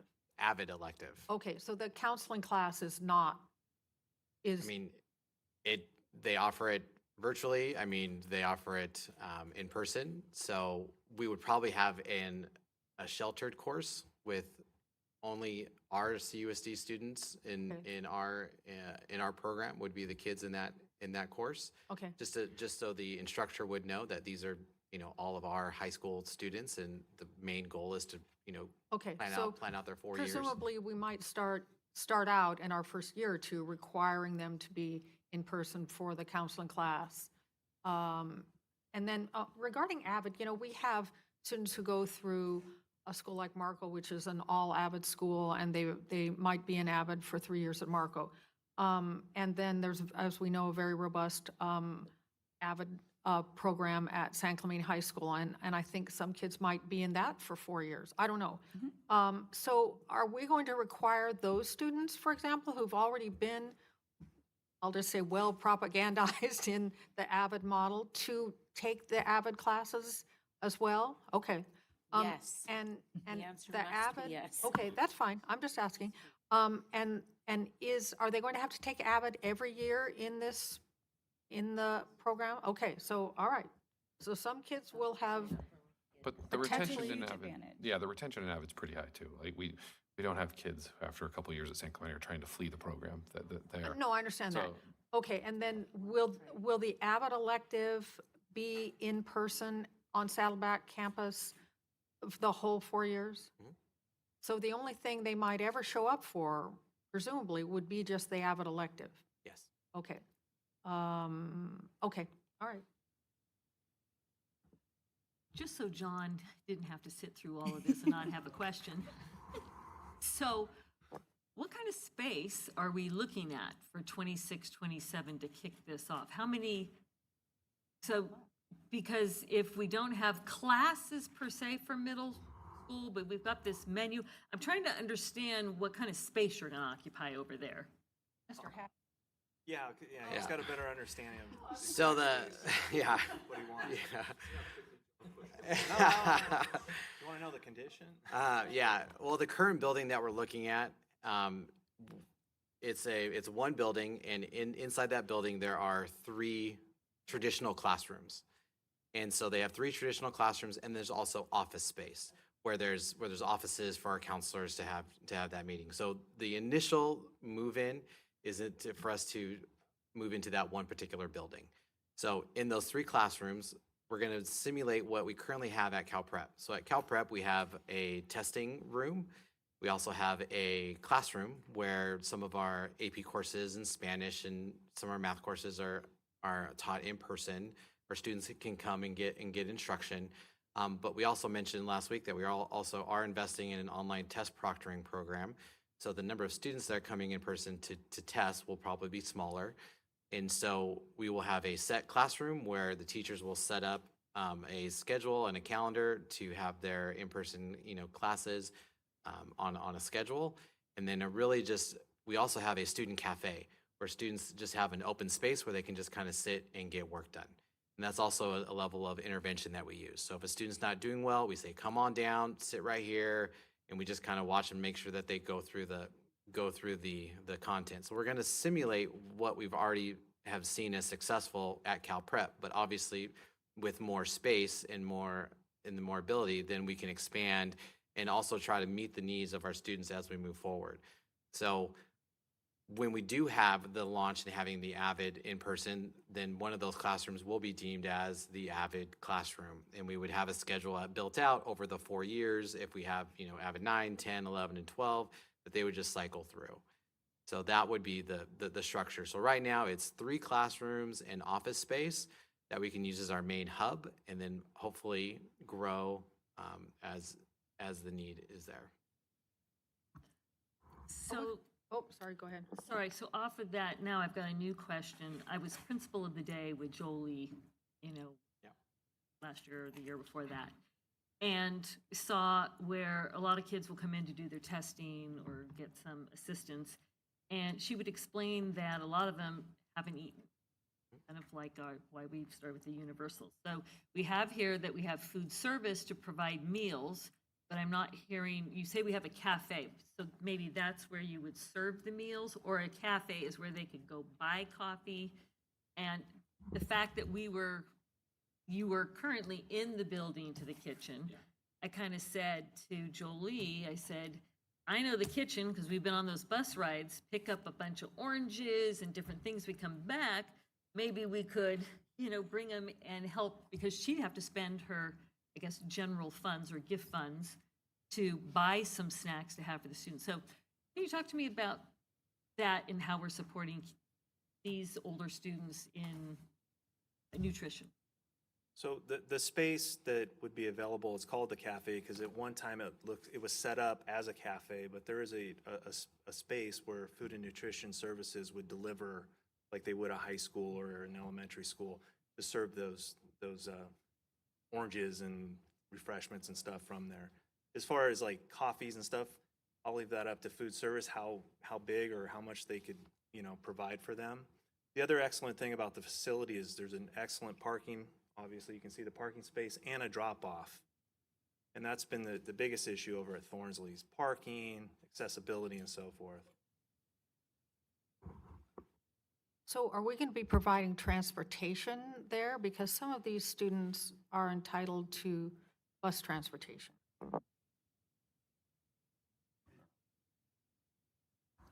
The public transportation system serves that area very well. I agree it does, and that's one of the things I like about this, but McKinney-Vento students, special ed students who are entitled to transportation, we're not. Well, I mean, again, so McKinney-Vento is one thing we could deal with, special, and we can use app cards and things like that to support them if we need. But special education students, we have to be able to meet their needs in the program. So middle college will not be open to every possible special education student unless we can meet their needs. If we can meet their needs, then absolutely. So often transportation is not universal for every student with an IEP, right? It's only certain. So if you've got students who are like medically fragile and need transport, those students are probably not going to be able to be served. They're going to have to. We have other programs to serve them. So that's why transportation is not going to be a big issue. If we have ones or twos, part of routes, we can do it, but it's not a core thing for every kid. And our McKinney-Vento students qualify for free bus passes for OCTA, and Saddleback College is actually a hub. It's a transfer hub, just like Laguna Hills Mall. So it's probably one of the best situations because it's a single bus, for example, from the Aliso area. It's a single bus from San Clemente area because they all go there and then have to transfer if they're going elsewhere. So. Okay.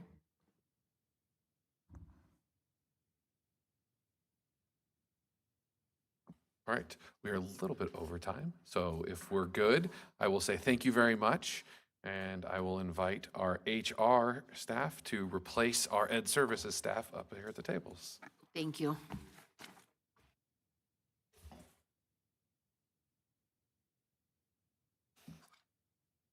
And now for the truly, truly riveting and exciting part of the day. I know this is the part that you've all that saved the best for last. I know this is the part you've all been waiting for. We've done this once, but there were more policies. So if you'll recall, we did do at a board workshop, I think last year, we went through a bunch of HR policies that just needed updating for a variety of reasons. The laws have changed, our practices have changed, our agreements have changed. The language needs to be cleaned up and made more consistent. So we got through a bunch of them, I think 15 last time.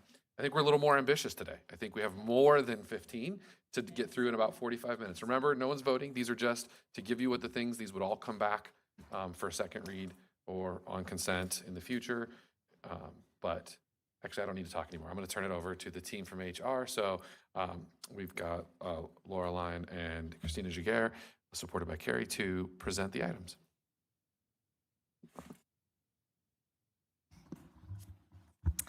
All right, thank you, Superintendent Brown. So Human Resource Services staff is bringing these multiple policies. There's 27 today for trustees to review as a first reading. We are seeking your input and direction to bring these policies to a second reading, hopefully on consent to the May 21st board meeting. Okay, so we will start with the first one. And Christina and I will be jockeying back and forth depending on if they are mostly related to certificated staff or classified staff, and we divided up the management staff. So the first policy is the special education staff. We are wanting to delete this board policy. It really is an obsolete policy because we have a board policy in place already for 113, which has to do with teacher assignments. So we don't need to have a separate board policy on just special education staff. It is, everything that's in this board policy is covered in 4113 assignment. They're not differentiated in any kind of. They are not. We must hire teachers and put them in positions that they are credentialed for, regardless of whether it is special ed or a general ed teaching assignment or even, you know, dual immersion, two-way. They have to be credentialed in those assignments.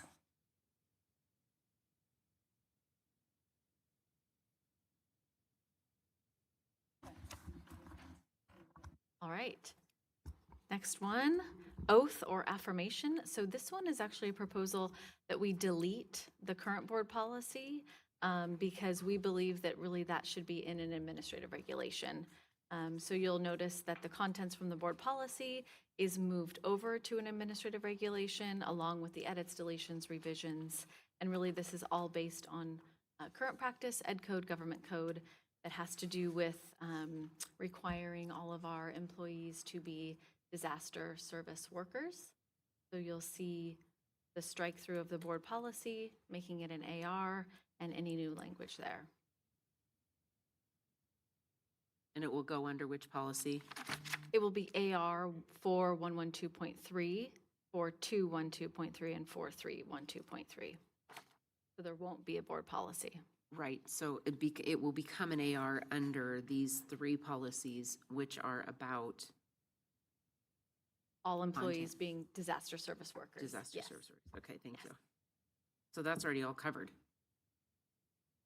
in Yes. those policies? Yes. I mean, it's, Well, now it will be Now it will just be an AR. updated in an AR, yes. Can you clarify for me, I get the legally employed non-citizens do not have to take the oath, but then above that, all district employees, you know, are declared at law for disaster services, and then there is an oath. Do they have to take that oath as an So- employee, or? All employees, except for our legally employed non-citizens, must take the oath. But all of our employees are required to respond to emergencies and fulfill their duties Right. as a Which disaster is service worker. they- Yes. an oath. They just don't take the oath. Yeah, they don't take Okay. the actual process of taking the It oath. and it's just because when they take the oath, they are obligated to make comment about Defend. supporting and defending the Constitution. So, yeah. Okay, so this is defending our school district or city or whatever in an emergency kind of oath. Okay, I just wanted to make sure I was reading that right.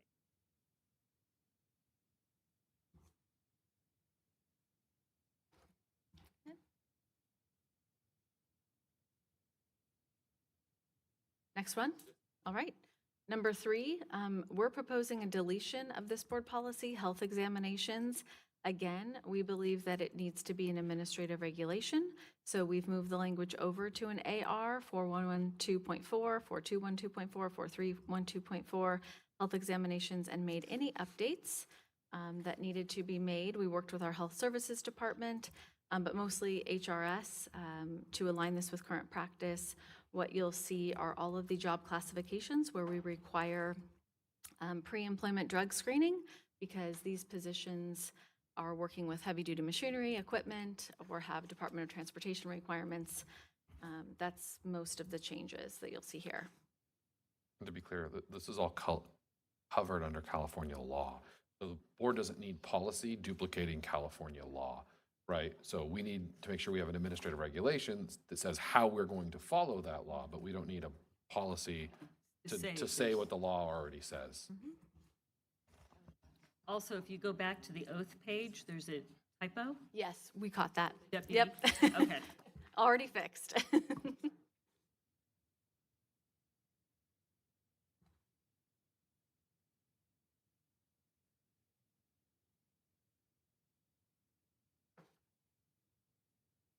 All right, next one. 4D, again, a deletion. We're proposing deletion of board policy 4212.5 criminal record. We believe that most of this should be in an administrative regulation. You'll see the edits, deletions, and updates reflects current practice, penal code, all the other regulations. So it's a new AR, and it outlines the procedures that we follow for reviewing criminal records and making decisions about hiring. And again, you'll see in the AR, the ed code that this falls under being referenced. No reason to have a policy that duplicates existing law and ed code. I think the other important thing to note here is that this new, the AR would be covering all of our employees. So previously. Previously, it was just classified, so now it's all employees. classified. So the first sentence says superintendent shall not hire a certificated or classified position. And I assume it's really anyone, including management. I don't know. Because management is identified as either certificated or classified. Oh, okay, of course. Then, Yeah, Yeah, Kuma, but Kuma Kuma already is a- falls into certificate. Like I'm Right. Kuma certificated, We're all and certificated, but yeah, Okay. and then we have Classified Kuma managers. classified over here. and then the next page, it says, when person is applying for a classified position, the superintendent or designee shall request the DOJ obtain a criminal record search. It seems to me that that should just be when applying for a position. good point. I think we do need to update that because we do that currently for all employees. Right. Yeah, not just classified.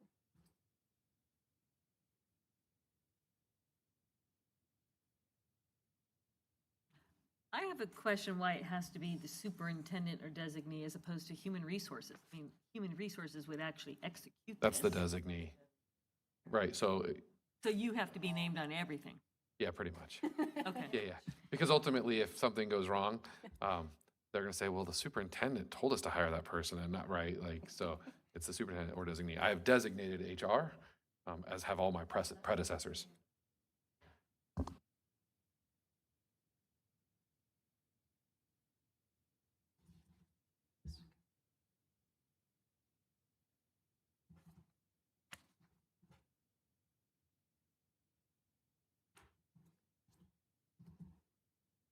Yep, ready.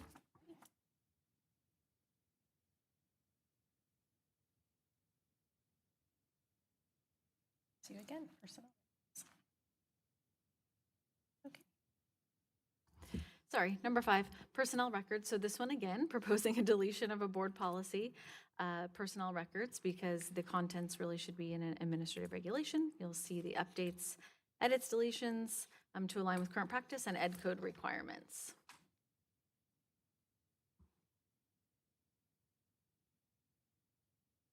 You'll notice superintendent or designee in a couple places here too. Question, it is in regards to personnel files for all current employees. How long do we hold employee records for those who are retired, who've left us for employment? Is there any kind of law on that? Kind of like, I don't know, tax records or anything? I thought it was 7. If it's not in here, we can find out and get back to you. There is. There's a law around how long we retain records. Okay, but it doesn't have to be in, because they're not current personnel, it doesn't have to be No, somewhere. and it just says in accordance with 5 CCR 16023. So Mm-hmm. we like to, when we can, reference the law that's going to, that way if they change the law, we don't have to come in racing and change our AR because we've just pointed to the law, right? So if they change the record retention rules at the state, we're covered in our AR because we just follow whatever the state says we have to follow. So I don't know what that number is, but we can look it up for you. Okay, but it would have to be listed somewhere when they've left our employment. This is just talking about current employees. No, but it says, the right here, records personnel retention? records for current and former employees shall be retained in accordance with 5 Where do you CCRs. see that? The bottom of page 43, underneath record retention. Okay, I'm looking at 41. Record retention. Yeah. Sorry, I didn't get that far. It's a long one. Yeah. Okay, thank you.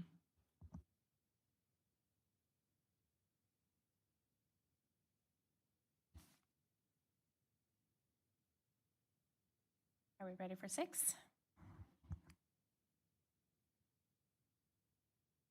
Yes, okay. All right. So again, we're looking to move a current board policy to become an AR.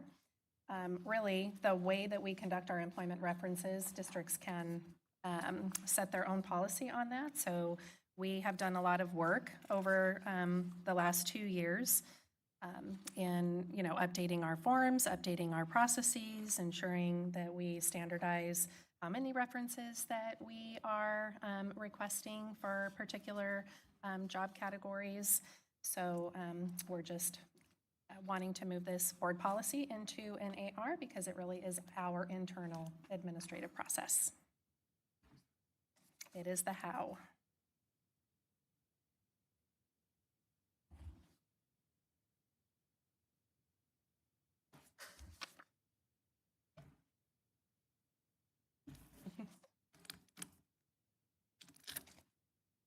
For number 7, this is our board policy 4033, lactation accommodation. And this is really to clarify and explain the approval and denial process if the minimum requirements for a lactation area and like the dispute resolution process if a lactation accommodation request is denied. So it's remaining a board policy, but we have updated it, ensuring that we are compliant with all of the laws surrounding lactation accommodations. So this is truly to get us up to date with the law. So all the purple is the newly added. That is correct.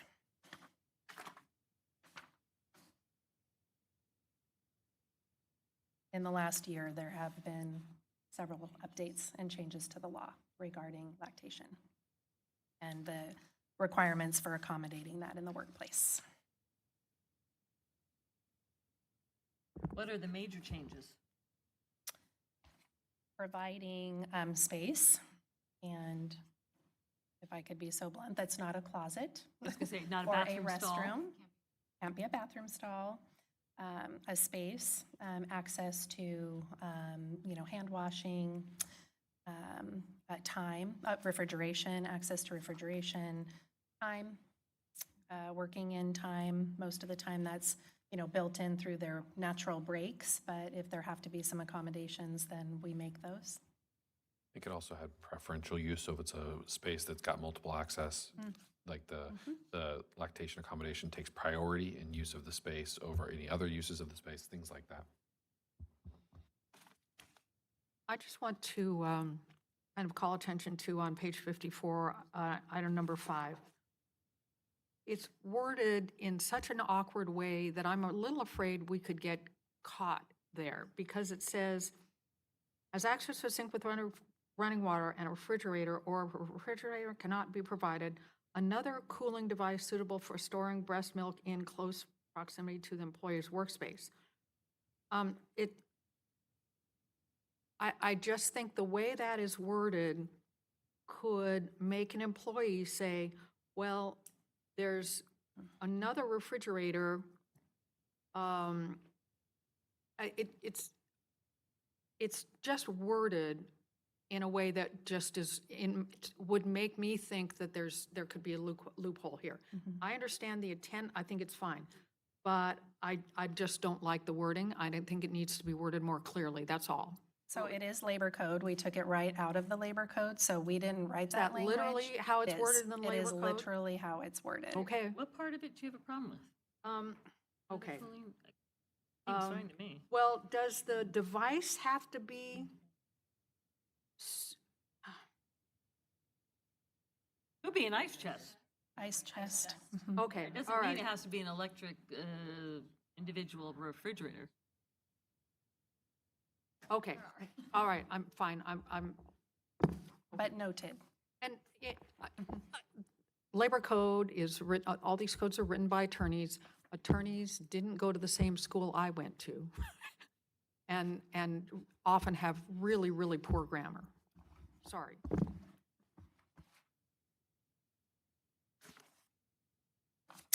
All right, next up is probationary permanent status. This is BP 4116. This is regarding certificated personnel.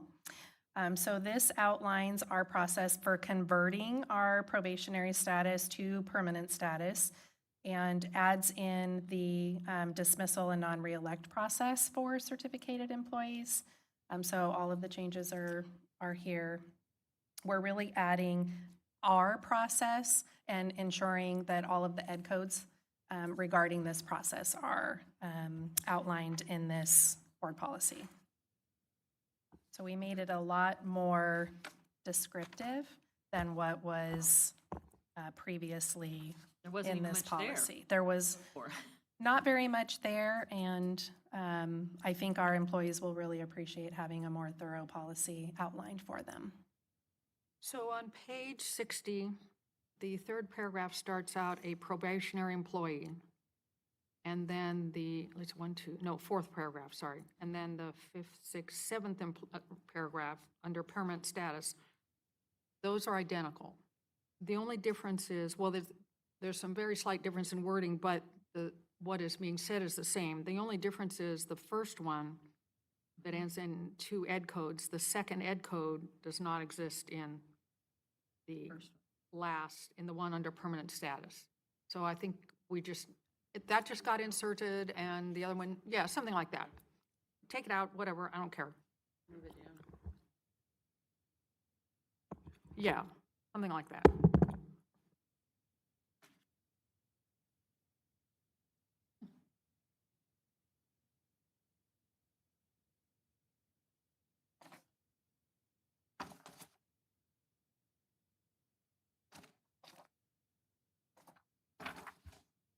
Did we change here?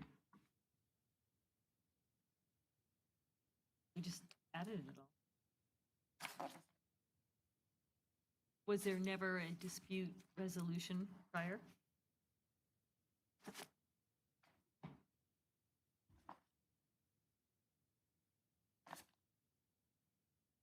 So in the Title IX regulations, it does talk about lactation accommodations. So we can, that's part of what the Title IX regulations have.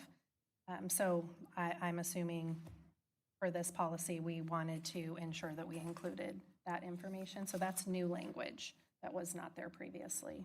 But, so, from page 55 to 56, you want to start with this addition, the purple, and then go to, because they both have the same heading, all personnel lactation accommodation, EP 4033, but we're listing the policy down here as though this is the bottom. I think dispute resolution is actually the end. The end of it. BP, and Right. starting on page 56 is a clean copy. Clean copy with no changes. Of a BP. So it just resets. It's Oh. yeah. You can see what it looks like without the strike-throughs and additions, just the actual clean copy. Yeah, apologize for the confusion there. Is that Yeah. in all of them? Some of them. Oh, okay. Yeah, the Okay, ones so- that had a lot of changes, Yeah, well, yes. a lot of the ones were deletions. We wanted a so- clean copy so we didn't for, put a clean copy when we're just getting rid of it. Right. apologies for the confusion. You're welcome.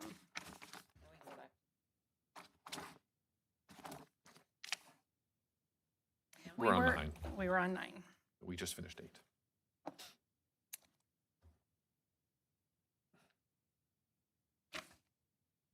So for board policy 4117.2, this policy is to clarify that resignations are to be submitted in writing, preferably with advance notice.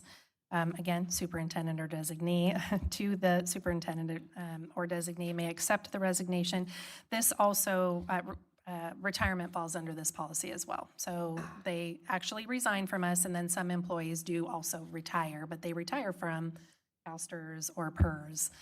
So really, they're resigning their position with us, but then they can retire through those outside entities.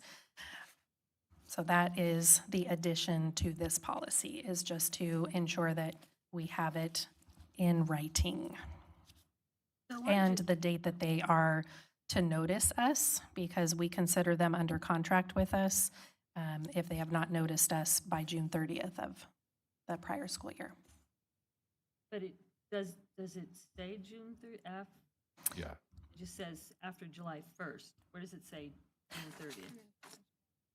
It's saying if you haven't told us by June 30th, basically after July 1st of the current year, you're employed with us. Okay, that's if you are certificated or also classified? That's for certificated. Okay, so if you're classified, we don't say anything about, we would like to have a 2-week notice They can resign at any time. They don't have to give us any notice. because that's the law. Yeah, and it's just That not they our don't have to give policy. notice. We love it when they give us notice, but they don't have to. And a lot of them do. You'll see in the last board meeting, there was a lot of resignations that were, if you look, they were dated for like June 6th, right? So they had given us notice that they were finishing the year and then they weren't going to return next year. So you have already accepted those resignations, and they're dated for when the end of the school year. And Once also, they're in the next school year, then they're reporting to the Commission on Teaching Credentialing. so,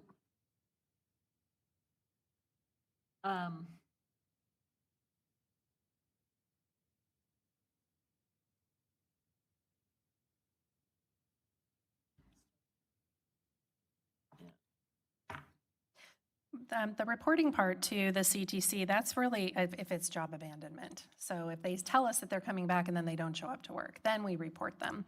If they request to unresign or, that, we don't report them to the CTC for that. So that CTC reporting is really basically if they tell us they're coming, we hold a spot for them, we're anticipating them coming, and then they do not notify us or request to resign. But we do get, on occasion, late resignations, and again, the superintendent or designee can, accept or not. If we can fill their position, we do accept it. okay, so I remember what my question was. If someone verbally resigns, but we don't have it in writing, or they submit it in writing, and depending on what their position is,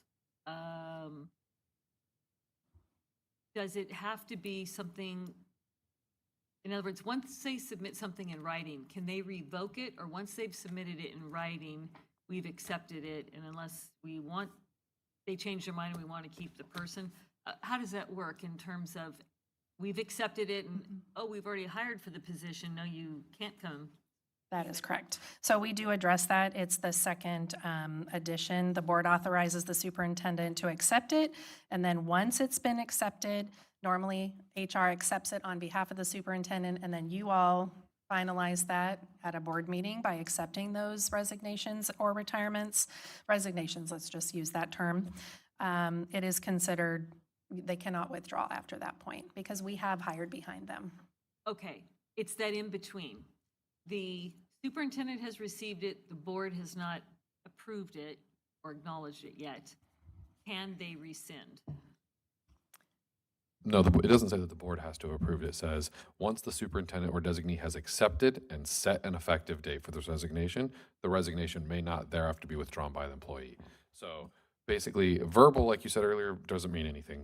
The people say they're going to resign, but unless they put it in writing, we don't consider it. But once you put it in writing, if you were to grab it out of the mail before we got it, then you can withdraw it. But as soon as I accept it, or my designee, which is HR, accepts it and says, okay, the effective date is this date, it's done. The employee no longer has a right to withdraw their resignation. The employee no longer at that point has a right to withdraw their resignation. They no longer have any say in the matter. So based on what? It doesn't require us approving it, or our approval doesn't make a difference. Once it's submitted to you in writing with a date, right, it is considered. Right, because we've started hiring behind it. So once, for example, teacher X resigns, we know they're not coming back, we're immediately going to try and give one of our temp teachers who would be leaving us a contract to stay. So then if they said, well, never mind, now I have to lay off a temp teacher, so because the process is happening to make sure our schools are fully staffed, we don't set there's like buying a car, there's no cooling off period. Once it's accepted, it's in. Even if you got a lemon? There's laws for that.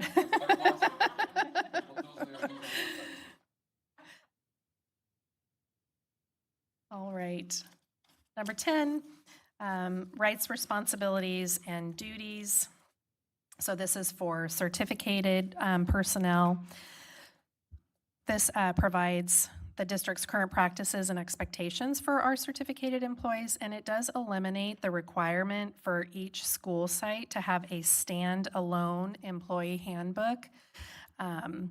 So, you know, we're outlining what all of their responsibilities and duties are. It doesn't mean that school sites won't have their own special, you know, bell schedules and other things, but an actual handbook that has, the old policy said that it is the responsibility of every building administrator to develop and maintain a handbook outlining all of the specific responsibilities and duties.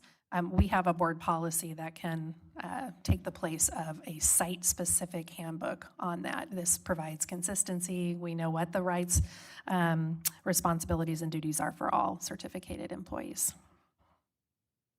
We did work with Ed Services on this board policy. This wasn't just an HR venture, so we definitely collaborated to get input.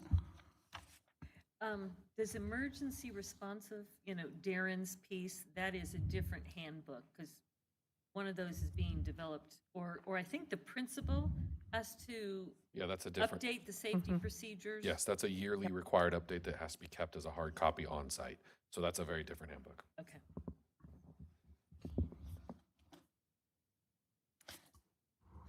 All right, moving on to number 11. It is similar to what Laura just read for certificated, but it's 4219, the rights, responsibilities, and duties for classified staff. Again, this is an update to include current policies, regulations, and any language from our collective bargaining agreements for our classified staff. What you'll notice that's new here is we reference if an employee wants to, if they believe there's been a violation of a rule, they can follow our employee complaint process. So that's referenced there below for them. So this one kind of made me laugh because it talked about serving time. Classified employees that serve 75% or more time on a regular basis. That statement has no meaning whatsoever. You don't serve time. You are employed and paid, but you don't serve time. You can reword that any way you like, but. Exactly, exactly. So, I mean, it's like, really? We have people serving time? So a recommendation to revise the language from serve to like employed, because it means, yeah, they work a certain amount of time. I don't really care what you say. It's just, I thought maybe those who are employed and employed and paid for 75% or more of a school year Right, is the what I second would part. say. Yeah. But that's classified, not certificated. So I don't know what you want to say, because some people serve, well, I guess this makes them, And this policy is say- classified only. Are employed 75% I or understand that, more time? but We'll look at that and make sure that it means the same thing. It's not time, it's of a school year or of the regular amount that, the normal amount that people in that position are employed and paid for. It just distinguishes regular versus substitute or temporary. Right, Yeah. right. So for substitute, it says employed and paid for less than 75% of a school year. We need to say something similar in this one, because we don't want people serving time, not when they're employed by us. Why don't we just say that? Regular classified employees are employed 75% of the school year. 75% or more, yeah, that's fine. I mean, I had a great laugh over this one. Yeah, we'll definitely look at that, yeah. Well, it still has to come back. It'll come It back on comes back consent. to the So board, It'll but- come back in consent, so you Right. guys can look at it when you change. So it's I not think that coming back works. to our board Regular policy classified review employees. committee? No, No, it'll just go to consent. This is the review. this is us doing it, yeah. I like But you'll that. see it. Regular see the change. classified employees are employed 75% or more of the school year. I think it's clean.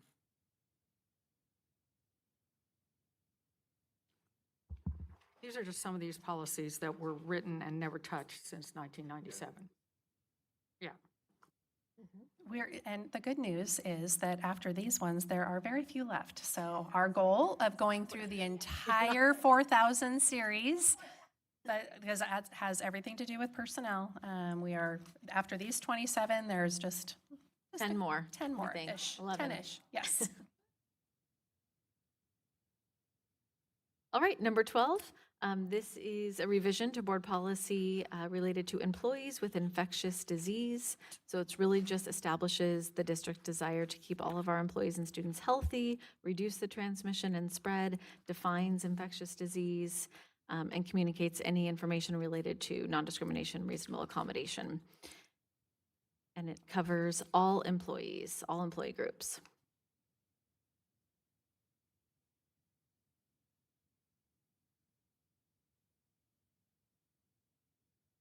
Right, and there's a clean copy in the back.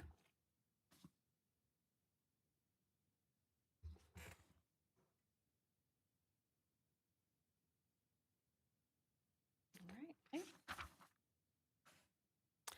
13, this is policy for all employees, universal precautions. Again, just revisions. It seems like it might be similar to infectious disease, but this one is more specific to what mandatory policies, we have, and refers specifically to the precautions we take and the information we are obligated to share with employees related to specific diseases. As a side note, this is covered in our mandatory policies at the beginning of the year. So we do include the universal precautions. Everybody has to, be signed off on, what to do in regards to bloodborne pathogens.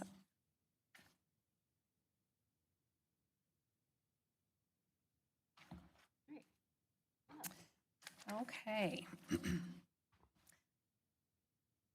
So we're proposing the deletion of 4120 temporary contracts. But what we have done is we have incorporated this board policy into the next one, which is 4121, which was temporary and substitute teachers. So we are including the temporary and substitute personnel. So we just basically took all of the information on temporary employees that was just sacrosanct to BP 4120, and we have merged it, if you will, combined it with 4121.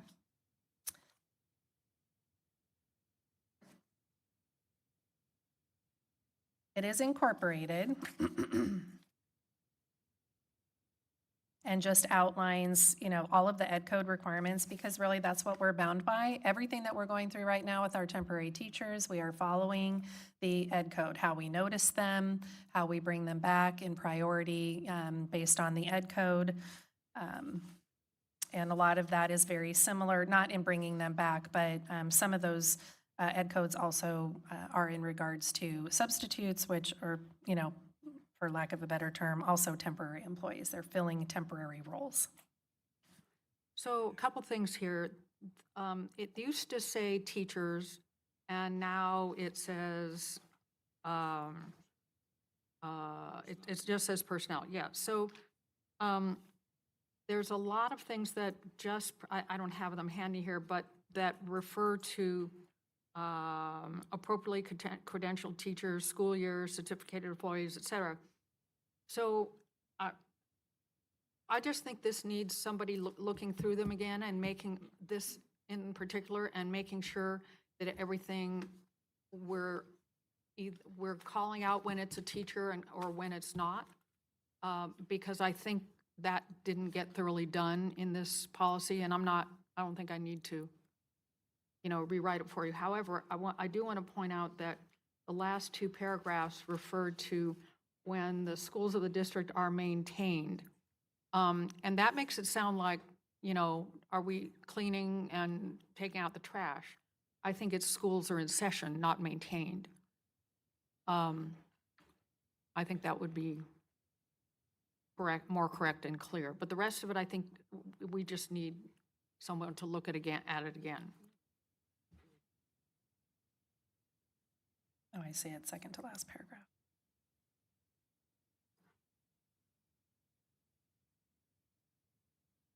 We'll check to see if that's ed code language that can be modified. So I'll double check that. Well, sometimes Does it ed have- code, even if wanna it's make ed it more code clear to our language, employees. it can be unclear. And we always refer to the ed code, so the ed code has precedence but we have to make it clear for the public and for employees, so that if we're talking about, if we say maintained as instead of in session, and that makes it unclear for employees, we have to have it clear enough. So I'm sorry, I just It shows can't up buy twice. the words from Ed Code. Got it. In this case. But again, I just want to make sure that the whole policy is looked at to make sure that when it is a teacher, we're calling that out, and when it's not, we're calling it out properly, instead of just taking out the word teachers in the header. Noted.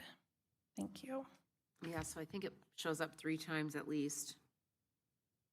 Well, and it could be that we're going to use the word employee when it applies to multiple groups. Not, it might not be that it's just a teacher or just not a teacher, but that rule is applying to multiple groups. And so we're not going to call Right. out teacher because it's going to say personnel or employee because Right. because it's non-specific. So we'll have Right, to make and sure I'm if fine it with is that. specific, we'll call it out. If Yes. it's non-specific, we won't. Right, I'm fine with that. I just felt like I wasn't clear that we had really Just generalized the whole delineated. policy. Mhm. Understood. Yeah, so if Ed Code, if it's fine, I think we definitely should change maintained in all 3 or 4 spots to in session or something. Mm-hmm.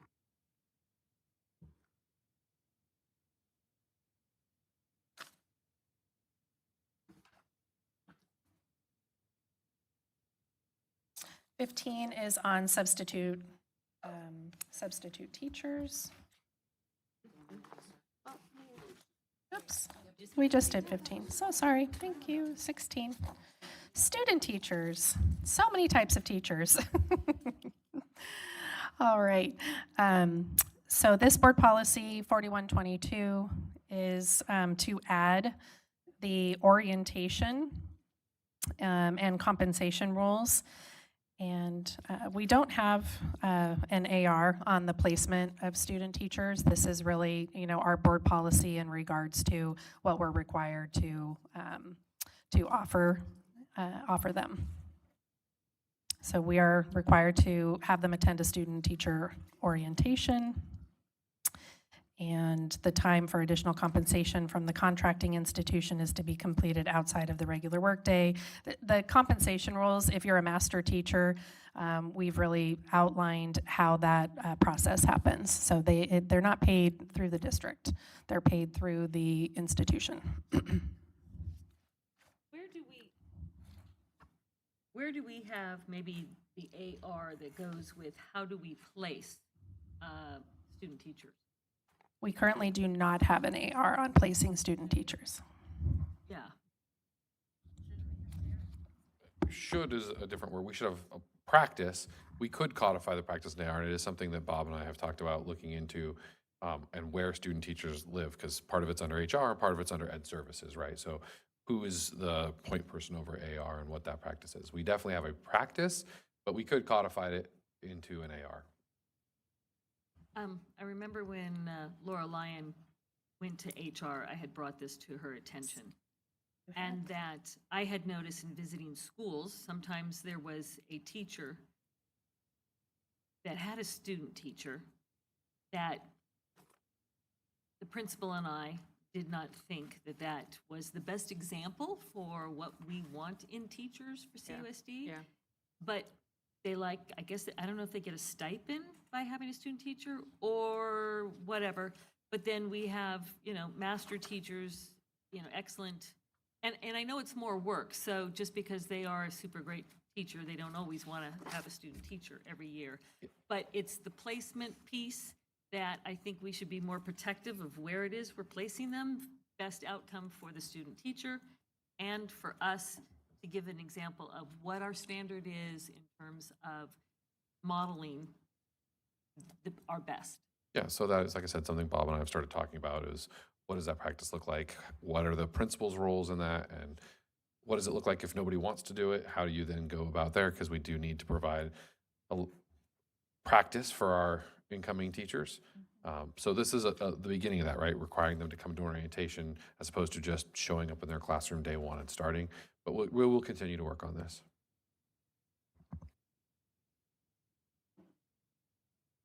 This This is the one where it said building principals. Did you recommend site principals for that? Yeah, I was going to say, I think Or site just principals take is that- better there, but, or you just know, take out I the think word we're building? going to take a giant leap 28 years forward from 1997 and use the language that we've been using in this district for many years. But I don't think it's a big deal. But yeah, I think Take that out. right there, building principles, because again, that building seems like development of principles, whereas, you know, we say site teachers, site principals now. You know, most of these, Colleen, that I sent to you, I figured that you were going to handle them. There were just some that I was, you know, going to discuss here. I wasn't sure about the meaning of that. That's why I just wanted to ask. Yeah.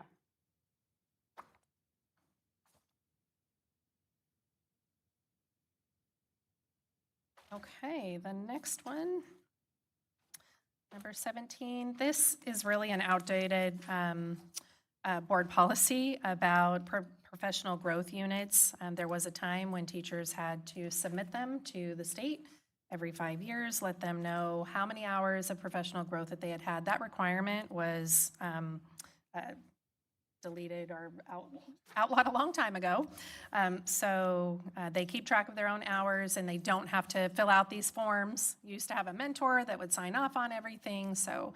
It was long enough ago that I think I only ever had to do it once in my career, and I have never had to do it since. So it's at the edge of like 15 to 20 years ago that this law changed, or this requirement changed. It does not mean that we do not offer professional growth. We do, but this policy is obsolete, so it's unnecessary. Okay, your turn, Christina. All right, 18, health and welfare benefits. This one is for all employees. We're recommending some revisions to clarify the hourly requirement for our part-time employees in order to qualify for health benefits, and it details how they would qualify through the ACA, the Affordable Care Act. And so we're very clear, it has to be 4 hours per day, 5 days, not 7 hours, 3 days. No, it's or. Yeah, it must be at least 4 hours per day, which is 20 hours per week. So or it's a rough equivalent. 20 hours. Yeah, the total, at least 20 hours per week.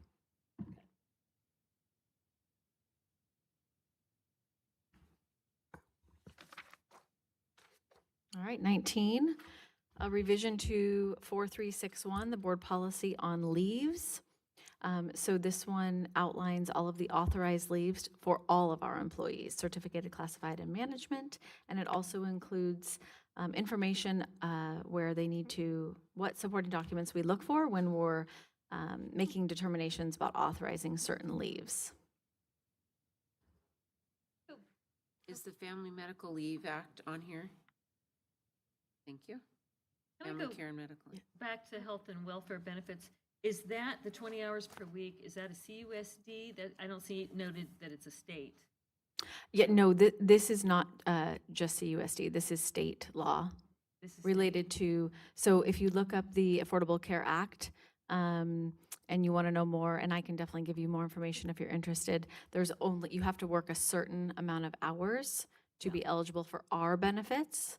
Yeah. And then, I just remember it in the olden days, it used to be 25, or maybe it was, in my workplace, they made it 30, and then I think 25, so it's like 20 sounded to me like, oh, I think the state at least 20. play here. So our employees who are 4 hours are not eligible, but then we don't really have a 25, we don't have a lot of 25-hour positions, but we do have a lot of 30, and they're eligible. Like in our kitchen, Mm-hmm. there's a lot of employees with those shorter hours. Mm-hmm. But I think Trustee Bullock's is asking about labor code. Is any of this labor code? Because there's no labor code called out. Yeah, we're not referencing labor code in here. I can double check and see if Okay, this is I mean, whatever you think, I just think that 'Cause there's if it's codes labor and code, it everything. should be called out. referenced. Yeah, I was referring to state, but yeah, labor code is the proper term. Thanks for pointing that out, actually. All right, so back to leaves. You'll see lots of updates here because we previously did not outline all of the leaves for all of our employees. So this was previously 4361, so it only was for management, and now it applies to all employees. Much of what is in here is also outlined in all of our collective bargaining agreements for those employees as well. So the green personal business leave is revised noted May 7th, but the pink, how's the pink different than the green? It's all considered new, but personal business leave was added last year at least in our classified and certificated bargaining agreements, and then we updated for management. Okay. And the numeral 7 in green is just kind of a Word doc. I think the colors don't mean anything. It's all new. I think the reason we've got different colors is different people were editing. Yes, this is just a Google Doc Okay. issue. Might have been Colleen, might have been whatever, so. But personal business leave is newer. It's a newer classification of leave that did come about a couple years ago. Oh, you're talking about it, yeah. Used to be the no-tell days.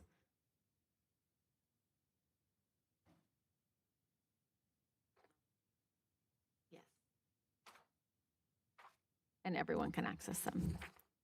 Well, just being really clear about administrative personnel, supervisory employees, both certificated and classified, and how their leaves are outlined, because we don't have a contractual agreement that outlines our leave options, but we follow the leave options of those bargaining units.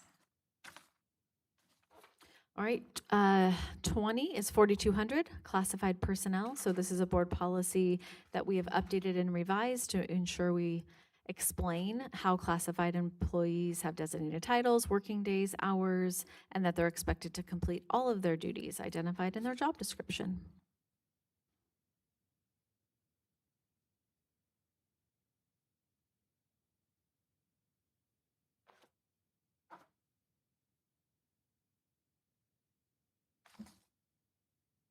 All right, 21. 4215, evaluation. So this is specific to classified employees. It's a revision that outlines and explains and sets an expectation that we will evaluate all of our classified employees. And we ensure that those evaluations are fair and transparent, and we evaluate employees on work performance and conduct.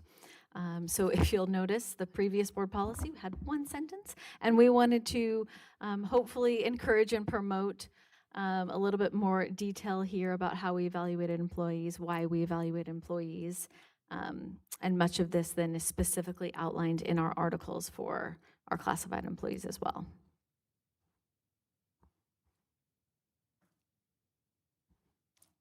I'm just curious about the statement, the superintendent or designee shall ensure that evaluation ratings have uniform meaning throughout the district. It's a big district. It seems difficult to do that, and I guess I'm not clear that you can even demonstrate that they would all have uniform meaning throughout the district. So I'm just I mean, you're the superintendent.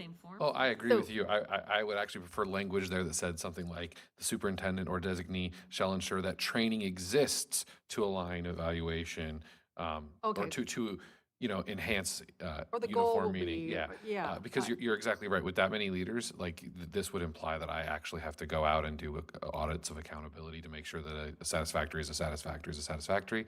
And it is a big system, and I can't. So I was reading that as you brought it up, and I was like, no, we're going to have to make a little edit to that one to make it actual functional. Yeah, okay.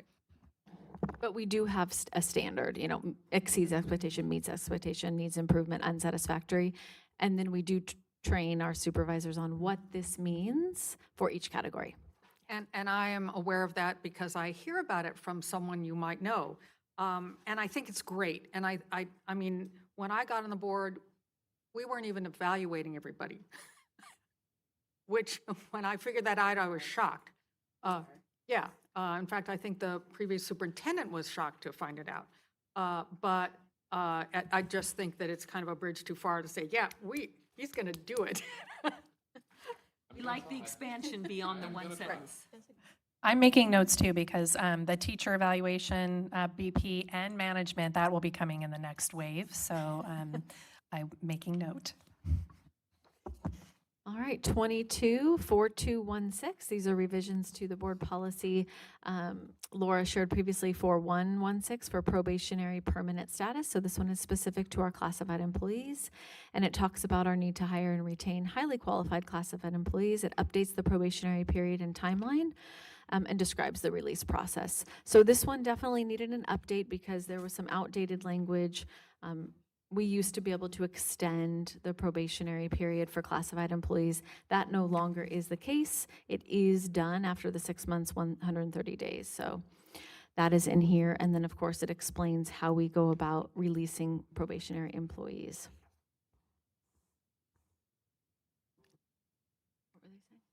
I would just like to, is it the last page? Hold on. Well, page 107, under reinstatement of benefits, when a laid-off employee is reemployed, all accumulated sick leave credit will be restored. I just like to, Where are you, Gila? oh, I'm sorry. We're on sorry. 97. No, okay, all right, okay, slow pokes. Okay. Back to the probationary period. Yes. So if it's a new employee, it is 6 months, no extension. Mm-hmm. When a permanent employee is promoted to a new position, they are then in a probationary period for that new position. For But it 6 doesn't months. state what the probationary period is. Is that because it's different based on what your job description is? Is it 6 months? It is 6 months, 130 days. So the probationary period is a standard, 6 months, 130 For days. any new position? Yep, any new position. Hire? New hire, and yeah, for classified, what you just said, a lot of our employees, they promote, they move around into different Oh, a positions. different division, department? Okay. Well, I mean, if you're a para one and you're at this school and you go to another para one at a different school. That's just a there's no new- transfer, same Yeah, position. It's position change. right, well, or make a lateral move, so you might be, I don't know, a lateral move from para two to librarian, I don't know. That's a new position and they would have Well, a okay, probation, all right. yes. All right, But if you were a para I know what you're one saying. at one elementary school and you were a para one at another elementary school, you Yeah. don't have a probation. No, think position versus location, right? We hire positions, not locations. You're a para, you can work anywhere in our system as a para depending on where the need is. You're still just a para one or a para two, but if you switch positions, I used to be an LMT and now I'm an office supervisor.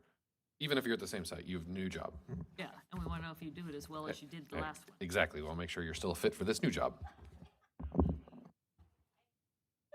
All right. 23, this is a deletion. Sorry. But what if you're not very good at this other job? Do we then have? You have rights, yes. Okay, You it have does rights to say- return to your previously held position as long as you earned regular status, yeah. Okay. Thank you. So this one is 4217.3 layoff rehire. We are proposing a deletion of the board policy and relocating all of the information and updating it into an administrative regulation. You'll notice quite a bit of changes to this one just because, again, as you've said, these haven't been updated since 1997, and we do things differently now in terms of a layoff.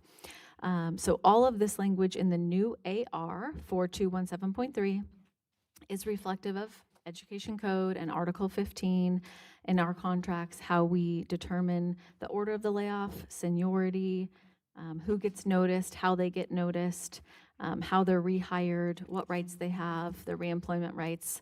So it is a lot of information.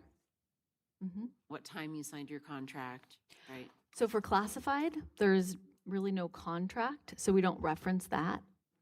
Yeah, it's different, but yes, yeah.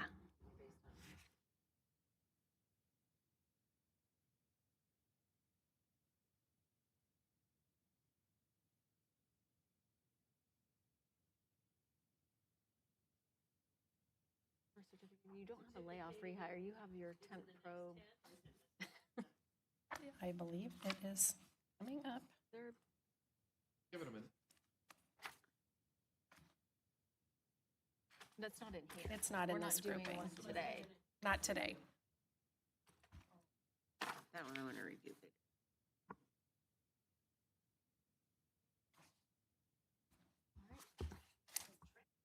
Transfers.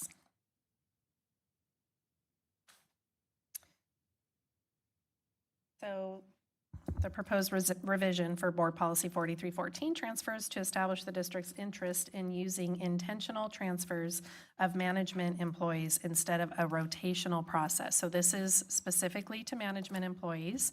So if you've been in the district long enough, you know that there used to be a system where a principal would be moved from their site every 5 years.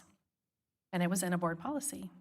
So our trajectory moving forward is we want to be very intentional and not have it be like just a rotating, revolving door of principles based on a board policy. So that really is the intent here, is to move from rotation to the intentionality of moving our administrators. And that also, we also added assistant principals in here as well. So not just talking about principals, but also with the assistant principals, using that same thought process and language to be very intentional. Yeah, in the 90s, there was some research. Yep, there was a lot of districts that had kind of caught on to some research that said after 5 years, principals could be possibly stale and you need to move them. Research since then has pretty much said, no, that's not it. You might move them for a bunch of reasons, but if everything's going well, then you don't need to move them. So, but a lot of districts had this policy in the 90s, and this one was from 97, so we're kind of right in that window. So, but the district I came from also had a policy like this that they weren't following when I left, right? Because nobody was just moving principals to move them anymore, unless other things had happened. But yeah. So under principal/assistant principal rotation, I think in the editing, we kind of lost something, and let's see. I am on 113. It shall be I think the second should be each. It shall be the policy of Capistrano Unified School District to review each principal and assistant principal assignment within the district every year. Oh yeah, I had caught that either we could do that or to review principal and assistant principal assignments that would be fine within too. the district Either way, every year. but you need So one or I the added other. a little S there. Okay. Okay, thank you. And the one I tried to talk about last time, and Krista stopped me, then you skipped it. And that was classified personnel, AR 4217.3. Page 105, 106.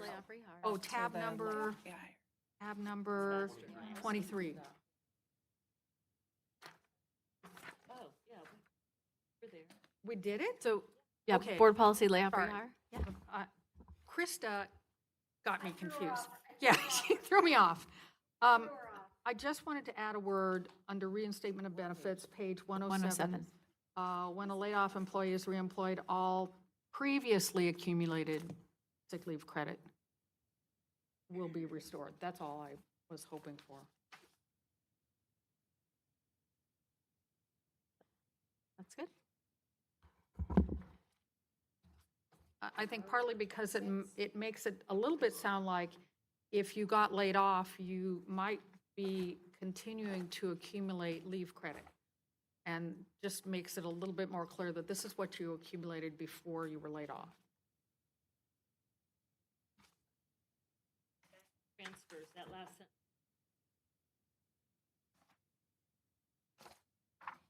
No, but it's down here after district. They didn't take it off after district. I'll pick that up in Google. Thank you. Keep an eye out. I know, it's kind of crazy. Good. We're good. Okay, I have nothing to say about it. Yeah, this was our shared. Yeah, I have nothing to say about it. Yep. We're ready. We're moving it from a board policy into an AR. We have a leaves policy. So for the personal illness, it's we've addressed all of the content of this particular board policy in our leaves policy. And this was also only for management employees. And our leaves policy that was developed, we incorporated all of our employee groups. So it makes it really clear what all of the options are, instead of only having personal illness addressed separately for our management. Yeah, previously, we were directing our management, oh, if you're certificated, go look in the CBA for CUEA. If you're classified, go look in the bargaining agreement for CSEA.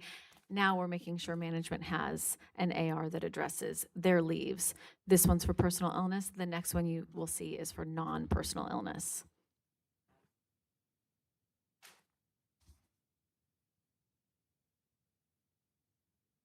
I have a question.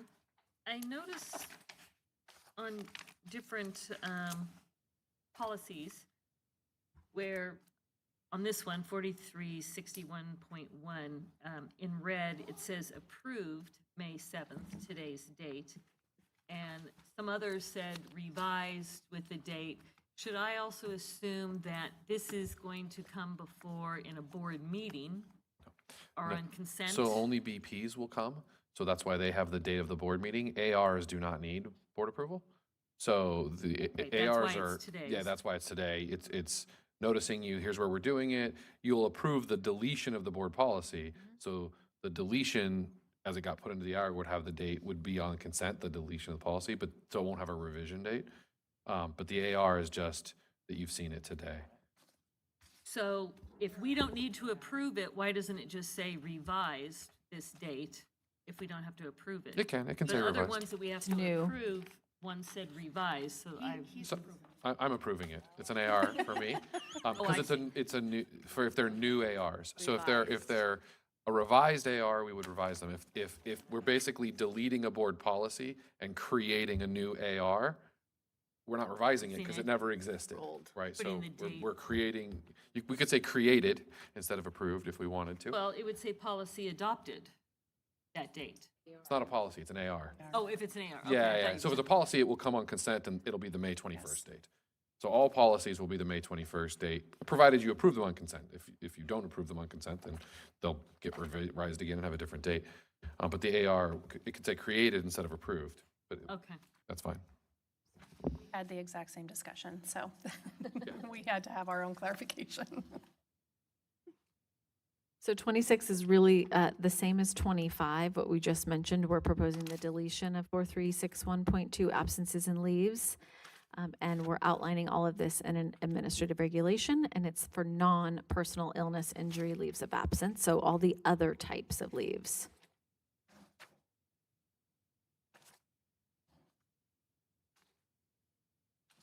Is the break. And all the colors. All the colors. More. Right. And the final one, Board Policy 4362 Vacations, explains the vacation carryover process and restrictions. This is specific to management. Certificated employees don't have vacation, classified do, but they have their own way in which they have to manage their vacation balances. But for this, the biggest change that was made, the most important change, I believe, to point out would be number 7. No employee who provides direct support to school sites shall be granted vacation time during the first 5 student days or last 5 student days of the school year. Previous policy outlined a 2-week period prior to the opening of school. In discussions in cabinet and with employee other divisions, for some employees, for some of our divisions, it is beneficial for them to be out at a time when maybe the school site is opening because their work isn't directly related to the opening or closing of a school site specifically. So that was a change to that policy. So does that then mean that we open ourselves up to the ones we like to have their 2 weeks? They could submit a vacation during this time No, I mean, so basically, anybody who provides direct support sites cannot submit vacation in the first 5 or last 5 days of the school year. So that kind of tightens that up. But if you're certain other departments where your work is not based on the school year, it's maybe just work that happens year-round, risk management, payroll, we're not going to put that restriction there because you're not, it's Okay, you irrelevant. just said what she said. What I'm asking is the ones that we want there 2 weeks in advance, whoever they are, does this mean that, because now we've shortened it only 5 days, we're going to approve them to have a vacation? Those 7 days? No site administrator will be off of their campus for those, but they don't get vacation anyway. Yeah, they don't get but, vacation. Cited, certificated principals do not have vacation. We have vacation because we work year-round, but site principals, they get their PN and sick leave, but not vacation time. So this, we would not approve. Yeah. It doesn't apply to them. Okay, very good. Sorry, I was just trying to think of who would be in that zone. You mean I can't go to Hawaii, Van? No. You can, As of a course. principal? No.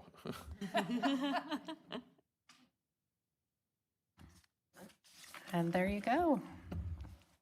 Yay, we did it. Thank you very much for your input and feedback. Thank you. Since there's no further business before the board, may I have a motion to adjourn? Second. By trustee Jones, seconded by trustee Bulkus. All those in favor say aye. Aye. Okay, motion passed 4-0-3.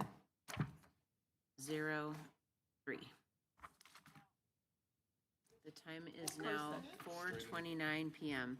We will now move on to the special meeting. We have to open it here. Okay, welcome to the May 7th, 2025 special board meeting of the Capistrano Unified School District. The meeting is now in session. The time is 4:29 PM. Mrs. Hayes, please call the roll.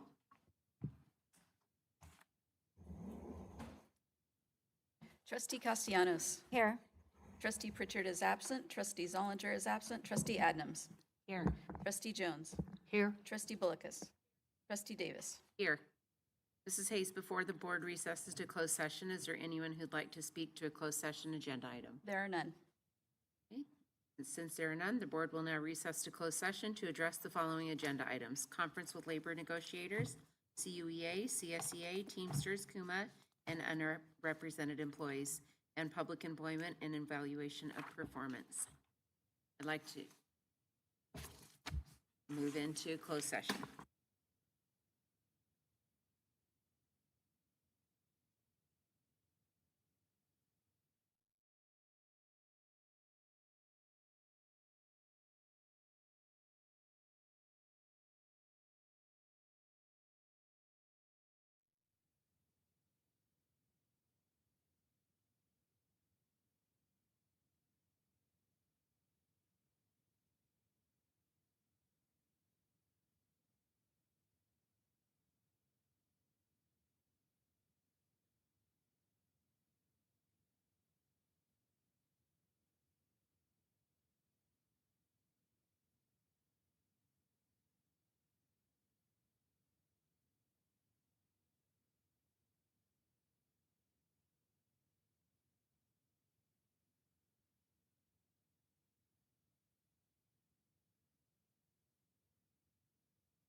Trustee Davis, the time is now 6:03. You may begin the meeting.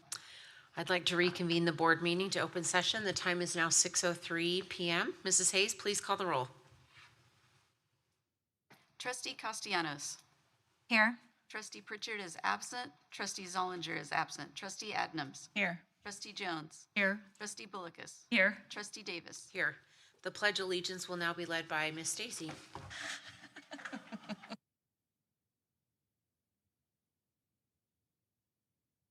Pledge allegiance to the flag of the United States of America and to the republic for which it stands, one nation, under God, indivisible, with liberty and justice for all. May I have a motion to adopt the agenda? So moved. Moved by trustee Jones, seconded by trustee Bulkus. All those in favor say aye. Aye. Motion carries 502 to adopt the agenda. Mrs. Hayes, please read the report from closed session.